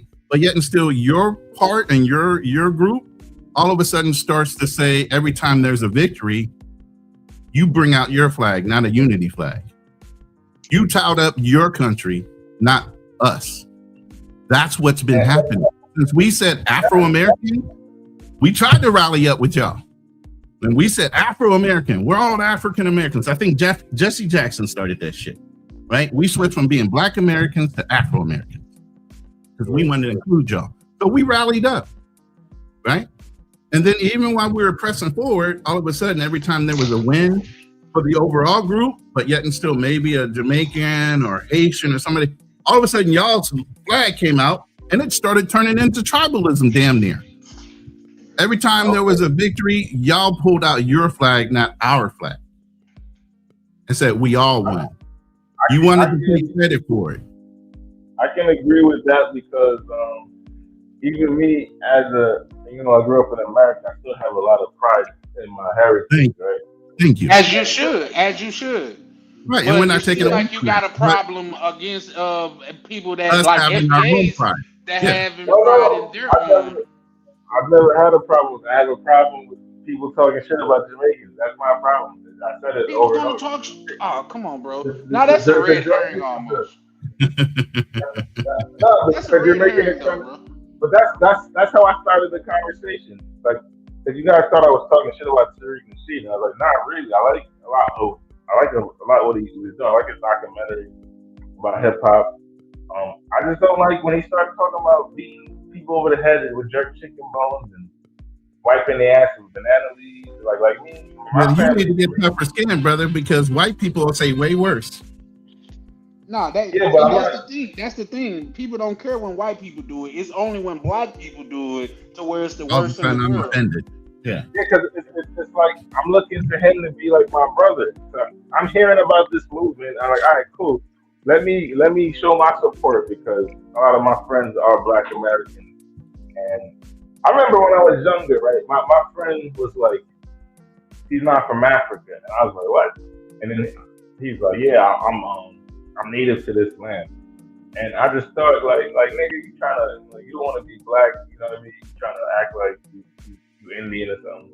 But then when I started really doing the research, and then I had like some elder Black women show me like the Black lineage that was indigenous to this land. I was like, oh shit, he wasn't blind. Like, you know what I mean? Like, yeah. So hell, my ancestors were here. If you know anything about the Creole Nation, the French and let me put it this way: Louisiana Purchase fucked up a lot of things for the races that were in South and Southern United States. You know why? Because it was the actual first culture that was mixed. That's where mulattoes came from 95% of the time, was because blacks, French, Indian, and Latinos were all blended. They all mixed together perfectly. No issues, no nothing. When they brought Louisiana, they had to actually desegregate the fucking country, that part of the country, because there was no racism. They had to inject it into Louisiana and up. Yeah, that's what I'm saying. So it's like when I see that and like that interest, that because I started doing research about like my heritage in Jamaica, and we have similar, like we got the Tainos, you got the Caribs, you got the Arawak Indians, and then they still have tribes in Jamaica to this day that have the same complexion as they're black. You know what I'm saying? So it's like I'm noticing that when we look at what happened in America, and you look at what's happening in the Caribbean, because you think the Caribbeans are part of the Americas, right? These native tribes were here beforehand. So it's like the narrative that everybody came over on a boat, and if there wasn't black people here already, started like, okay, wrong. So it's wrong. So the FBA movement actually inspired me to look into my own kind of like heritage and what's going on in Jamaica. And I've met Taino Indians in Jamaica that are dark skinned. Their phenotypes are a little different. They have like straighter noses. So when I look at my mom, that's what her nose looks like. You know what I mean? Like, for example. So okay. And then we have like in my family there's a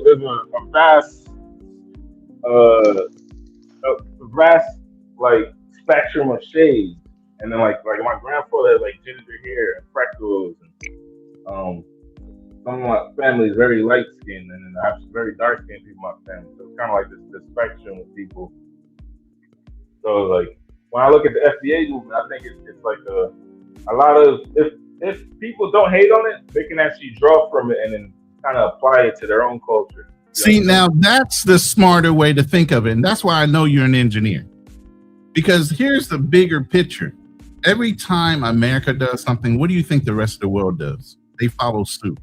So if anything, instead of tearing us up and hindering us from doing it and getting it done, it should be encouragement from the other immigrants for us to get this done and be pushing it, so that once they do it here in the United States, all those other countries usually fall in line. How do you think South Africa got through what they got through with apartheid? America was the light. So if Black Americans get it, guess who else gets it? Proliferated globally. Well, America did it. Shit, we might as well fall in line too. But see, y'all don't see it like that. And I'm not saying y'all meaning you. I'm saying in general, a lot of the immigrants are still trying to step on us so that they look better to YT, instead of getting everybody in line to get YT in line so that they can also benefit too. That's the fight. I would say for me, it took a patient FBA to sit down and show me these things. And then the only reason my mind was probably I was susceptible to it is because I grew up in a pro-black Pan-African, or I don't say Pan-African, that wasn't even a thing, but I would say a pro-black household, right? So it's like, we never hated on black people in my household as Jamaicans. But I don't know what stereotype the shit out of us, though. Yeah, I mean, all right, so like, I have a friend that I know, he's Haitian, right? To just piggyback on something you were saying earlier, like his family came to America. They was in Brooklyn, in the hood, and then while they were there, his parents went to school. They got in the medical field, and then eventually moved to Westbury, which is like in Long Island, nice neighborhood. And then eventually went from Westbury to Seacliff. I don't know if you know Seacliff in Long Island, or if you know that's like where the Wolf of Wall Street guys was buying houses, $1 million house off the the North Shore of Long Island. Like that's where. All right, so he got successful based on his education and everything. Yeah, his parents. He was just born into it. But I guess what a lot of immigrants look at FBAs were like, we came to the country poor and we ended up rich. And I was like, why can't you do that? So like, what's y'all response to that? And that was kind of back to the analogy of like, we're at the same point now, and I get the trauma, right? But now it's like, and then I know what part of your response is, because there are a lot of rich black FBAs. But like, what can we do, right? We're moving forward now, instead of like there being like arguments, fights, stuff like a lot of times when people are making suggestions, it's not there to actually. The best way I can say this is for every immigrant that's in politics or every immigrant that comes in here, get in fucking line, meaning support the fucking major cause, and stop cosplaying as us, but then speaking backhandedly about us. And when I mean us, I mean FBAs. Well, I mean, like, for example, you've made it through education, right? I'm assuming either self-education or okay. So it's like a lot of people that are unsuccessful, right? If they followed suit on what you're doing, don't you think they would have the same degree of success as you had? No, because a lot of them don't have the same focus or the drive that I had in my environment. Remember, I came from a family of hustlers, but I also came from very educated, very selfless people as far as a culture. Our family is family of service, whether it be military, police, firemen, lawyers. You know what I'm saying? So I know my family's history. I know what drives us. I know what drove me. You know, a lot of guys and a lot of people are raised in single mother homes where, over the last couple generations, mothers are raising men not to be so much men. Son-husband roles are stronger than ever. A happy wife, happy life is a bullshit fucking thing. Son-husbands is a thing. They raise their sons to what? Pay homage to the female grandma, great grandma, whoever, auntie, not the man in the house, because there wasn't a man in the house. Why? Because our culture chose to take the social services role and zaddy to be the man in the house versus the black man who stepped out of the house during the 60s because there was a downward turn in production in the steel mills and the car plants. So they had to go to other states maybe to work. And so the man left the house, and obviously the woman could take advantage of social services while he was doing that. He was still sending money home back then. The woman was taking that money and taking social services, Zaddy and him. So then when he comes back, when the economy fixes itself, guess what? Our black women decide to say, you know what? I don't necessarily need you in the house no more. I got Zaddy and you were sending me money anyway. I can put you on child support. It made it easier for them to want to break away. FBI and everybody achieved their goal. The strongest nuclear family in America were black families in the 1950s. How far we have fallen in 70 years from being the number one unit of production, the Black Nuclear Family, Wall Street, and all the other productions where we kept our money in our fucking communities a hell of a lot longer. We supported each other a hell of a lot longer to now. Look at the disarray, the fucking chaos.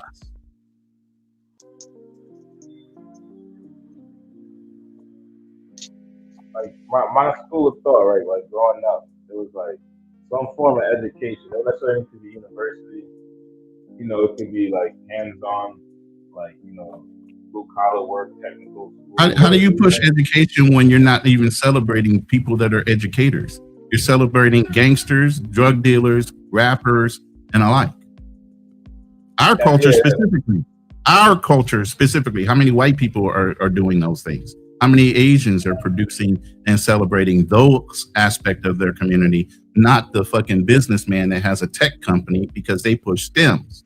But Ronan, my only pushback to that is how much of that is done like on a large scale, like media. We have it's absolutely done through social media and the media, and who controls the media but the same people that tried to break up the Black Nuclear Family. They still fear us to this day. They have not stopped fearing us. Even though they've taken us apart, they still scared that if we ever unite, it's fucking over for them. Yes, and history has showed that. Right. So why would they even allow us a foothold to get back together and get it together? Maybe we gotta change the narrative, like, you know, start trumping, like, you know, start showing the black kid that went to engineering school and got his. That's the point. What news media do you see doing that right now? It has to be independent news. Wait, it has to be independent news. It has to be driven by black motivations, right? What did we have like that we sold off? BET, Ebony, all these other black media companies and all these black magazines and publications. Guess what? Viacom and other white companies now own them too. So even black media can't even promote black things because what? They're promoting rappers, gangsters, football players, athletes. They're not promoting the good things. Why? Because they want you to continue to fall in that trap of how many out of a percentage of people actually make it to the pros. How many of those people actually make it to what these people they emulate actually can do?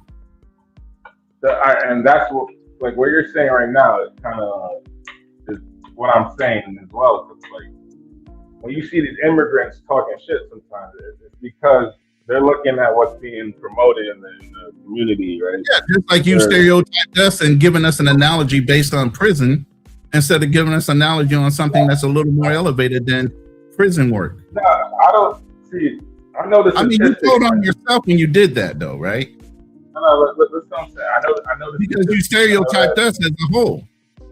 No, I want to hear the statistics that he's an engineer. Listen, he's an engineer, right? He's on if he sat in a room of people of his own culture, Jamaicans, Haitians, and everything else, I guarantee you, he would have not used prisoners or prison work as an analogy in that room. I think so. I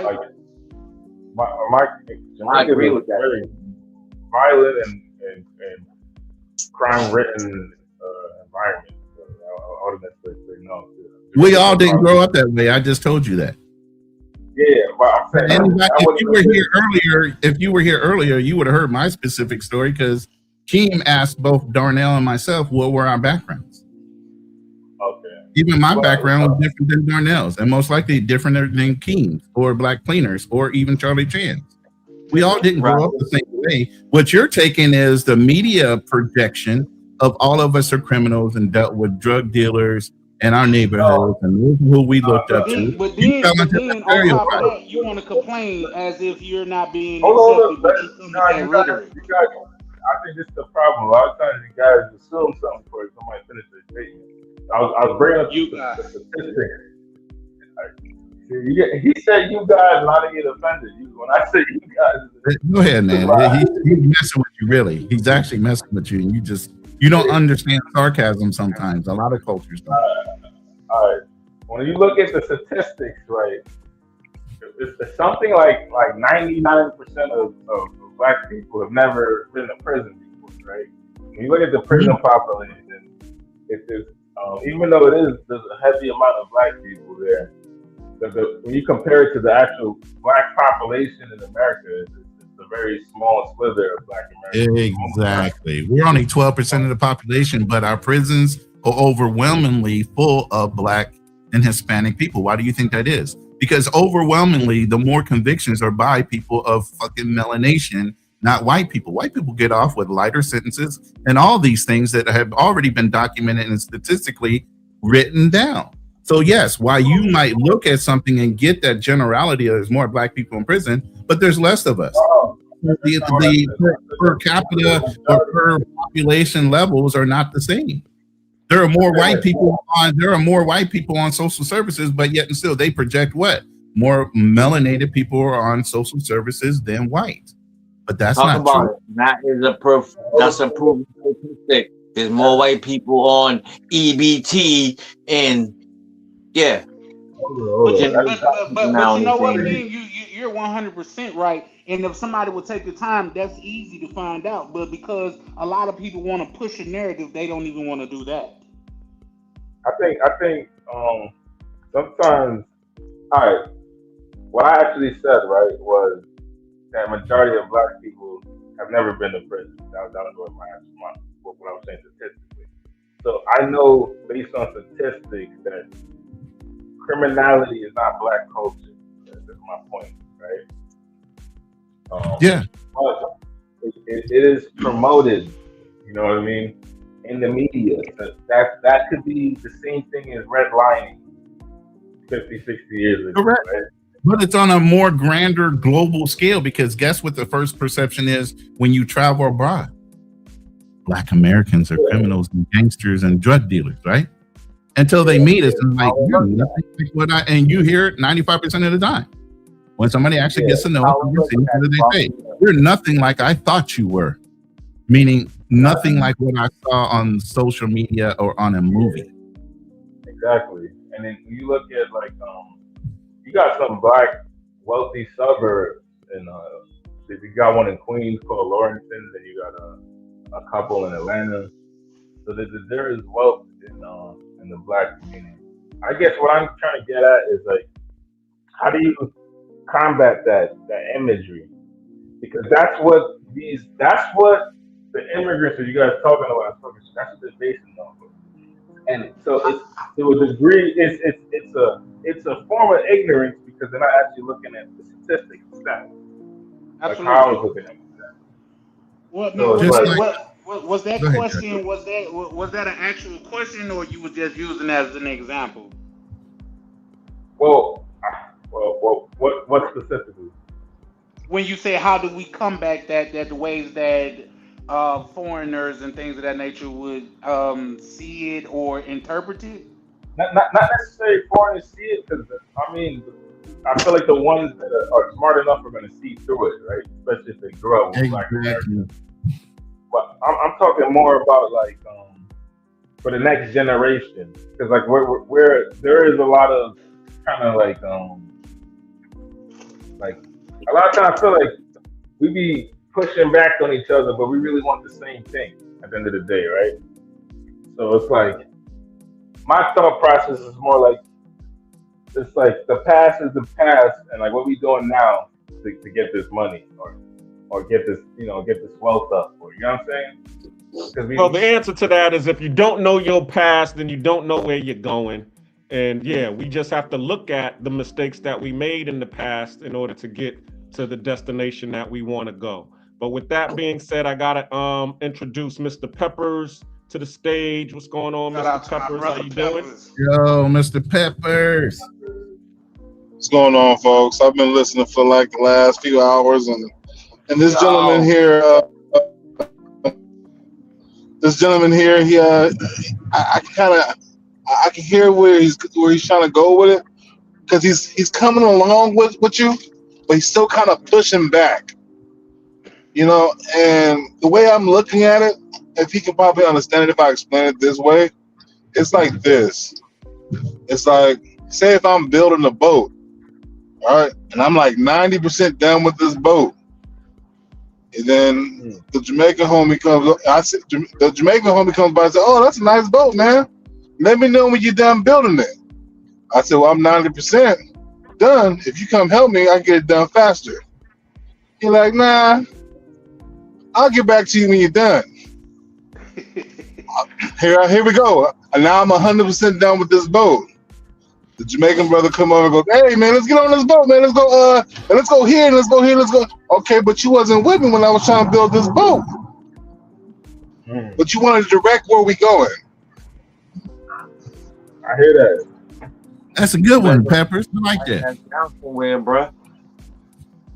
That's what I've just been listening. Hey, and shout out to you. All right. Man, I'm just a loyal follower, man. Yeah, we can hear you, Tony.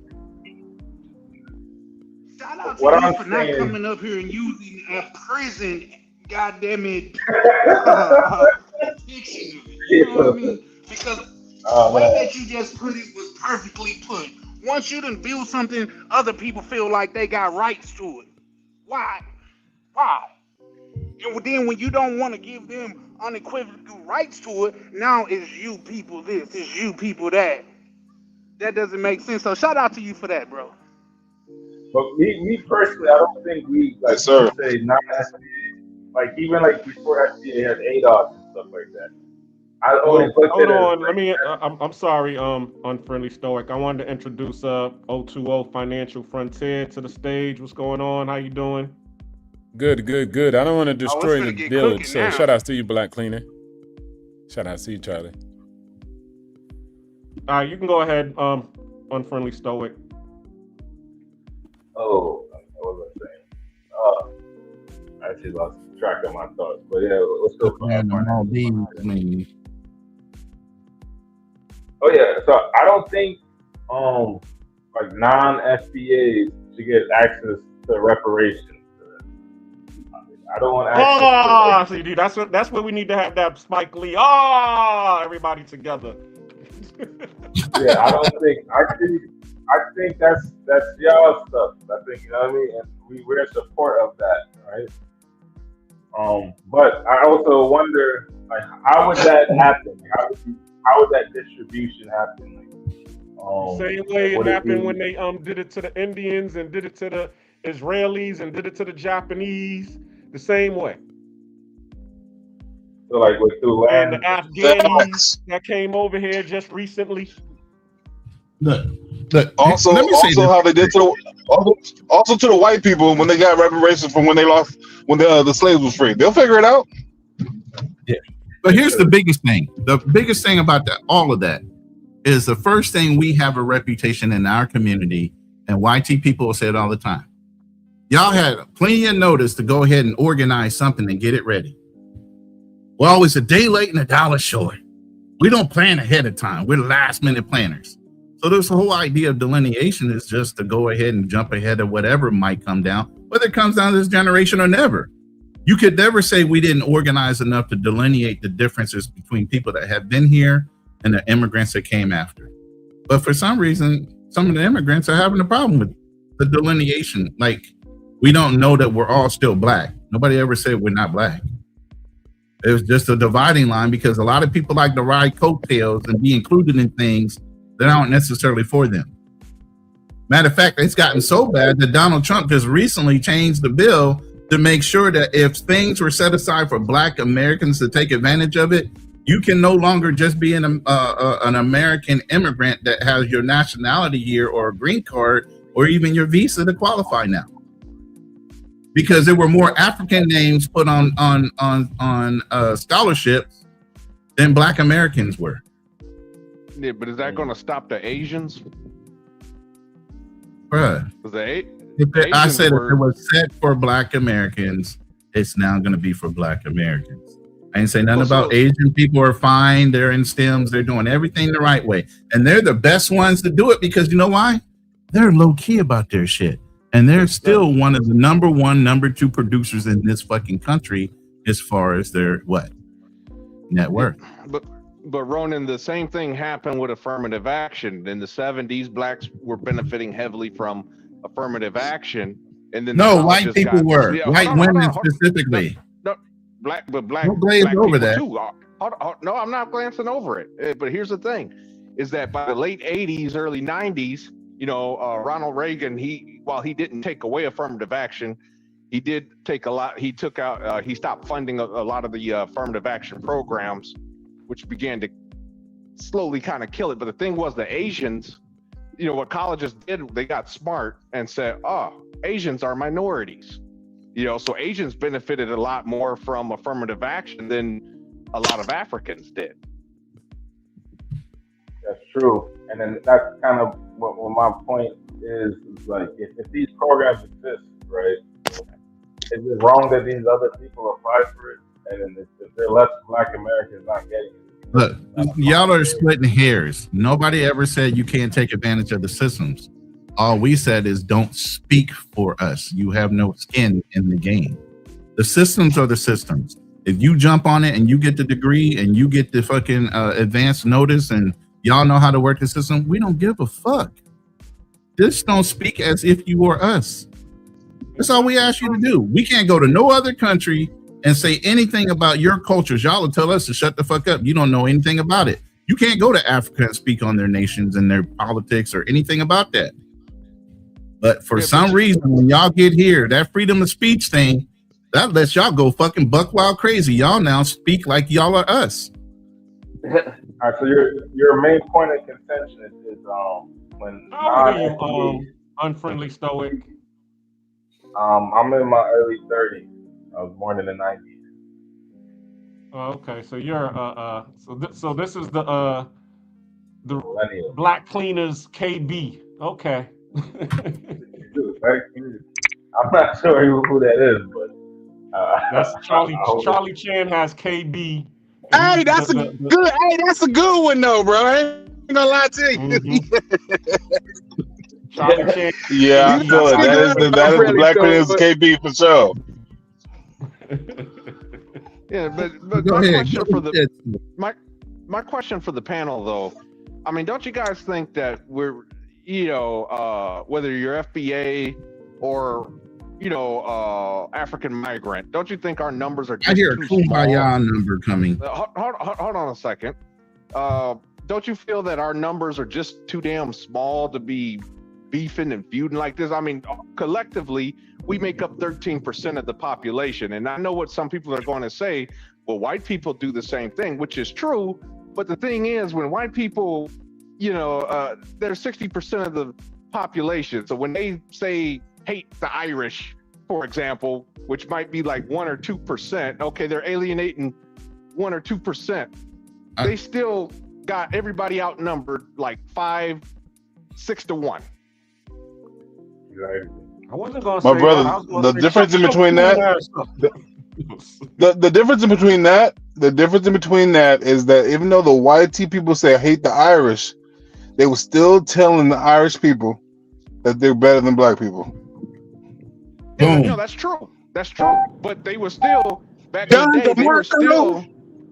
They were still the N-words of the white community. I mean, let's just face it. But yet they were still better than Black people. Yes. Exactly. But the point that I'm trying to make is with that Don DeMarco in there. That's crazy. The point I'm trying to make is that we're too small, to be divided.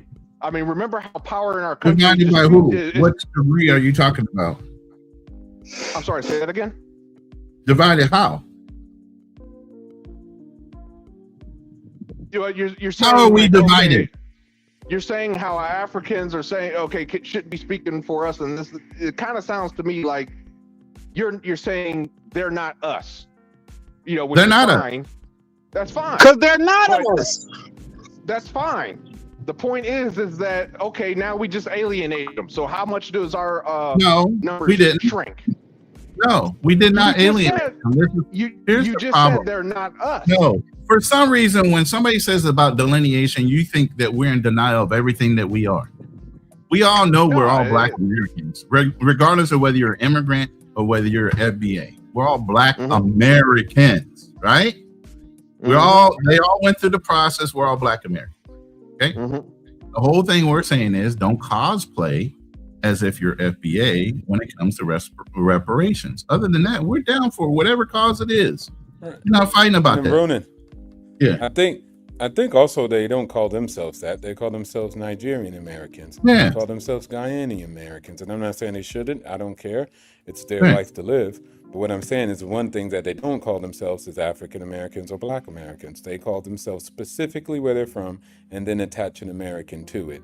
Most of the time, if you introduce themselves, they'll say, hey, I'm from Nigeria, but I'm an American, or I'm a Nigerian American. So again, that's their choice. And then again, just because someone has a skin color or a gender, that doesn't mean anything. You still have to negotiate terms, treaties, truce with those individual entities in order to actually have some type of cooperation.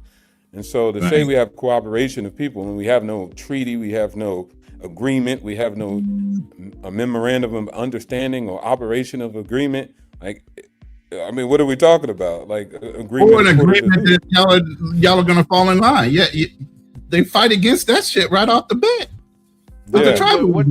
What do we need an agreement for? I mean, basically, I don't know if anybody understands, but the way how power works in our country is based on population. So those with the bigger numbers basically, make the decisions. So so those with the biggest number make the decision. So there's no such thing as people saying the small had to do this. There's no such thing as other people saying the small group, like the rich, do that. So all that is irrelevant. It just depends on if you have the largest numbers, you have the power. Is that what you're saying? Yes, absolutely. You take okay, so when people say all those other things like the rich control or this small group controls, that's a lie, because all you have to do is have the majority and you're in control. And you're the one with the power. You got to choose. Power can be an illusion. Now, no, I didn't ask that. No, nobody asked that. Again, going back to what you just said, right? Because you just said it. So you just said, I didn't say it. You said it. So you said how it works in this country is if you're the majority, you have the power. Yes, you do. Right? Whether you realize it or not, but you do. Okay, cool. Oh, okay, so it's whether you realize it or not. Let's say you add that. So if you realize it or not, if you have the majority, you have the power. Okay, so do the rich have the power? Yes. No, hold on, cool. Yeah, Darnell, do the rich have the power? Don't go solve it now, Darnell. No, I'm just trying to choose how to attack this. Because you know the answer. Right. I mean, they have the power.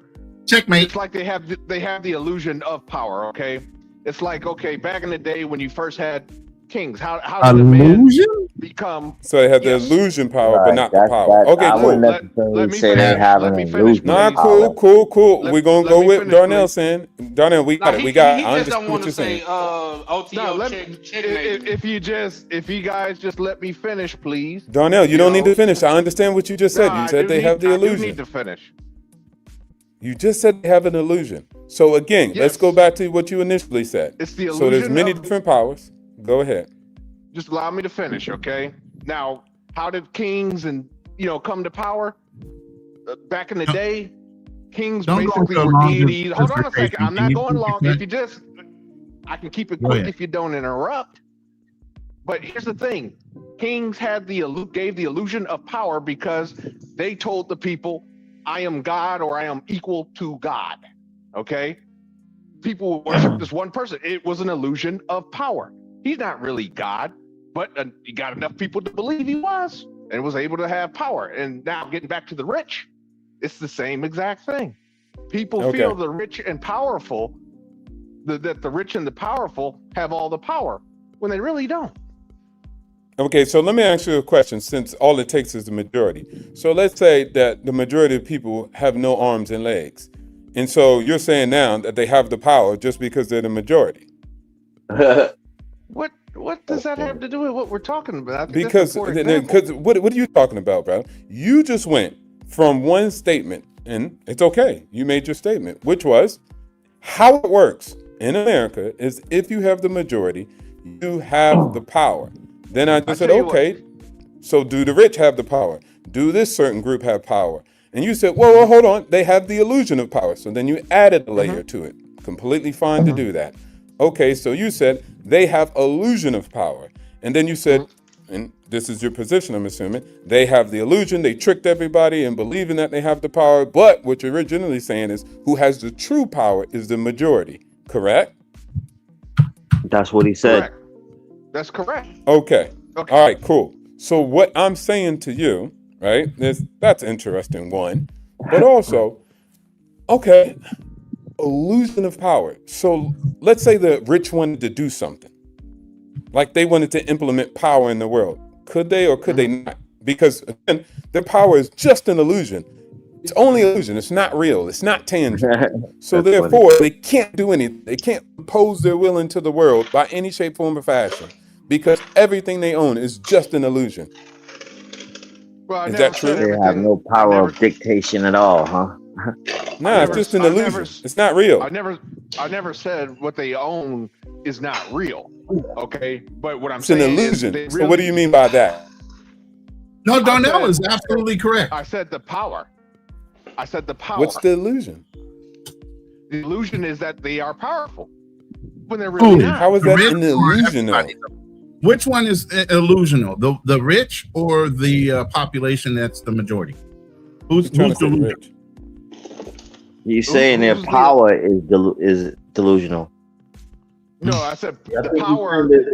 When you're saying, okay, when you guys are saying that the few are the most powerful, they're really not. I mean, man, you get enough people. How many kings and queens have been overthrown? But wait, you keep saying if you get enough people, why can't I get your people? See, this is where you play games in your mind. I play games in real life. It's not an illusion. It's not an illusion at all, my little boy. It's not an illusion about holding power over the masses. There's nothing illusionary about that. So you're saying if you get all the people, why can't I get the people? I'll play Black, Cleaner, Cool, and Charlie to go against you, period. I could not only just pay them in cash, I could pay them with anything else that they're self-interested in, and I can actually see it happen. So if they want something and I can make it happen, then I can give them that, and they won't be on your side. Let me give you so a better analogy. If we come together, all you want. They're not on my side. They're not on my side as we speak. Okay, so let me give you one that both of y'all can understand and you can't dispute. Right now, we have a definite demonstration of that going on in the world, right? We got Israel with only 2.3 million people that are actually controlling the actions and everything else of 344 million people of the United States. Israel only 10.3 million. They're not a majority, but yet and still they're controlling the actions and the interactions of war for the United States people that overwhelmingly outpopulate them by 344 million. Yep. So it's not the masses that control anything, right? It's the ones that control the people that actually make the decisions at the top, which is money. And then, like, I think Darnell, no, he just want to fight this to the end because the rich people, the ones that's providing the jobs, is controlling a lot more than you would care to admit to. Yeah, if they're providing the jobs, but as we have seen throughout history, how many times when things start going bad, people aren't eating, that illusion becomes it's not the rich people that's not eating. I get it now. Darnell is the professional devil's advocate. No matter you're right or wrong, he's going to still come out with a response. Well, no, he's got to make you think like you got to double. Roman, he just got to see this. I get being the devil's advocate, but you can't just spew nonsense and expect the people to go with it. Okay. If it's nonsense, what are the three most powerful states in the United States? I don't understand. I mean, you can California, New York, California. I think. New York. No, not New York yet. You can assume it would be either California, Texas, and Chicago. He's trying to go by population because of electoral votes. Correct. Or Illinois. I know where you're going. But it's not Illinois. It's Florida. Florida's number 3. Okay.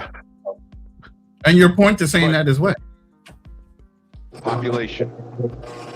They dictate those 3 states. Now, granted that they don't agree on those 3 states are polar opposites, with the exception of Texas and Florida. But they're polar opposites of California. If those 3 states all voted the same way, that would dictate, but they don't. American policy. Have they ever voted the same way? I can poke a hole. I can poke a hole in that analogy there, because yes, those states have a high population, but who gave those states those electoral votes? Not the majority. It wasn't the majority that made that decision. Yeah. Nope. Wrong. No, they have meetings right before. Listen. Let me explain. That's what they call gerrymandering. It's called gerrymandering. You did hear that word before, right? You know what gerrymandering is, right? It's where they have a small committee meeting and to do redistricting on where those votes actually apply to, right? And they're famous for going on right now in the South. Redistricting Black communities and major white communities and kind of breaking them up so that whatever the Black community might want to vote, it gets swayed based on gerrymandering, and the Electoral College gets what votes going where. So was that by population or small little committees that are controlling gerrymandering and redistricting of the actual Electoral College? Yeah. Exactly. Yeah, exactly my point. Thank you, Ronan. Gerrymandering is done by committees, but if we were to take, and it's small city committees, it's not even federal. No, it's state. It's actually state. Okay, that's still smaller than federal.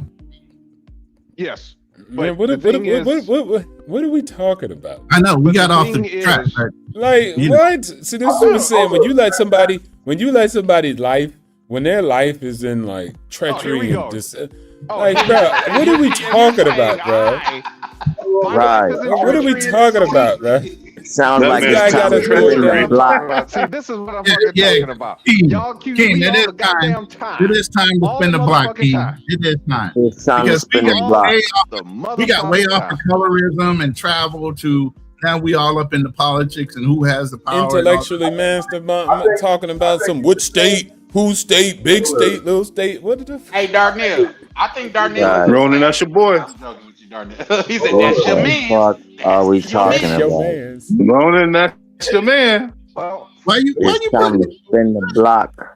I'm responsible for Darnell. All of a sudden, I can't get my brother to cut his hair or shave his beard. What you mean? What does that have to do with the topic? Nah, because Darnell, you on your preaching Albert right now. Like you sit up here and you protest one thing, but we put you in the hot spot before. We put you in the hot box. We let you be a president. Shit. We let you role play and act like you was negotiating, and you couldn't negotiate your way out of a paper bag. So for you to sit up here, look, just be in the back of the room. Yeah, just be in the back of the room writing something on the paper, but don't be in the front talking about what we coulda, shoulda. And it's also kind of hard to negotiate when you're trying to negotiate with a jackass. Okay, I mean that's what the world is. What you think you see? This is what I'm saying. You're not even realistic. What you think you negotiating with a bunny? You negotiating with a jackass, a hardliner. That's what's out in the real world, little boy. You don't go out in the world and then you're negotiating with a fairy, an angel, a dust bunny. What the hell? You a grown man. So yes, there's going to be a jackass on the other side of the table. Of course. And what makes him a jackass? The fact that and then he makes a jackass to him because he don't want what you want. So you got to go in there and negotiate, not necessarily see him as a jackass. He's just doing what he's supposed to do for his side of the damn conversation. See, that's why you need to sit in the corner as a little boy and allow the big dogs to sit at the table to talk instead of labeling people names like jackasses. Ruthless. Ruthless. That's your man. For those of you that don't know, a jackass is another word for a donkey. Donkeys can be stubborn. Well, Get your hair cut, bro. You could have just used the word stubborn. Stop being a chick. See, this is why I say women don't only do it, men do it. Watch this dude. He could have just said, hey, you're stubborn. But what'd he say? A jackass. Then when we leaned on him and he looked stupid, then he wanted to be like, well, technically there's a donkey and a donkey's known to be stubborn. Donkey is known to be a shit. mule, a punk, a beast of burden, a bunch of things. So next time, just use your words. But we don't want you in the room, man. We learned that you don't know how to use your words elegantly. Sit down, son. Oh Also, the shit. donkey was used in biblical times. Why are you stunning him now, man? Don't do that, bro. Hey, OTO pulled up and went scorched earth. Nah, yo, because he just made himself donkey of the day. Boom. Donkey of the day, Darnell. Shout out to Charlamagne the God. We did talk earlier about selling the dozens and doing all that shit. So you better have some thick skin when you walk in a room full of men, because that's what happens. Yeah. You don't want to look like no goofy. I would say some brothers that they constantly look like goofies, which would lead me to believe that they don't care that they look like goofies. Like, just say anything that pops in your mind with no substance or anything behind it. Just say stuff. And it's outrageous when you think about it, especially when you're talking about you're on a panel full of adult men that could formulate their own thoughts. True. Sometimes I wonder. But we don't agree with you. It's not even about agreeing with. We would be fine then, right? It's not about agreeing with me at all. It's just crazy to me. I can provide examples in history. Hell, the Constitution. What I even said is even written in the Constitution, and I'm still getting clowned. It's like, God damn, did you motherfuckers? But we even know things that are written in the Constitution has been fucking touched, modified, in other ways. Maybe not on a federal level, but a state and a city level, right? But they've gone around the rules and they found the gray area and they worked around the Constitution itself. All right, hold on. That's called exploitation. They exploited the rule for their benefit. Who's famous for that? Donald Trump. And come back to conversation. We still on some other shit. So we're gonna spin the block one more time. See if we can refocus on topic of conversation right now, because we are still rambling. And topic of conversation tonight was choice of females and skin color preference. That was the topic of conversation tonight, y'all. I don't remember the choice of females being a part of it. I thought it was colorism. It wasn't guys interacting with guys tonight. That would never be topic of conversation on it. I would never be on any panel like that. So could you elaborate on that? Yes, please. Yeah. What's your preference? No, when you say like you'll never be on any panel like that, can you elaborate? What do you mean when you say that? I was speaking on being on the panel where I'm talking about a choice of a guy's skin preference. Yeah, I know. Yeah, let that sink in real quick. yeah. I know what he meant. That was funny though. Yeah. Shout outs to the preference to the girls. Okay, let's get back at it. My bad.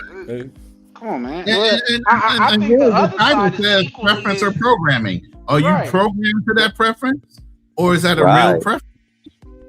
Thanks, Ronan, for also that was a hard part of the topic of conversation tonight.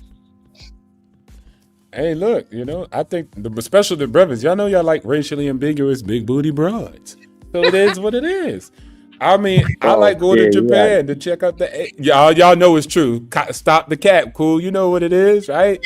And hey, look, I like Asians. I don't know if anybody programs me, you feel me? It's just I had my good experience, and then from there I kind of just grew an interest. And then I just think people have their interests just like women have theirs, right? And it is what it is. Now they're influenced by things. Yeah, that's true. We all influenced by things. But at the end of the day, I think most people are just, usually deal Right. with whatever they're used to. I Then kind of there's like how you exotics. stated that real quick. Go ahead. Even though you referenced to, a booty. I do like, I definitely do like, a certain body type, but I'm not really moved by a certain skin tone when it comes to me. A body type, yeah.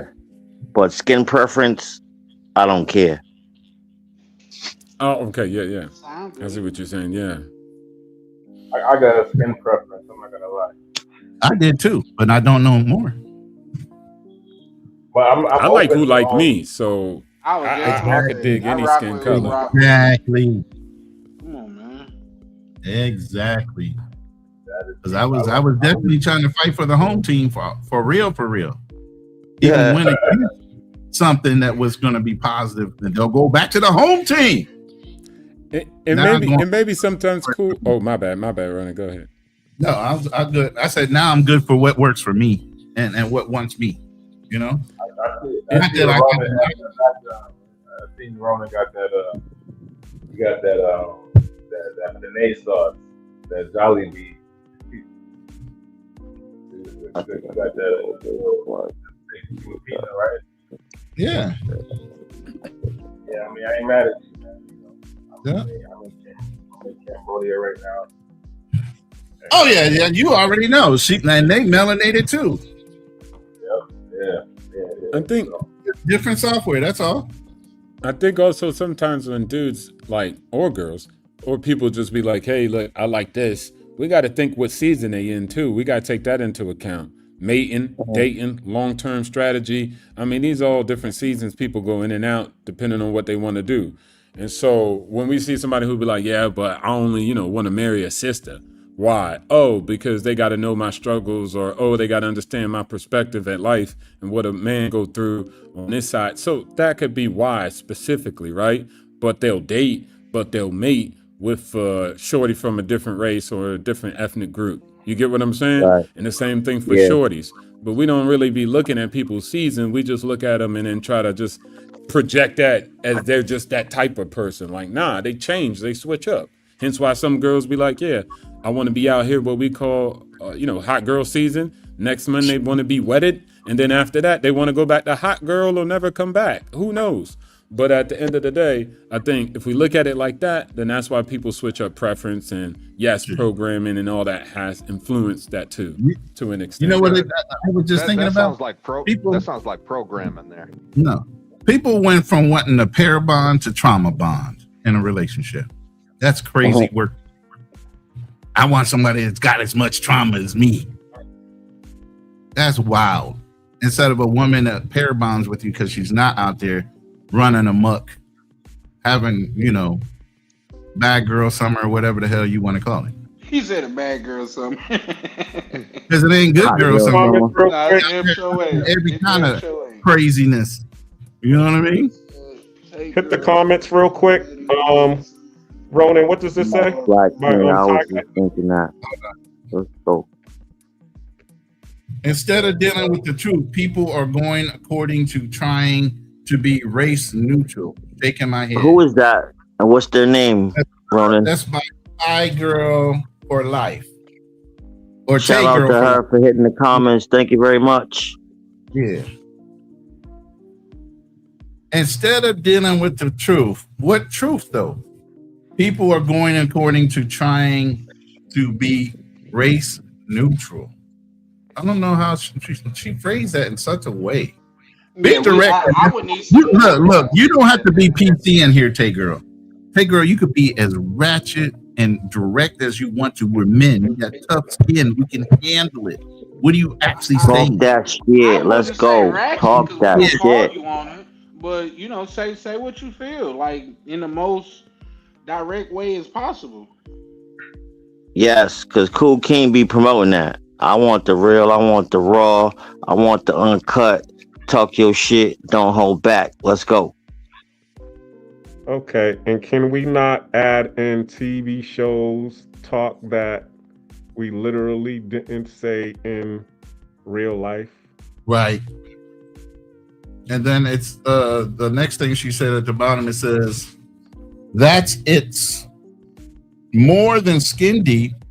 We aren't all human beings. We aren't all human beings, or we are all human beings.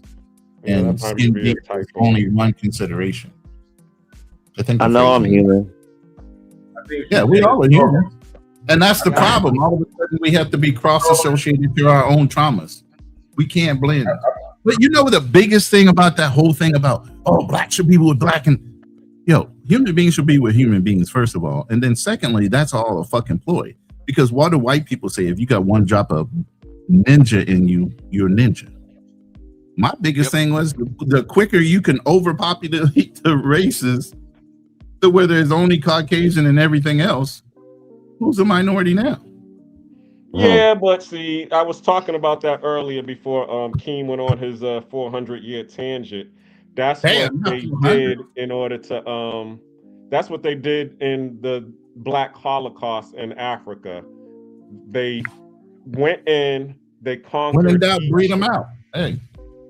That's what they did. They did it in reverse. They went in there, they conquered the people, and then they started breeding with the people to make them biracial. And then the biracial people started leaning towards their oppressors instead of the oppressed. So They did that's that in where South the America. issue is. That sounds just like it, don't it? No, it is. Yeah, it is that. History has So been that repeating itself for years. Yeah. But all people did that. I mean, you can go beyond white. You don't even got to stop at white. Asians did it. Arabs did it. Like, that's just a human thing. That's why I be saying so much time we be in love with our goddamn treachery as if we're the only humans in the damn galaxy that experienced something in particular. No, conquered people had to deal with that throughout all of history. You get wiped out. Duh. Like, people are going to breed with you, wipe you out. That's just a thing of life. I guess we still not on game. I think we still That's think like my cousin just taking a shot at me subliminally just now. Whatever that word he used, he was like, "Yo, my cuz went on a." that was a shot. Well, you did kind of when you were saying that. I can't say if that's what he was speaking to specifically, but when you did go into 400 years as a choice type of thing, that was a little bit of a tangent. That was kind of wild. If we're gonna add a label to it. All right, well, check it out. I don't care. I'm sticking by that. And whoever won, get at me about it. No, you I'm got sticking to what I'm saying. I don't like. I'm sticking to what I'm saying. I'm sticking to what I'm saying. Standing on it. You sticking to your guns. I got you. No, Yeah. And I don't even feel like I have to elaborate on it. Just think about it. Hey, Charlie, Just Chan, dwell so on let me it. ask- 400 years. Like, get the fuck out of here, bro.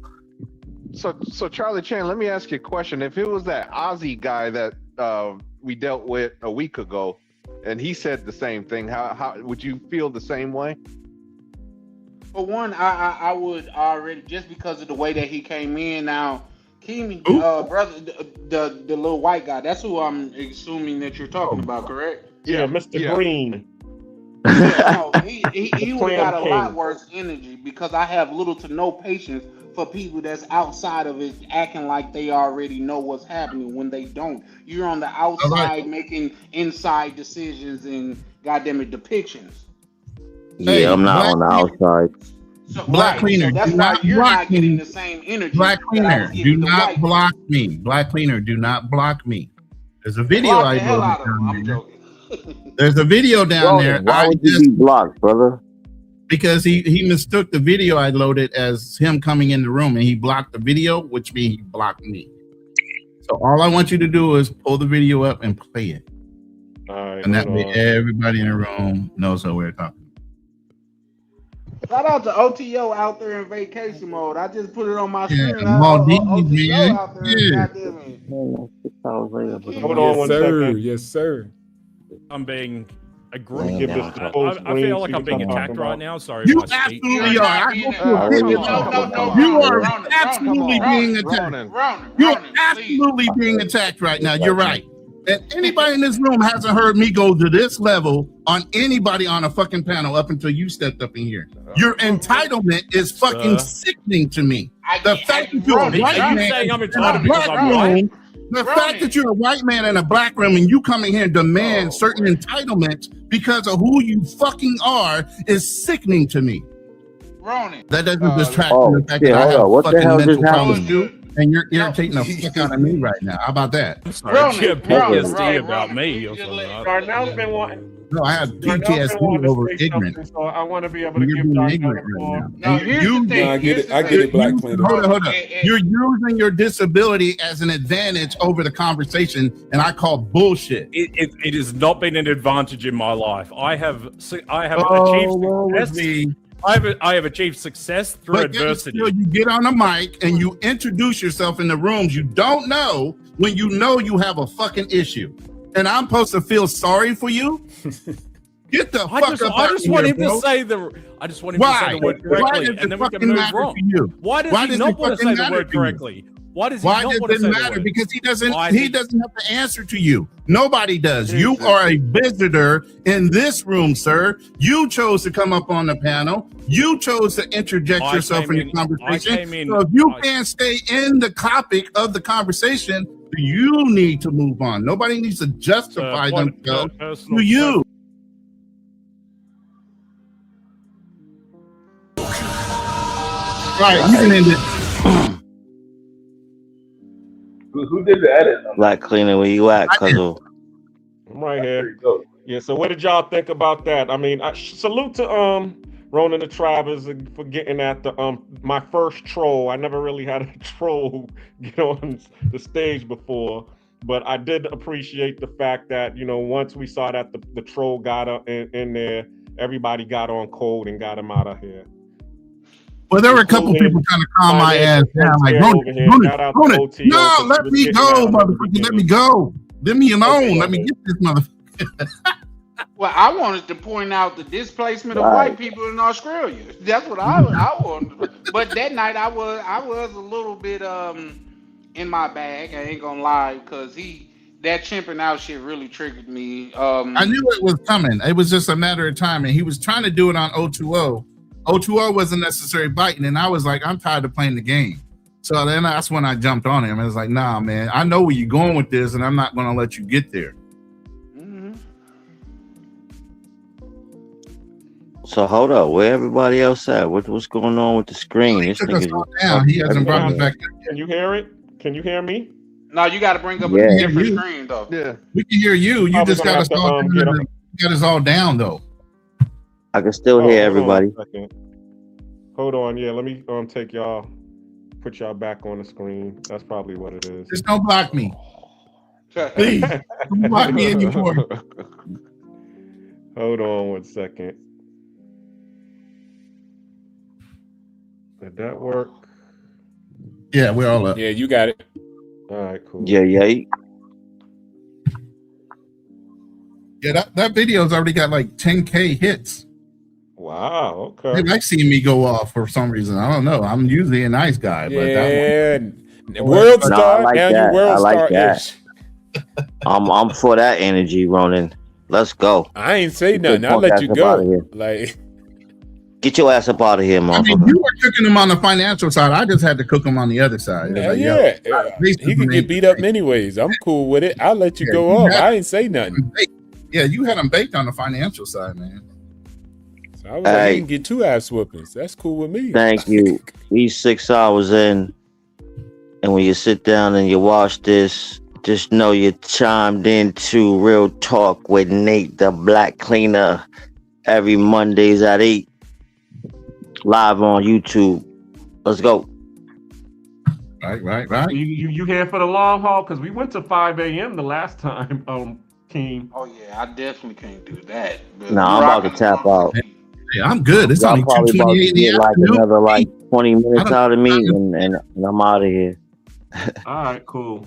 It's only 2:28. My watch hours in, so I appreciate everybody that's still hit the like button, subscribe, so we can get this thing monetized here.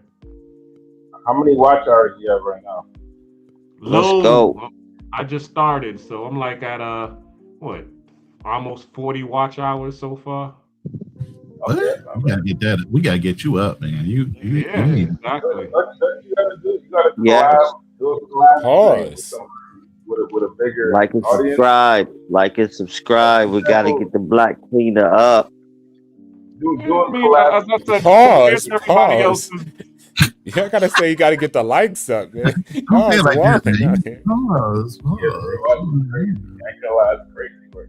Now, but I'm saying, like, if you did a collab stream with, like, say, like K9, who will have like 60, 70 people in there, those watch hours will count towards yours. That's how a lot of people hack the system. They'll just do a collab stream with people they know that have like a sizable audience. That's kind of like the hack to get them watch numbers. That's what a lot of these dudes do. In that I don't know. That's what I'm trying to do, Stuart. That's I rarely ever do like say when I go onto another person's stream and do a collab stream, but you got to make sure that person is okay with it. But that's a way of doing it. Now me, I rarely do it, but I'm at 8,000 plus watch hours. Yeah, he did that marathon, so that marathon was really crazy. got you. Nah, that's a fact. Had I known that marathon was working like that, I would have still been running it. How many subscribers did you get from doing the marathon? It was cool, but the subscriber count didn't reflect That's the as biggest much. part. Yeah, I don't think lives are great for watch hours and not subscribers. If I'm being honest, at least from my experience. Highlights are the best. The shorts will push them back over to the live. You know what I'm saying? So that one short, I have it linked to the actual broadcast. Okay. But let's keep it a buck too. How many people is going to sit up and watch a 6-hour live? Like people do that over there, but it's only people that's really consider themselves a part of this community. You know what I mean? You're not going to have a new person come up and watch 6 hours of your live. I'm not going to say that's impossible. It's just unlikely. Yeah, I mean, it takes a certain person, like a truck driver or a nurse or somebody who's actually going to sit there and watch. Right. That's what happens. A lot of guys, they'll get back on the road or they work at night and they'll go and pull up your live and they'll let it run while they're working in the background. I get that all the time. What I've noticed some people will do is like they'll drop shorts as they're live streaming, and then those shorts, because when you're live streaming, it shows that like that red emblem over your name. So if they scrolling through the shorts, they'll see that you're live, and if they like the short, they might pop in the live. So that's kind of like the hack to get new people into your live. You drop the shorts while you're live, so you edit some shorts up, and then drop a couple shorts while you're actually live. I just do it right afterwards. So the minute I get off, if I know there was a hot conversation or a real hot moment, I'll clip up just that one moment and put the link on the short, go to the live for replay. So like this channel I have is only, but I have another channel that I use for long form because the YouTube algorithm kind of messed up. You have your own channel, Stoic? Yeah, it's Unfriendly Stoic Live and then Unfriendly Stoic TV. I'm more active on the live channel. I don't do much live. I drop a lot of shorts on there, just like showing my travel journeys and whatnot. Like what I do as an expat. I'm kind of like somewhere between the expat and the digital nomad because I do frequent other countries, but like I have a base in like 2 countries, which is Vietnam and Cambodia. And you in Cambodia or Vietnam right now? I'm in Cambodia right now, but I was in Vietnam like maybe 30 days ago. I gotta get a look at your channel real quick. We kind of need to pass. So I'm actually trying to start. And then you go to Unfriendly Stoic TV. I got a couple long form videos, like 3. But that's kind of where I want to start really hitting the long form videos on that channel, and then do shorts and live streams on this channel. The Unfriendly Stories Live. That's like the way I want to structure it. When again, subscribe to your channels. I appreciate that. You gotta speak up a little bit, brother. Yeah, wow, these headphones are trash, bro. I'm not gonna lie to you. I might switch to my iPhone. Like, I'm on panel on my iPhone. The microphone is better on my iPhone. I got these You got to try to get you a Turtle Beach headset, man. Those work pretty good. Yeah, I got the baffles. Yeah, when you're traveling, man, it's kind of hard to get what you want. But I purposely planned when I moved over here. I brought a Pelican case with all my equipment in it that I was going to be using for my lives. But I shrunk everything. I have a portable PC that's like super fucking small, but it's powerful. And then I have a regular keyboard, but I got my Rodecaster Dual. I use a GoPro camera because it doubles, you know, as my main camera for 4K and when I go out and do content.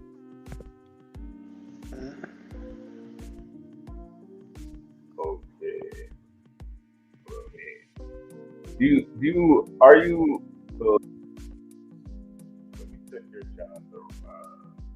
I think I'm already subscribed to Ronin Travels. I noticed there was 2 different Ronin Travels. Yeah, there's Ronin the Traveler, and he's in DR, and I'm in the Philippines. But he used to actually be called Ronin the Wandering Traveler, but somehow he shorted his name right around the time. So everybody started getting confused.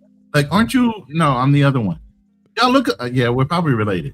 We're both family from Louisiana area. So.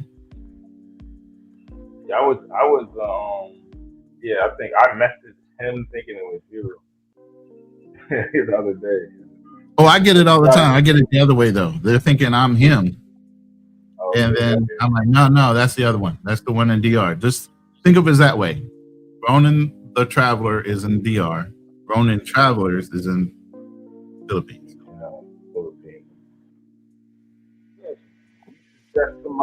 Shout out to Stay High. Salute to the Black Cleaner and the panel. Salute to Stay High. What it do, good brother? Okay. You want to come up on the panel? Feel free. Let me know. Matter of fact, I'll just drop the link in here. Tay girl, what does that mean? We have to stop negating our experiences because others experience too. Don't dismiss our plight. Shout out to Taker. Right, what does that mean? Messages. I didn't see that. Yeah, I like that. I like what you're saying. I just don't understand the last part. Right. Yeah. Bro just dropped he just dropped the link, Taker. If you want to pull up, feel free to. I'm about to switch devices so my audio will. Yeah. Oh, good, bro. Here's the thing. My thing is, my goal is not to be on here arguing with people, but the way that I feel, a lot of times I do feel strongly that way. But I'm not so stubborn to where if you backing up everything you saying with proof and stuff like that, I'm not so stubborn. Damn, Charlie, did you do that on purpose? Do what? Use the word stubborn. I did. Wasn't that the whole thing O2O was getting? Listen, I did. I was gonna interchange. I think it was indirectly like you use that word just on purpose, just to call it. No, shout out to Darnell because I have talked to Darnell in the back office before, and I think Darnell is actually an intelligent human being. But just because you a rocket scientist don't mean that you understand all other concepts of everything. I'm not a rocket scientist, so I wasn't indicating that you were. That was just an example. Right, but I understood what you said. Kool Keem understood what you said because you could be book smart and have no knowledge of simple things. Exactly. That's exactly what I was saying, brother. Appreciate that. So, That's Darnell, me. at no time have I Me ever right there. mistaked you for a rocket science, sir. So you don't have to worry Damn, about that's another slap too. I know, right? All right. How's my audio now? It's better? You good? Yeah, you clear. Okay, perfect.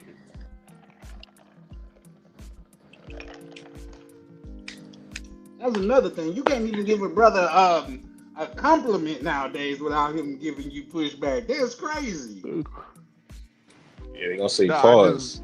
They're gonna pause. No, I mean, it's not, I'm not offended or nothing. I just want to make it perfectly clear, especially to the audience. I only have a high school diploma. Okay, so. No, from a lot of your points, we get that. But I'm just saying, like, from me was funny. talking to you, I think he is an That's intelligent crazy man, work. especially on the on like say financing and things of that nature. We had a decent conversation in the back office, so I do think he is of an intelligent man. But a lot of I'm saying all of that to say a lot of points that he make don't have legs. Down south, we would say that dog don't hunt. I'm not paneled up. I'm just talking. I say, I'm about to fall asleep in like 2 seconds on this shit. All right, King. Well, it was great having you. We'll see you on the next one. Tune in next week. It was good. I ain't tapping out yet. Get out my business. I was just talking in the background. He said, I I ain't should the have weak. muted real quick. He's like, I ain't the weak. You ain't gonna get me to tap out. Right. I'm here. Remember Robin Harris? You over there at the girl's house trying to make sure the dude, the little kid fall asleep so you can go in there and get some. He got you up till like 5 o'clock in the morning. Now you start yawning and the little kid look at you and say, can't hang, huh? Hey, No. speaking of that too, it's a little bit off topic, but I think kids come out C blockers, bro. Cause whenever that happened to me and I was over at Chick crib and we were trying to wait till the little one went to sleep, it's like they went on a marathon, bro. Like He set you up because he probably fed that kid coffee before you got there. Yeah. Uh-huh. That's a game. yeah, cause I'm gonna fall asleep. Shit. She wanted to see your dedication level. She just wanted some of your weed. That's it. Yeah, remember King? We went over this chick's house. This was back in the days when the party line was still in style. So I met this chick on the party line. They live not too far from Keem. I don't smoke, but Keem smokes. So I go get Keem. We go over there. We match a blizz. We sitting there watching Powerpuff Girls. And as soon as she finished, smoking the weed or whatever, as you said, the little kids wanted to continue watching something. And at that time, I just knew what it was. I was like, all right, King, let's go. Because I don't see nothing else coming from this. She just wanted some free weed. Let's go. Two of y'all went over, so it was a 2-on-1? Huh? It was a 2-on-1? It was a what?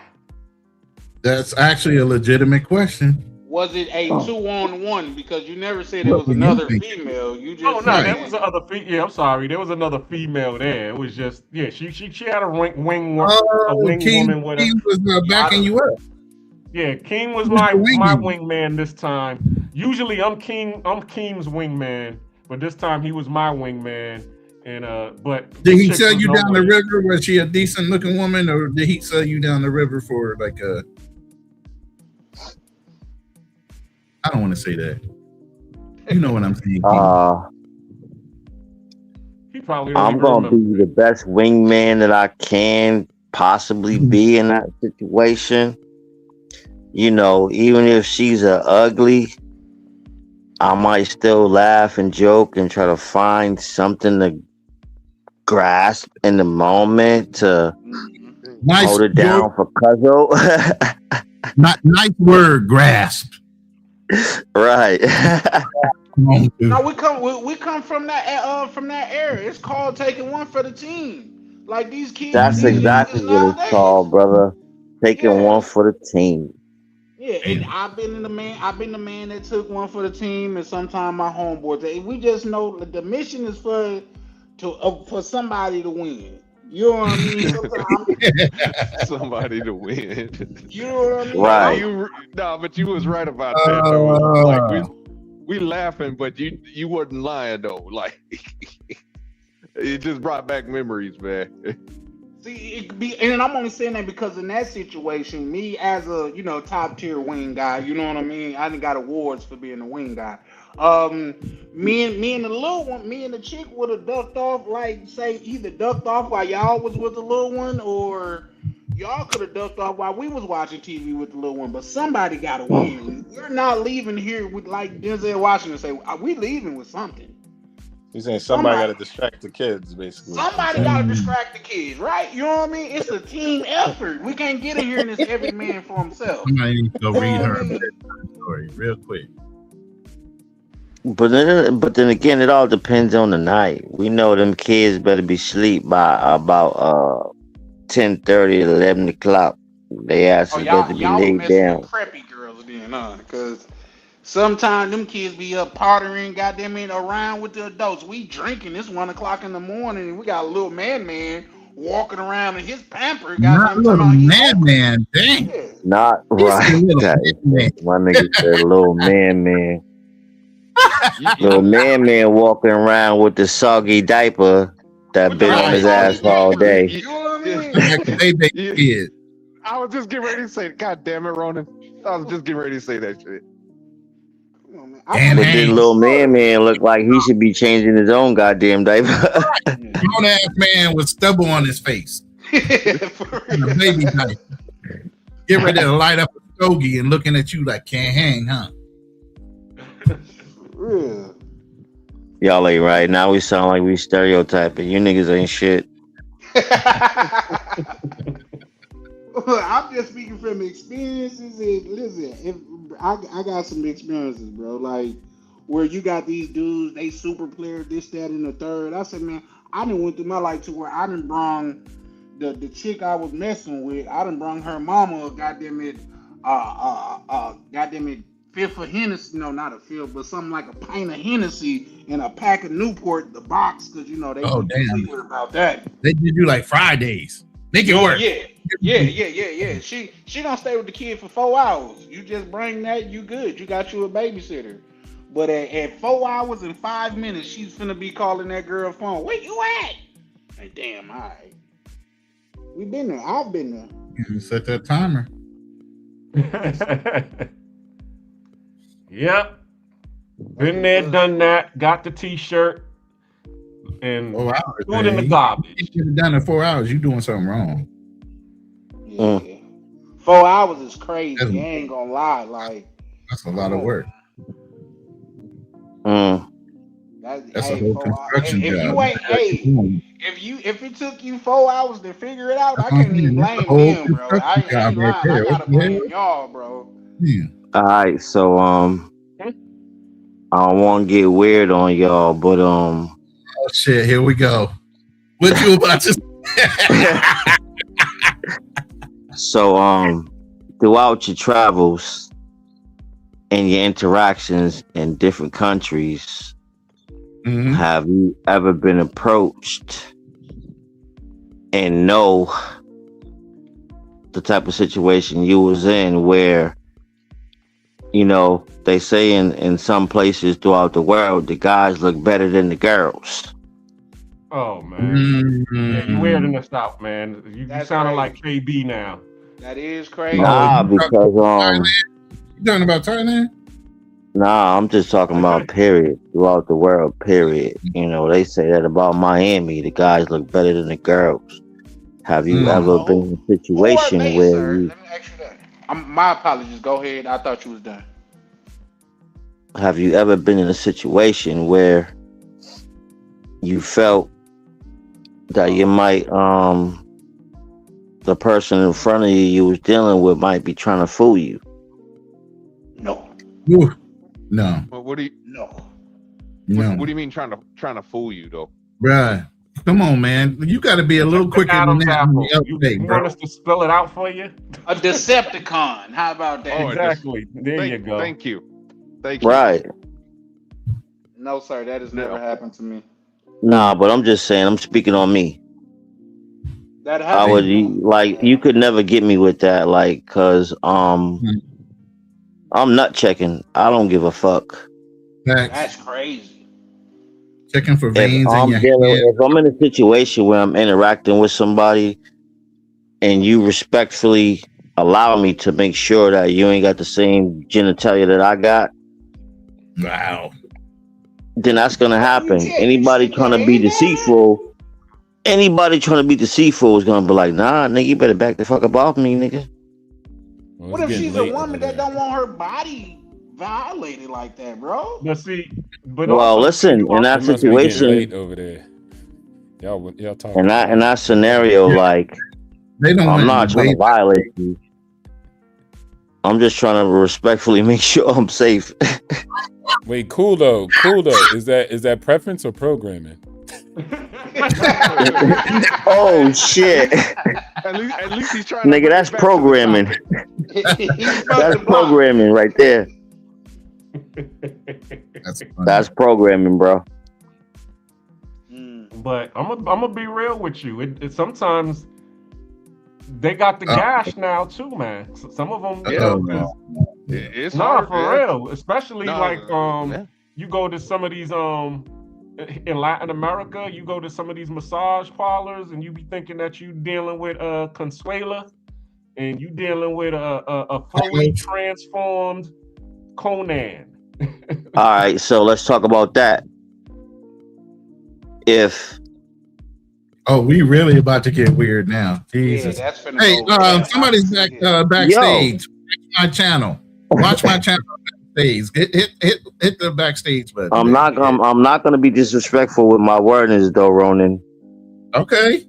I'm just scared. So let's say like the same scenario that the Black Cleaner just created where it's fully transformed. Do you feel violated? Or are you weirded? I'm weirded, period, because that's not what you started as. But how do you feel with the after and the whole full body transformed? There's no you got the same thing I have anymore scenario. So what are your goals with the relationship? Like when you're dealing with it? That's crazy. Yeah, that was funny as fuck, bro. I'm just trying to make conversation, dog. I'm super heterosexual. I'm out here raising kids, so you know that's not me personally, but you know there's a motherfucker out there that might like that shit. Yeah, the only person I was backstage was Unfriendly Stoic trying to get back on. I don't know. Watch my channel says backstage. Like, have any of you guys ever watched The Shy? Yeah, I watched The Shy. Are you talking about? The Big Brother? He was into. He had a boat thing that was on that Transformer more than Mr. I on that Optimus Prime. Yeah, he had an Optimus Prime. Yeah, right. Optimus Prime. Didn't you guys accuse me of always changing topics and stuff like that? How did we get on this? All right, so Ronan, let's spin the block because I might have went a little bit too deep for you niggas right now, but I'm real rap, I'm real talk. I don't generally say pause, but that's warranted pause. Yeah, I'm telling you, it's late for him, bro. He's been saying some pause words. Yeah, he over there in delirium. He over there in delirium from lack of sleep, just saying anything. Yeah. He wanted to get Black Cleaner up and stuff of that nature, and then the whole. Yeah, whatever, niggas. He can tap out. What was we talking about? Tap or snap? They say you in the UFC that get you in that. It's a tap or snap.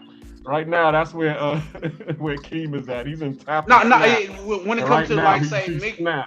Yeah, when it comes to mix, it's either two reasons. When a person gets you in a particular hold, it's either tap or nap, or it's either tap or snap. You gonna get choked out or you gonna get a limb, bro. Your decision. Oh yeah. All right. Go ahead. Whatever, motherfuckers. Let's see who tap out first. Nah, you didn't tap out. You snapped real out. fast. He done snapped. It's my I cousin. I snapped. love him. Yeah, you talking Alright. about that? Oh my God! Whoa! What did I? That's the whole conversation for a whole nother panel. I get it, but what the fuck, Yeah, nigga? for real, for real. I think We need got me 6 hours in. We almost 7 hours in, bro. What the fuck? We gotta. What else is there to talk about?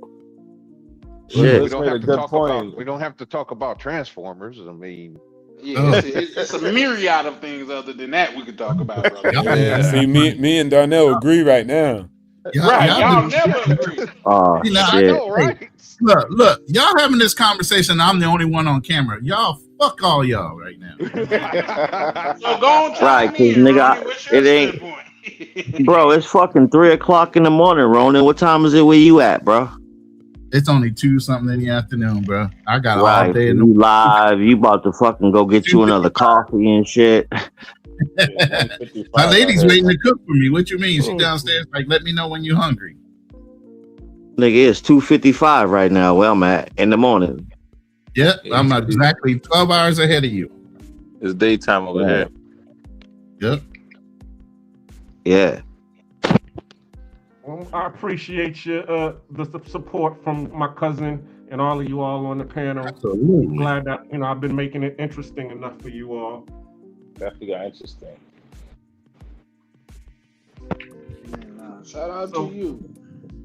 Yeah, well, as I said, this one I wanted to be able to, unpeel the layers. So really what this whole thing was about, as we know, was when I had the issue on Charlie Chan TV's panel when they was asking me about the whole, why don't I like mestizos and blancas? Why is every time they was calling me a racist? And so I was just like, oh well, let's talk about it. So this is the real reason for the panel, because I just wanted to set the record straight. It's really not that I don't like mestizos, or I just saw that there was a colorism bias that's going on in Latin America, and I'm aware of it, and I just chose to be able to stand on the same side with my sisters, with my Afro-Latinas. That's it. It's not that I dislike, because if there was one that was meeting my preference, that was, a crystal chick, and I was feeling her, I'd go for her. But for the most part, a lot of them, they're just with the mainstream, and I'm not with the mainstream. I'm not with the chick who's going to be wearing a silky weave and listening to Bad Bunny and Daddy Yankee. That's not what I like. I want a chick who I can go, and she got locks in her hair, or her hair is natural. And she Did you say Bad Bunny? I'm sorry. Yeah, he did. Definitely said Bad Bunny. That's not what I'm for. I want to, I want to be able to go to the jazz club or go to a neo soul spoken word event and be able to go chill with my and drink some wheatgrass. Man, he said wheatgrass. Oh hell. He want an earthy black woman. Exactly. Oh shit. That don't mean that I'm anti. One nigga said an earthy black woman. That's funny. Black. When everybody was jumping on me, I think you against white. I don't think you like white people. Nah, I don't dislike white people. I like the white people who listen to hip hop. I'll chill with an Eminem and a Yellow Wolf. But that's how it's always been when growing up. Even when I was going to the all-white school, when we had the lunch tables, all of the white folks sat at their table, and all the black folks sat at our table, and then we'd have an occasional, white dude who liked hip hop come over to our table and sit with us and chill, and we would just talk hip hop. Speaking of that, did you ever have one of those so-called down white dudes that just they be doing too much, they be trying to act a little too extra? Did you ever run into that? Shit, Cuzzo, we were just talking about that. And now my analogy of that was, I can't stand, someone of the opposite race walking around and you trying to act like your black is blacker than my black. Yeah. You know what I'm saying? Like that shit is super weird to me. Well, I feel you. I feel you, King. But like in this, but in addition to, like, say I stay in Minnesota, to where a white person will say something around me, and you got another white person that'll be more offended than I am. Like, I've seen that too.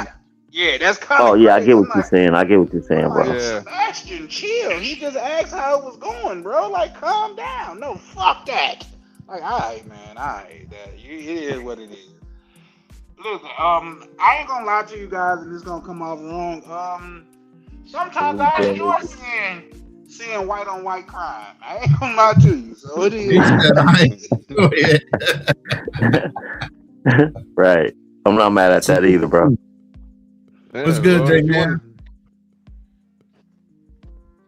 Like statistically, white people, when you look at crime, it's usually white on white or black on black, because people are generally around their own race. So it's kind of like those are proximity crimes.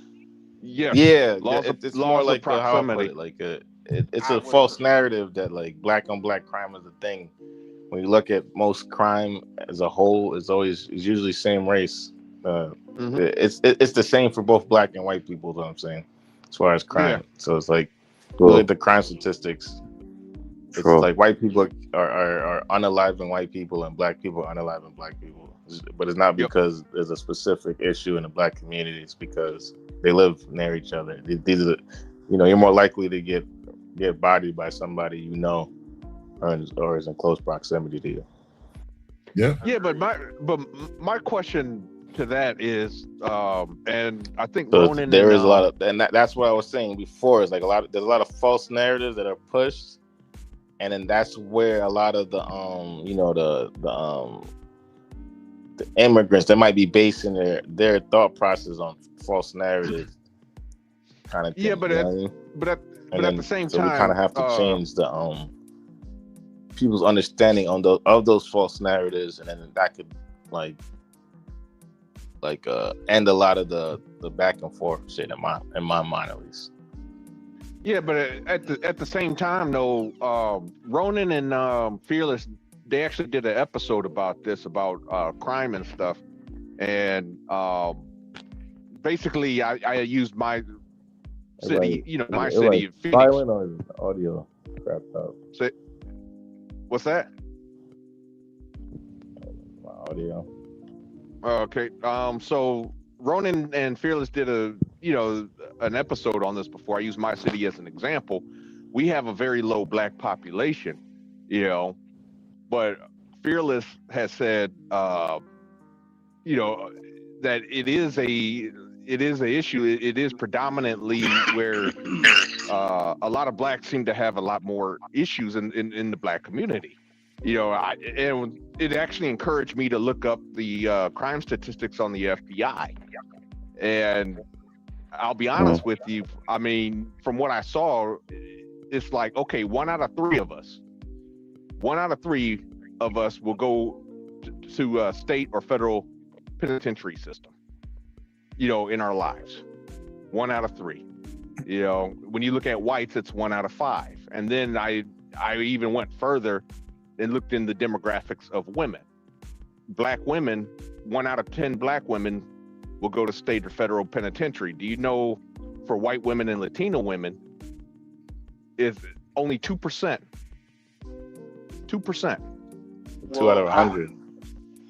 Okay, well, I think that's also up under his story. That kind of fall up under like that term, not his story, but his story, on the simple fact that there's a difference between sympathy and empathy. You see what I'm saying? That's why you can have these white teachers touching on these students and they get a slap on the wrist. You see these white female teachers, because it's not looked at as a crime, but had it been a black male teacher in the same situation, he would have got the book thrown at him. The people that are making the rules are also fudging the numbers. There's a white lady that just went to jail. She got sentenced to 15 years for making it. Yeah, there's a lot of them now that are going to jail now.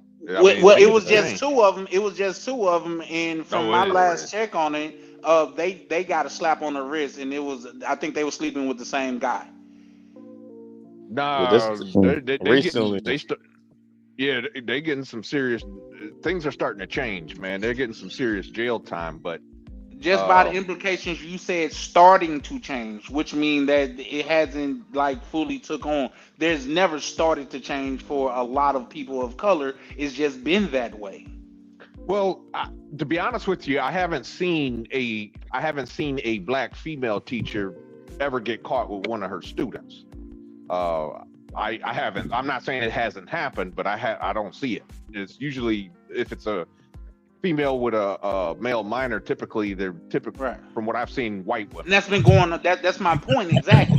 That's been going on throughout history. But when you look at the statistics of that, how many of those get convicted and get sent to jail? Yeah, I can ask Google that. I don't want to go there. I'm gonna use Google. I can ask Google that because it could be like I mean, I couldn't. It could be the sisters are already used to it, and the white girls are more curious. If you get what I'm saying. I don't. Elaborate. Is it going to bed? Y'all have a good night. Shout out to you, Liz.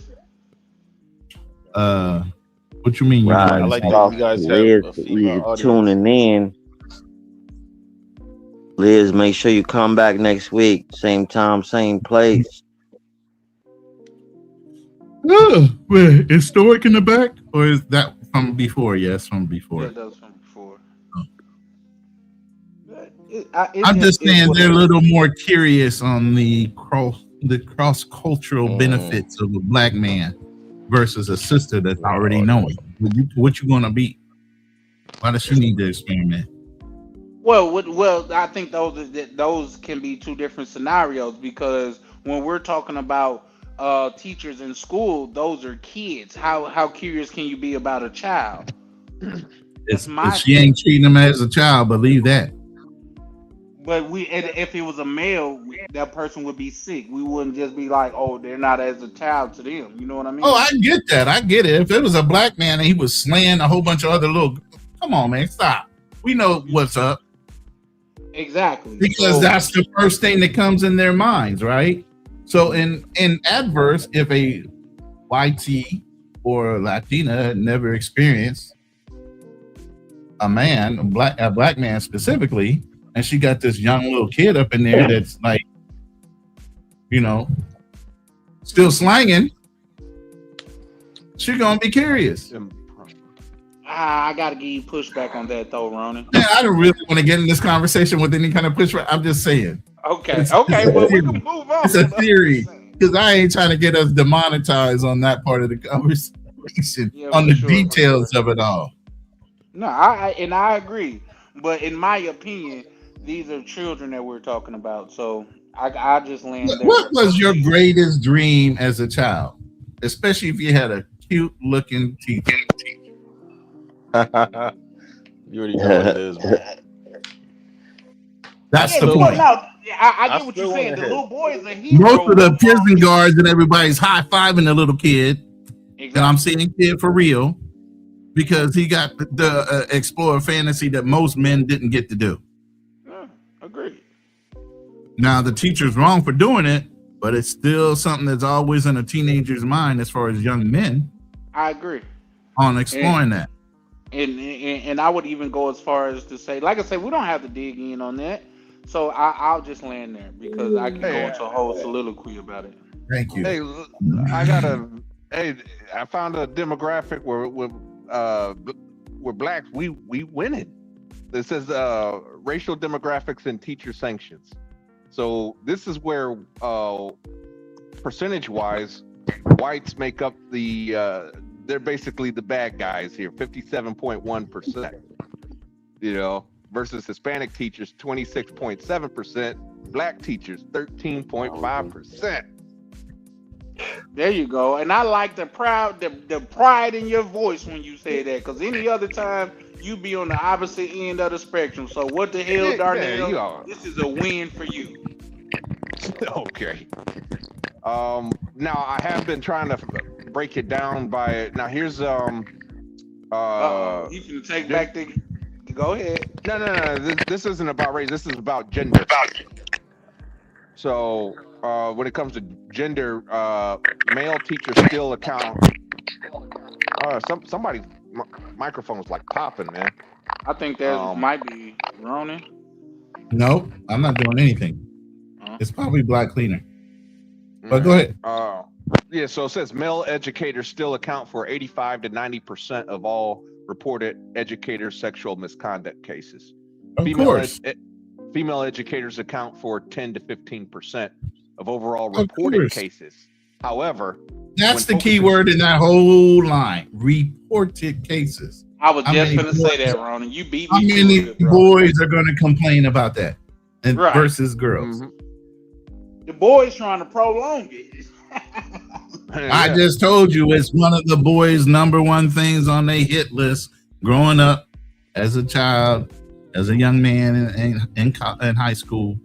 If you had a cute teacher, she was definitely on that list, especially during that age of you coming into your own, smelling yourself, feeling yourself, and there she is. Every day in the room. But even so, the impact is still.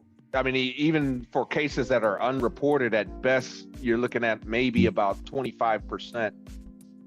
They're unreported. So here's the thing: you broke down how many women did it by ethnicity.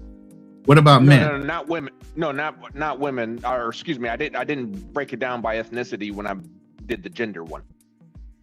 No, I'm talking about, you said the women, you said it was 60 something, 17 and 12 or something. No, that was racial. That was racial. Yeah, so that's ethnicity, bro. Correct, but that's white men and I was trying to say it that way. So then you didn't break down the men's ethnicity of the ones that violated. White, black, and Hispanic or whatever. You didn't break that one down. I don't have those It's numbers. funny how you can find the women's, but you can't find the men. Because if it was all black men, believe me, that stat would be right there.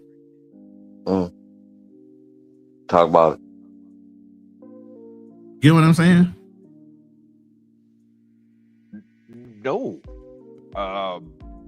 You know, when I broke down the educators, I said male educators and female educators. It said male account for 85 to 90% of all reported educator sexual misconduct cases. But Female then in the educators- male category, how many of those male teachers were white? How many were black? And how many were other cultural ethnic breakdown?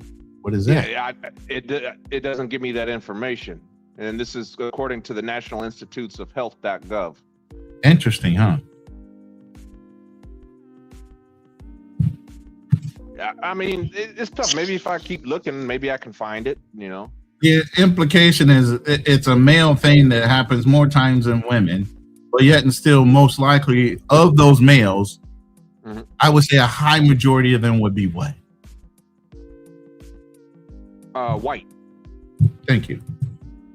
It's convenient how they leave out statistics that by reason would be higher adverse reporting against white than if it was like, if you say crime, what are they going to say? Oh, more black people. No, that's actually a lie. It's more white people statistically, but they try to make it seem like what?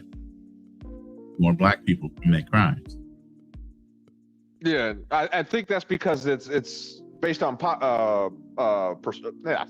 percentage of population is why they do that. You know, when you talk about percentage of population, like I said, 1 out of 3 black men do end up, and this is according to the FBI, will end up in state or federal penitentiary system. Is that so? So we got 6 men on this panel right now. How many of you gentlemen been to the federal penitentiary? None, unless I was going to visit. I never even been to visit. They scared the shit out of me enough that I wouldn't even want to go back. And that was just for church. I was like, nah, I don't need to be in the church going to the prison. Sorry. Cool, No King. federal penitentiary for me. I've never Unless you're been talking in a about the federal military penitentiary. brig. You know, I've done a couple of skid bids in my life, month here, month there, but Nah, no more than that. County don't count. County doesn't count. Just state and federal. So, just by your definition, Darnell, you the only person that been to the penitentiary. No, I haven't been to the penitentiary. What? So you are pushing a statistic that don't even apply to you, because we have 6 men on this panel. So by that statistic, at least one of us should have been to the penitentiary, right?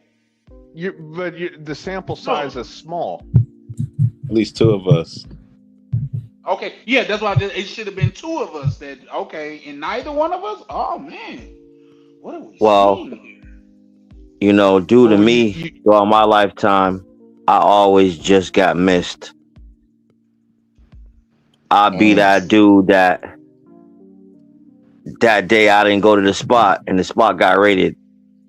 Type of just got missed. Well, that's called a blessing of God trying to keep you happened to me as well. No, what's supposed to be is gonna be. You know what I mean? Just like it's people that jump out of an airplane, their parachute don't open and they live, and this person that step off a step the wrong way and they delete it. So what will be. But at the same time, I'm not finna listen to like 1 in every 3 black men has been in the penitentiary. I know plenty of black people that hasn't been to the penitentiary. And I know it came out wrong, but my facts still stand. I know. But what was the percentage for white men in that same? 1 out of 5, 20%. Yeah, but here's where everything gets skewed. If we're only 12% of the population and 1 of every 3 go, versus a higher population of white people, which 1 every 5 go, who's really overpopulating the prison? That's a math for your ass. It definitely ain't us. It definitely ain't us. It's going to be I think they say we make up 30% of. Because whites are 30% of federal. You're not talking about me, Bobby. Me no prisoner. No. Mm-hmm. I've never been to a federal or state prison. Man, I never. Yeah, so every man on this panel stand proud. That's correct. Because when it's his story, according to his story, black people are the most violent people. That's the narrative that's being pushed by white supremacists and social media. We see it, social media. We see it now with the Chud the Builder thing. Notice how Chud the Builder is a victim. According to these white people. Actually, Chud the Builder actually helped the narrative in a sense. You think about it, because he's been harassing black people for quite some time, and look how long it took him before somebody actually retaliated with violence. It took him a long time. Exactly. Yeah, but look at how and Charlie Chan. I think we talked about this a few weeks ago on your channel. But notice the narrative. Notice the narrative here. You know what I'm saying? With blacks, again, it's we as a collective. When it comes to whites, hell, at this point, he ain't even. They're not even saying, "Oh, he's a lone wolf" or "he's crazy." At this point, they're saying he's a victim in this thing. Bro, what I tell people, even Paris Hilton will say she had a hard life. Come on now. You said Paris Hilton what now? She'll say she had a hard life growing up. You're like fading in and out. You start out strong and then fade. No, I'm joking with you. You said Paris Hilton had a hard life growing up? She would say that. She would say that she had a hard life growing up. And I'm not here to debunk that. Yeah. I'm just saying, from people that have actually had hard lives, they would have traded their lives 1,000 times over for the life they Yeah, I think she actually did say that too. You thought I just pulled that out of the air? No, I'm not. I'm not accusing you of pulling that. Subjective, because even though she had money, you don't know what she went through. She could have been one of them Epstein Island. You know what I mean? Like that. But how hard is a wealthy girl's upbringing? That's subjective. Because anything she went through, most likely some poor kid wouldn't have bothered them at all. Right. It wasn't. That girl don't know nothing about no damn struggle. She's Not at the all. heir of the Hilton, hotels. I mean, come on. Exactly. I'm saying So that's everybody my has point. struggles. Everybody got rich people, poor people. It's just different levels, yeah. Yeah. I mean, I don't deny that. I mean, it's been proven that rich people, affluent people, they do have issues with drug and alcohol abuse and things of that nature. So I mean, they go through issues too. I'm not denying that, but to say like their struggle is the same, or they can relate, or hey, I'm a victim. It's like you look at the common, the common man or woman, that they're going through 10 times what you're going through. At least you know what I'm saying, at least you ain't got to worry about where your next meal's coming from. How many children growing up had to worry about where their next meal is coming from, or had to borrow money from their teacher to pay for lunch? You know what I'm saying? I mean, I never experienced that. Or the personally. parents were so poor, you know what I'm saying, had to drive the church, the kids in the church van to school. Damn, you think of every bad thing in the world that somebody could go through. Jesus. If I hadn't seen programs, like they didn't have in-school lunch programs and free lunch programs based on your income. Don't they still have those? They do. Not from Darnell point of view. Yeah, didn't they used to have, if you were a poor kid and you could go to school early, that have free breakfast for them? Yeah, that's true. Yeah, they did. Even back when you was young. All these programs are available, so I'm like, these extremes are like crazy wild. Yeah, no, but those things, they're normal now. But the thing is like, hell, the Black Panthers, for example, they ran a breakfast program. 2 feed kids in Chicago on the West Coast as well. I think that was the first one, actually. Yeah, the Black Panthers, they pioneered that. So if schools were doing this, then the Black Panthers would not have had to have done it. Okay, so you're saying the older generation might have been going through some ish. Like if you were born, let's say you're, what's that? The silent generation, or that's us, Gen X. Gen X is No, silent generation is born 1933 to 1945. That's the baby boomers, bro. No, nope. baby boomers are 46 to 64. Gen X 65 to 1980. Okay, hey, I'm Black Cleaner, are you there?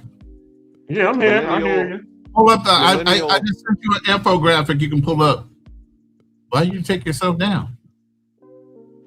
He probably hit the wrong button. He could come back up to it. Yeah, because he getting tired too. Just don't block. Hey, Keem say he is not. Push the button. Just don't block me no more, bro. Keem say he's not tapping out. You ain't gonna get me. Hey, I'm still here, fresh in the flesh. You better believe it. I believe you in the flesh, but I don't believe you is fresh, because you sound like you done dozed off a couple times on this, brother. Yeah, whatever, nigga. Wait, Keem, are you Cape Verdean?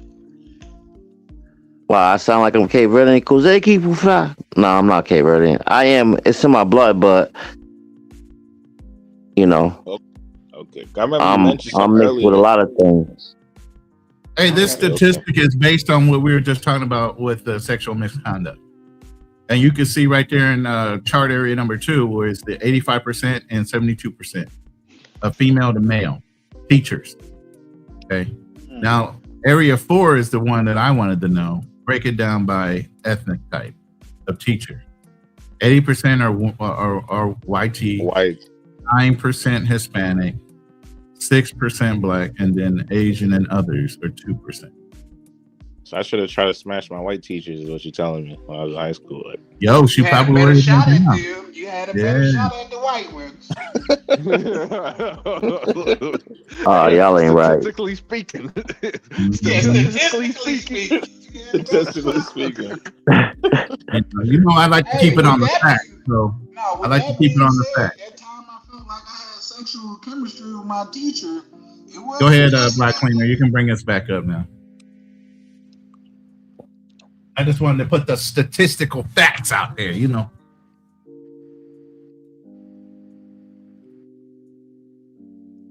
That's only because Ronan was smashing his teachers during his day.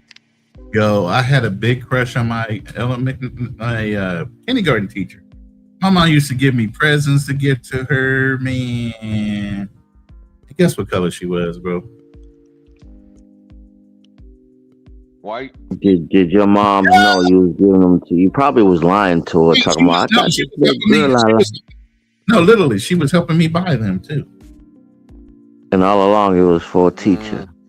But here's the thing: she also was a student. She was a volunteer teacher's aide, and both me and my brother in that school, if we both acted up in that school, it was a time when you could still whoop your kid in the classroom. My mom would have on our legs and make us wear shorts the next day. You were getting clowned if you fucked up in that school. Man, that's crazy. Can y'all hear me? Yeah, we can hear you. Oh, okay. No, at first I didn't see my picture on the screen, so I was just making sure. Can you hear us? Yes, sir, I can. Yeah. Shoot, man. All right, would you guys, now that you guys are of age, kind of disarm us black people, don't it? now that you guys are of age, nah, man, my bad, bro. Y'all gotta stop cutting each other off. Let's find some focus here, brothers. Yeah, it's a fact. Oh, you gotta read. Somebody speaking because if that's the case. Yeah, that's I can't hear it. He was just talking. But hey, pull up Drew G's last comment. That's real talk. Real talk. Let me see the comment. Very last one. Drew G just. You got to realize the teachers were smashing students. Were students with us when we were in school. They just became teachers. Interesting. Most of the guys on this panel probably know a teacher or two. Went through the school, got their college degree, and now they teach.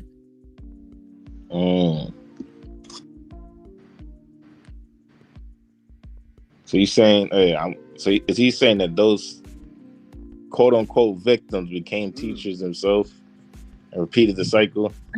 It seemed like he was referring to that, but I think he's saying that you got to realize the teachers that are in play right now in schools were kids that you guys grew up and went to school with, and now they're back in school teaching the next generation and smashing. So it's the kids that we went to school with that are the yeah, I agree. Yeah. Like, yo, hold up. Why are we even talking about smashing teachers? Because that shouldn't even really be a real life thing. It came up in the top of the conversation. I just gave out the fact. Oh, I'm hip. But yeah.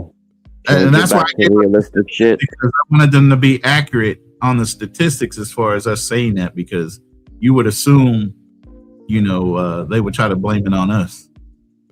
Right. That's like every nigga in jail smashing a CO. Right.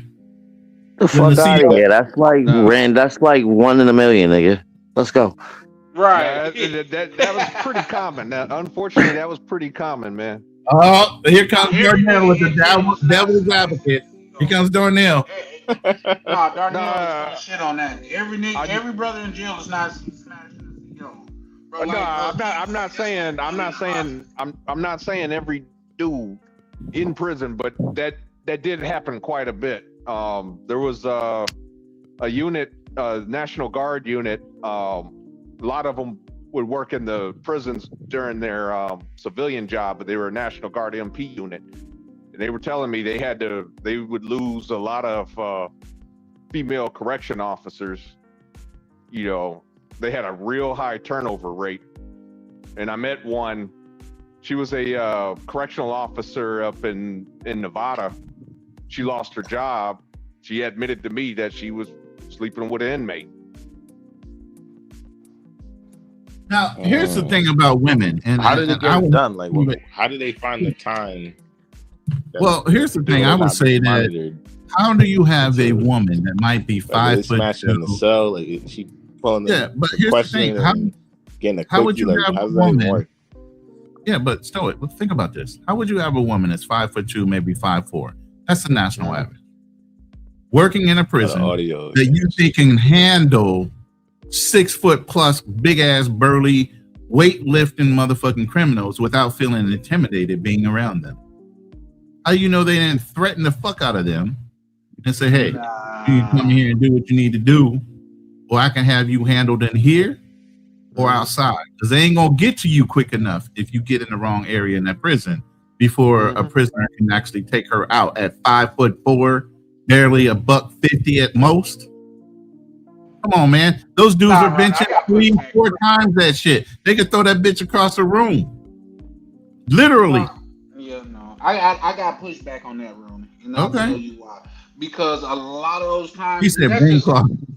Yeah. That's just because a lot of those times, those guys in there are game perfect. They got nothing else to do all day but to sit up to think about what to say to those females. They're not forcing those females, so much so to where you got those females that's sneaking in contraband into the prison. If they're so scared of those people attacking them, why is it an ongoing relationship? I actually know people that's very close to me that a female got fired from her job because they thought he had got her pregnant. You see what I'm saying? So a lot of these females are going through this lonely shit out here in the everyday world, and it's a dude that's in jail that works out every day, and he's saying the most perfect thing out of his mouth to her. She's already being neglected in the real world, so he looked like Prince Charming to her. I would believe there's very, very few women that is being forced into it to where they can't do anything about it. Yeah, because one, in prison culture too, let's face it, like people that are rapists are not responsible. I mean, they are the lowest. I mean, hell, you're in prison, so you're basically your scum. But rapists are like the lowest form of scum. Nobody likes a rapist. So I gotta kind of agree with Charlie Chan. Like, I don't think these women are getting forced. Right now. Yeah. Darnell is talking. Yeah, the audio is messing up again, man. Yeah, it's most likely because Black Cleaner took himself down, and so did Keen. And usually when that happens, there's a glitch in the software, and it knocks somebody's mic or hearing out.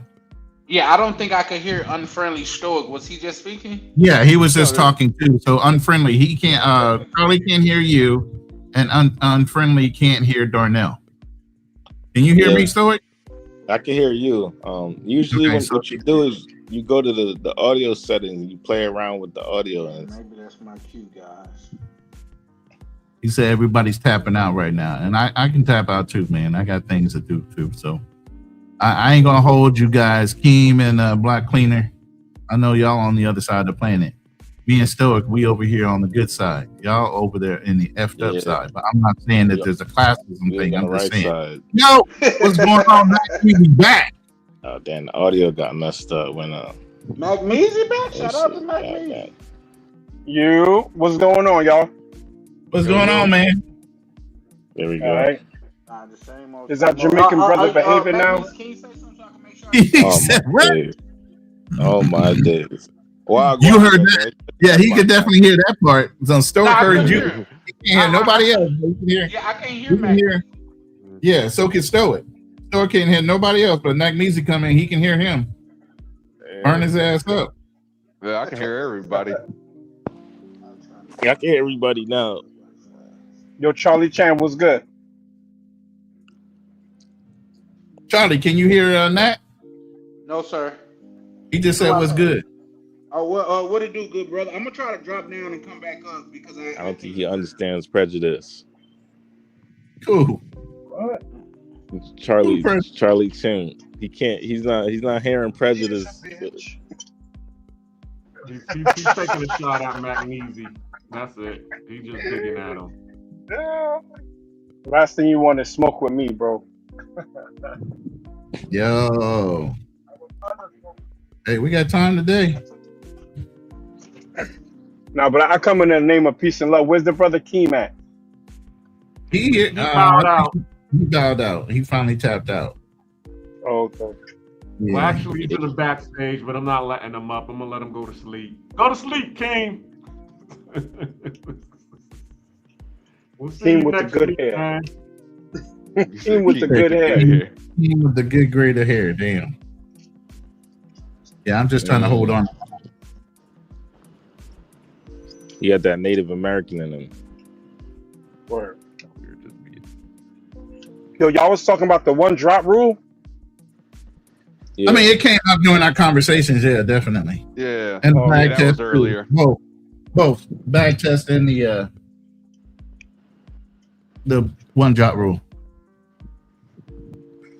What do you think about the one drop rule? I mean, human beings are human beings. I don't really care, but that's the white man's inferiority to be so discouraged at the fact that one of their women might have produced a child that has a black heritage. Well, I mean, and you gotta put the standard somewhere. So, you had to define when they created the one drop. There goes Darnell with that damn devil's advocate. You got to put the standard somewhere. Draw the line with racism. Well, here's the thing. So I want to hear what Darnell's point. If you want to define, you want to create a rule where black people can't vote, and stuff like that. Okay, well, what is black? And we had this happen in the Supreme Court case, Plessy versus Ferguson. Okay, Plessy was a man. He was 7/8 white, 1/8 black. All right. He said, the Ferguson Railroad Car, whatever company, was like, no, you got to go in the colored section. He said, no, I'm more white than I am black. So there was no standard on, okay, well, what is considered white, what is considered black. Basically, they had to create a standard. They had to put a standard somewhere. I'm not saying it's right. I'm not saying it's wrong. They just had to put it somewhere. And it did become the law of the land. So that's where the one drop rule came from? Yep. I thought that's where separate but equal came from. Correct. One drop is not the law of the land because it wasn't in every place in America. It wasn't. It was in certain places. No, it was in certain. It wasn't in all. And it wasn't all the time. Well, because even my father's birth certificate even had colored on it. No, I'm sorry. I don't know what you are. I don't know what you are, so I don't know. His says Negro. Well, fucking Darnell he's transracial. God damn, we just making up words now. I'm biracial, multiracial, transracial. God damn. Pick one. No, it didn't. It's a racial and social construct. And in some places there was legislation and all that, but it wasn't in the whole America. It was I cited a Supreme Court case. Yeah, you did. And it basically became federal. I mean, hell, even in northern states. But wasn't that separate but equal? Not one drop rule. That's what I said. It's the same, but it's the same. It's the same case. Nah. Come on, Darnell. It's the same case. Again, Plessy was a man, 7/8 white, 1/8 black. What do you consider him? Do you consider him white or black? What do he look like? Well, I guess you can Google his image, but he did kind of look. He did look like a white man, though. But the thing is that no, he's black because the Supreme Court said you black. He ain't goddamn black. That's what the Supreme Court said. I'm just saying. Yes. I mean, Darnell don't make the rule. Nat Measy don't make the rule. Ronin Travelers don't make the rules. No, but black people make the rules about who's black and who's not. So says who? It says me, a black man. So now, just because the white man didn't want to embrace wait, I don't look white at all. Wait a minute, I'm looking at these images. That man's black as all get out. What you mean? Wait. Which one is Plessy? That's what I'm trying to figure out. Is it this white dude? All I see is a black man drinking water I don't see Plessy. Yeah, I see. Hold on. You might have the wrong. Yeah, but black people. Look, if black is everything, then black is nothing. So you can't give me somebody that's motherfucking almost white and then say that they black and then expect black people to say, yeah, that's us. Fuck out of here. To be black, you gotta have majority of African ancestry. Period. Well, according to the Supreme Court, they beg to differ. Yeah, well, that's cool, but I'm black, so black people speak up for what black people are. Okay, you're black, but you called me transracial, so I guess that means I'm not black. Darnell, you know we had this conversation a couple years ago, brother. Yeah, I remember. I remember well. Been going on that long? Yeah, I know Darnell for a minute. On here. They said Plessy was a French-speaking Louisiana Creole person. There you go, Creole. Yeah, that's it. Yeah, Creole. They probably light-skinned. Like so, and Creoles, Ronan, were Creoles considered black?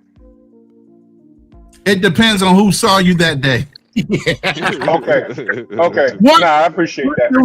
No, once the Louisiana Purchase happened, yeah, it was more so you were mulatto or black, or you had to actually claim or deny your other side of you and go past. They let you choose, but after that, it was over with. You couldn't go back. So, like in South Africa, they would be considered colored, basically, right? No, they came up with mulatto for Creole. Man, somebody's microphone is cracking hard, man.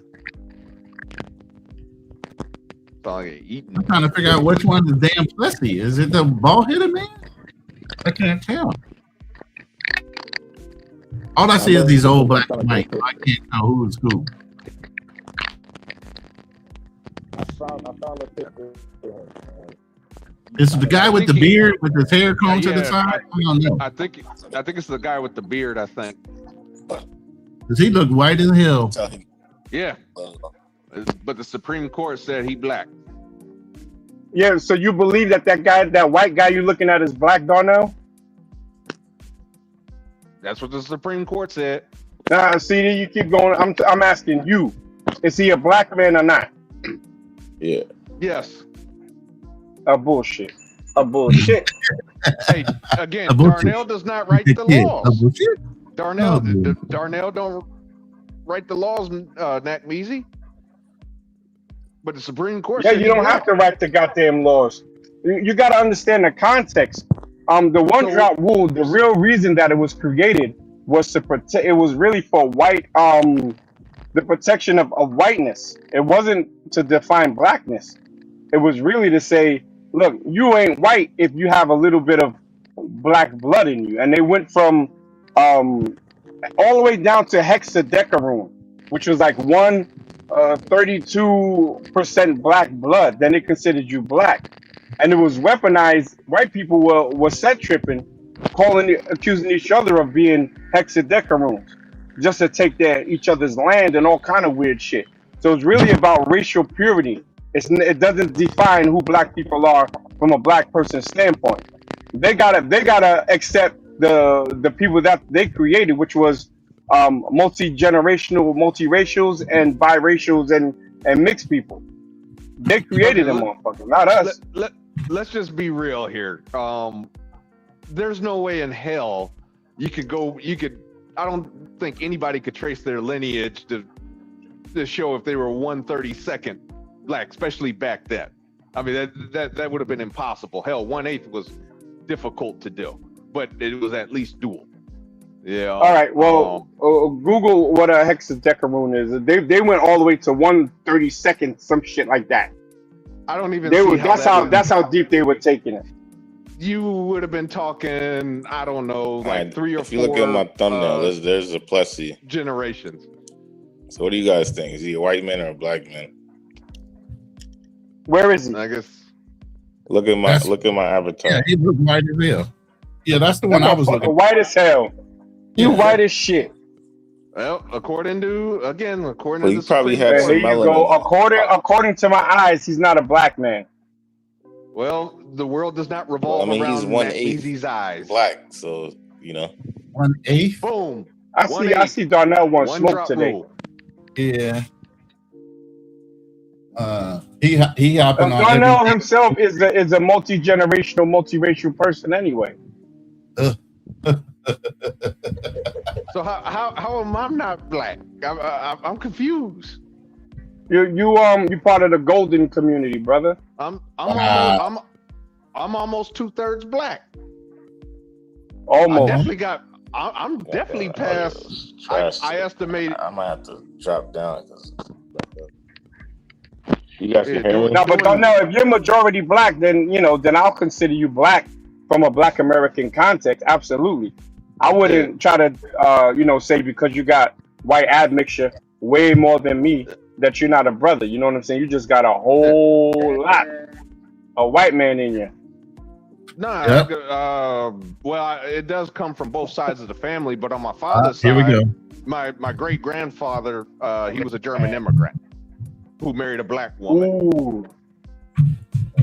So you're a recent. You're a recent. No, my great grandfather married a black woman.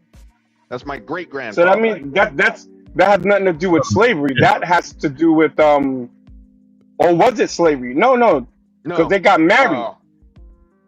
I do have an ancestor. I don't now, Nakmeezy, you're not going to believe me on this one, but I did discover on my mom's side of the family, a black man did marry a white woman around in the 1870s. You got both sides of the house all fucked up. Don't ask me how the hell that happened. Don't ask me how that happened. I have no idea how that happened. How you get a black name like Darnell then? Because both my parents are black. I mean, shit. My father's birth certificate. I'm just fucking with you, Darnell. My dad's birth certificate says Negro on it. I mean, shit. What more do you want? They not trying to give you a black card right now, man. I know. Hey, you know what? That's okay, man. Because I guess I'm gonna go to the white country club then. I'm gonna get me a white woman and low interest loans. Yeah, use that white privilege, man. Yes, sir. When I get pulled over, I'm gonna have my white privilege card. Nakmeezy said I'm not black. My white privilege card. Hey, I need to get a military partner so I could get the military loans. Black Cleaner, pull up the screenshot. I mean the screen share. Oh damn it! I can't hear Ronan. Hold on, let me play with the audio again. Ronan wants you to pull up a screenshot. Yeah, Black Cleaner, you awake? He's awake. And I can hear Ronan. I was on the phone. I'm sorry about that. I was on the phone. Share the screen share that I got, so y'all can really see. Yes, my name is Alexander. If you don't know that, you can go look at my bio. But I'm a nigga. Oh, let's see this. Okay, I'm a nigga. Mali, Nigerian, Ivory Coast, Benin, Togo, Senegal, Central Nigeria, Arcadia. I don't know. That's the French side of me, French Canadian. Cameroon, West Bantu, West Midlands. That's somewhere in England. So there's an England breakdown. Yes, I have some Celtic in me. Little bit. Denmark and Iceland. Now my mom is wild because she has, well, percentage wise, it's well over 50-something%. Let's see. We're gonna. Oh yeah, break it down. Welcome to the barbecue. We're gonna kick your ass out. Run up the numbers. Somebody get the computer out. 14, 14, 11, 9, 3, 2. Let's skip over that. Cameroon 7. Bantu 7. That's all England. That's Celtic. So that's it. That last 7% is it. I got 14 times 2. That's 28%. What else we got? 11. 7. 9. So you got another 14. 3. 2. 14. And another 14. The only thing I got is that he got good hair. That's what it sounds like. He got real good hair. Oh shit. He do got good hair though. Yes, that makes you 67% black. Thank you. I'm a nigga. Welcome home, brother. Welcome home. Because I only got 70%, 71 on another one, so I'm barely black myself, but I'm black. Well, if I switched over to my mom's, she has actually Malaysian in her. I'm like, damn, we must have pirates in our family. You got Malaysian in you. What the fuck? What were you doing way over there? I mean, yeah, people, you know, we've been moving around and messing with each other for centuries and centuries. I wonder what my breakup looks like because I'm pretty dark skinned. So. Let me see if I can pull my mom's up real quick since I'm still like sharing. Who's that? The Jamaican? African. Yeah. With a 2%. If it's the Jamaican, you probably got named. Here's my mom's real quick. So Togo, Mali, Ivory Coast, Nigerian, Senegal, Woodlands. She should have more Arcadia, 20%, because that's more of her family side, the Louisiana Creole part. And then she has Bantu, Cameroon. English is pretty high, 17%. German, Maritime, Southeast Asia. Look where that is at. That's why I'm accepted over here. Yeah. One little percentage point of Malaysian over here, or Southeast Asian way over here. Yeah. And one little point. Just so y'all can, no, I ain't perpetrating a fraud. I'm a brother. What's up, dude? I'm good.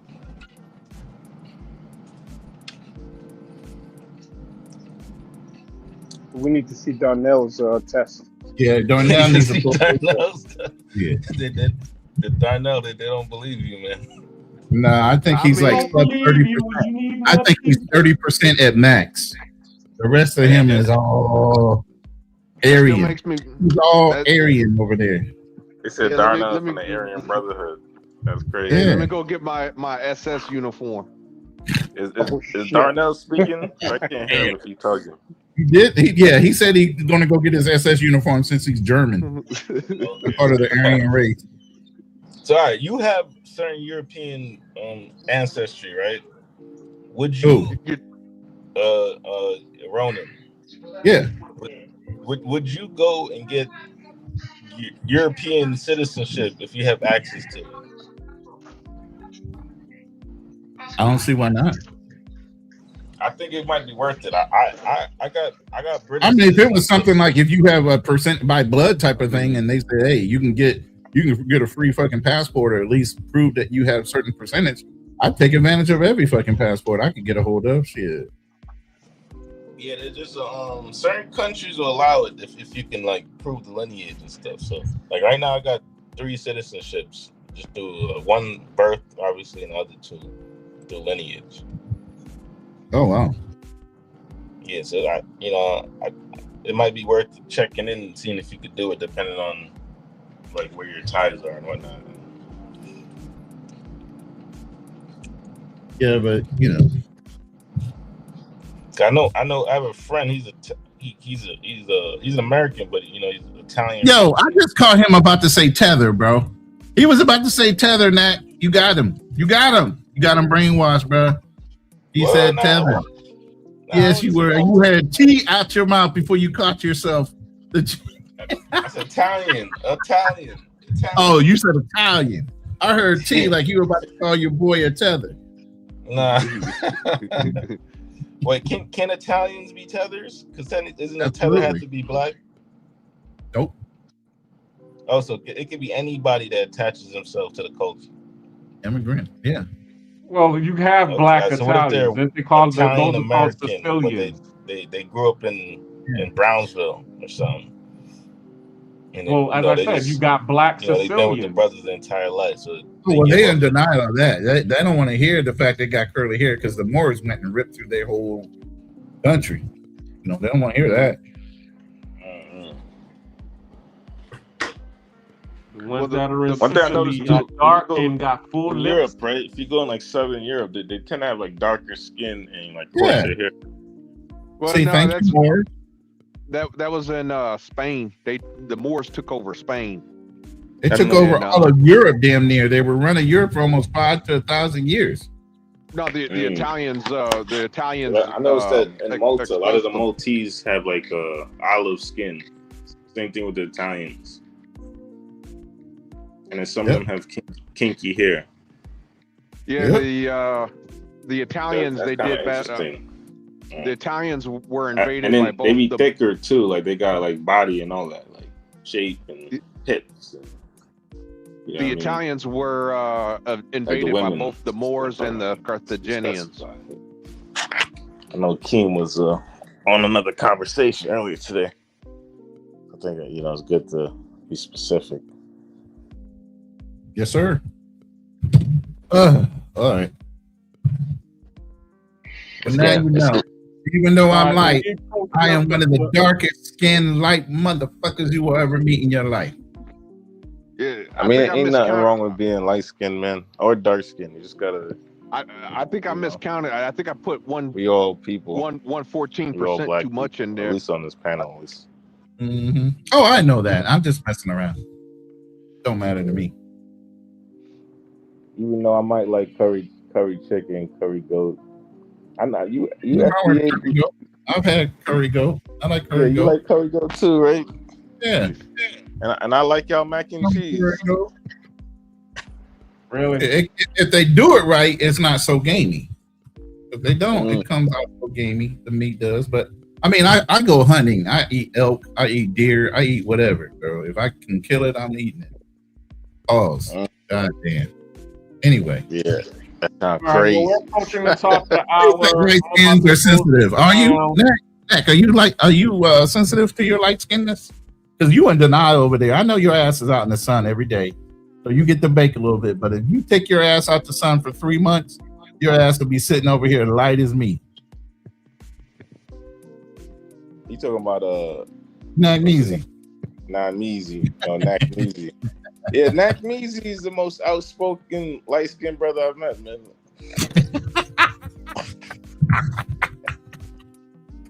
I might be more FBA than he is. Wow. Nah, I'm trolling at this point. Don't take me seriously. Well, all right, we're approaching the top of the hour. I'm about to close everything out. You need to call it, man. Yep. So, do y'all have any final words, everybody? I'm gonna start with Unfriendly Stoic, since he's on a roll right now. Okay. Thanks for having me on. It was a great conversation. I learned a lot from you brothers, and I'm just trying to continue learning. So you'll see me pretty often. That's good. Great having you here. Appreciate it. You're welcome anytime, but just know when you get out of line, you're gonna get this work, son. Got you. But you always welcome. My brother. Darnell, you next. Yes, sir. First of all, thank you for having me. Always a pleasure. I think I just want to say, as far as preference or programming, I think it's a little bit of both. I do believe, I think it's mostly programming, but I guess the question can become, has programming evolved into preference?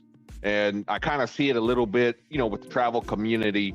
I was on Razor Rays a couple nights ago, and we were talking about it. We were talking about how in the travel space, unfortunately, a lot of guys want to see light-skinned chicks and stuff like that. We had mentioned about Austin Holloman, how when he started going to Africa, his numbers started to dwindle, compared to his content, say in Thailand or Brazil. So to me, you could definitely tell there's some colorism there. There's definitely, to me, it's starting to become a preference, but I do believe it's because of conditioning and originally programming. For whatever reason, there is a belief that proximity to whiteness, is the standard. I don't know how it became the standard. I guess because the white man basically basically conquered the world at one point. So, maybe that's where it comes from. I have no idea, but this is definitely there's definitely a lot of programming, and it has evolved, I think, into preference. Thank you for having me. Thank you. All right, Magnesia, you're next. Big up to Al Massive. We just want to see all the NBA them. Nah, I'm just messing around, bro. Now it was a great conversation. I love this channel. I love these panels. When y'all get on, I'm already at work. I just had my first break. It's 10 a.m. over here, so good way to pass the time, have intelligent conversations, troll each other a little bit. You know what I'm saying?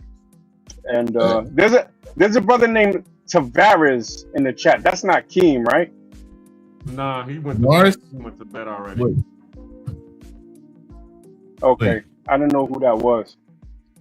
But anyway, brothers, I'll see y'all on the next one. What's the next topic gonna be on the next show?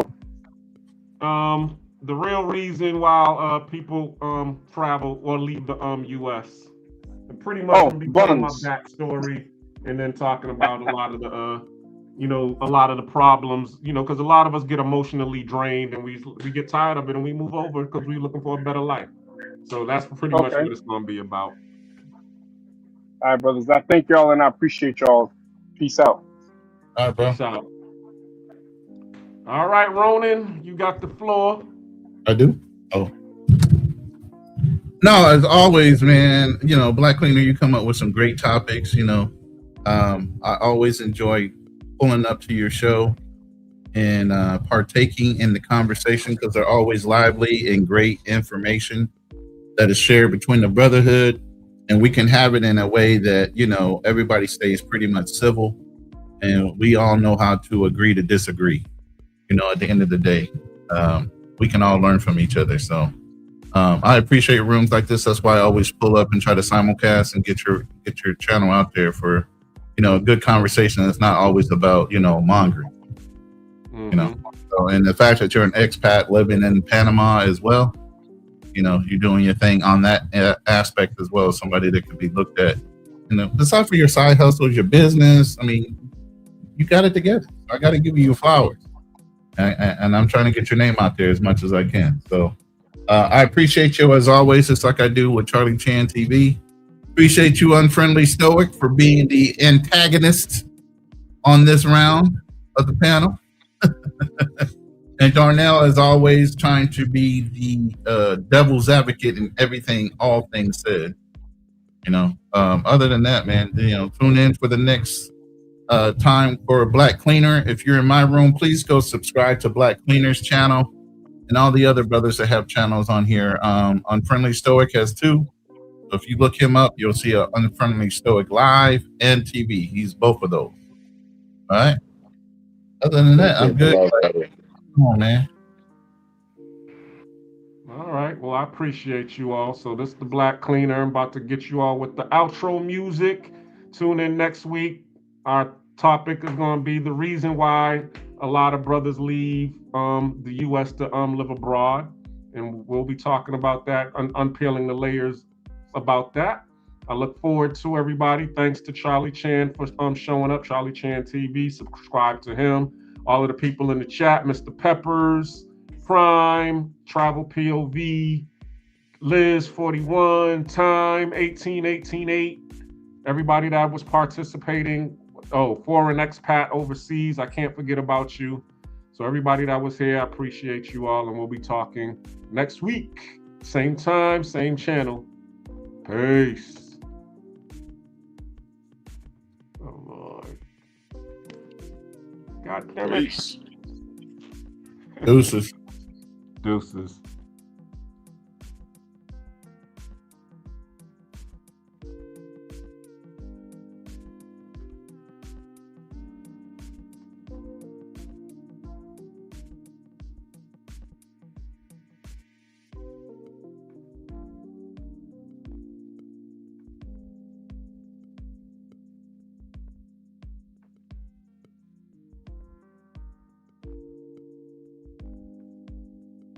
Where the hell is my ending?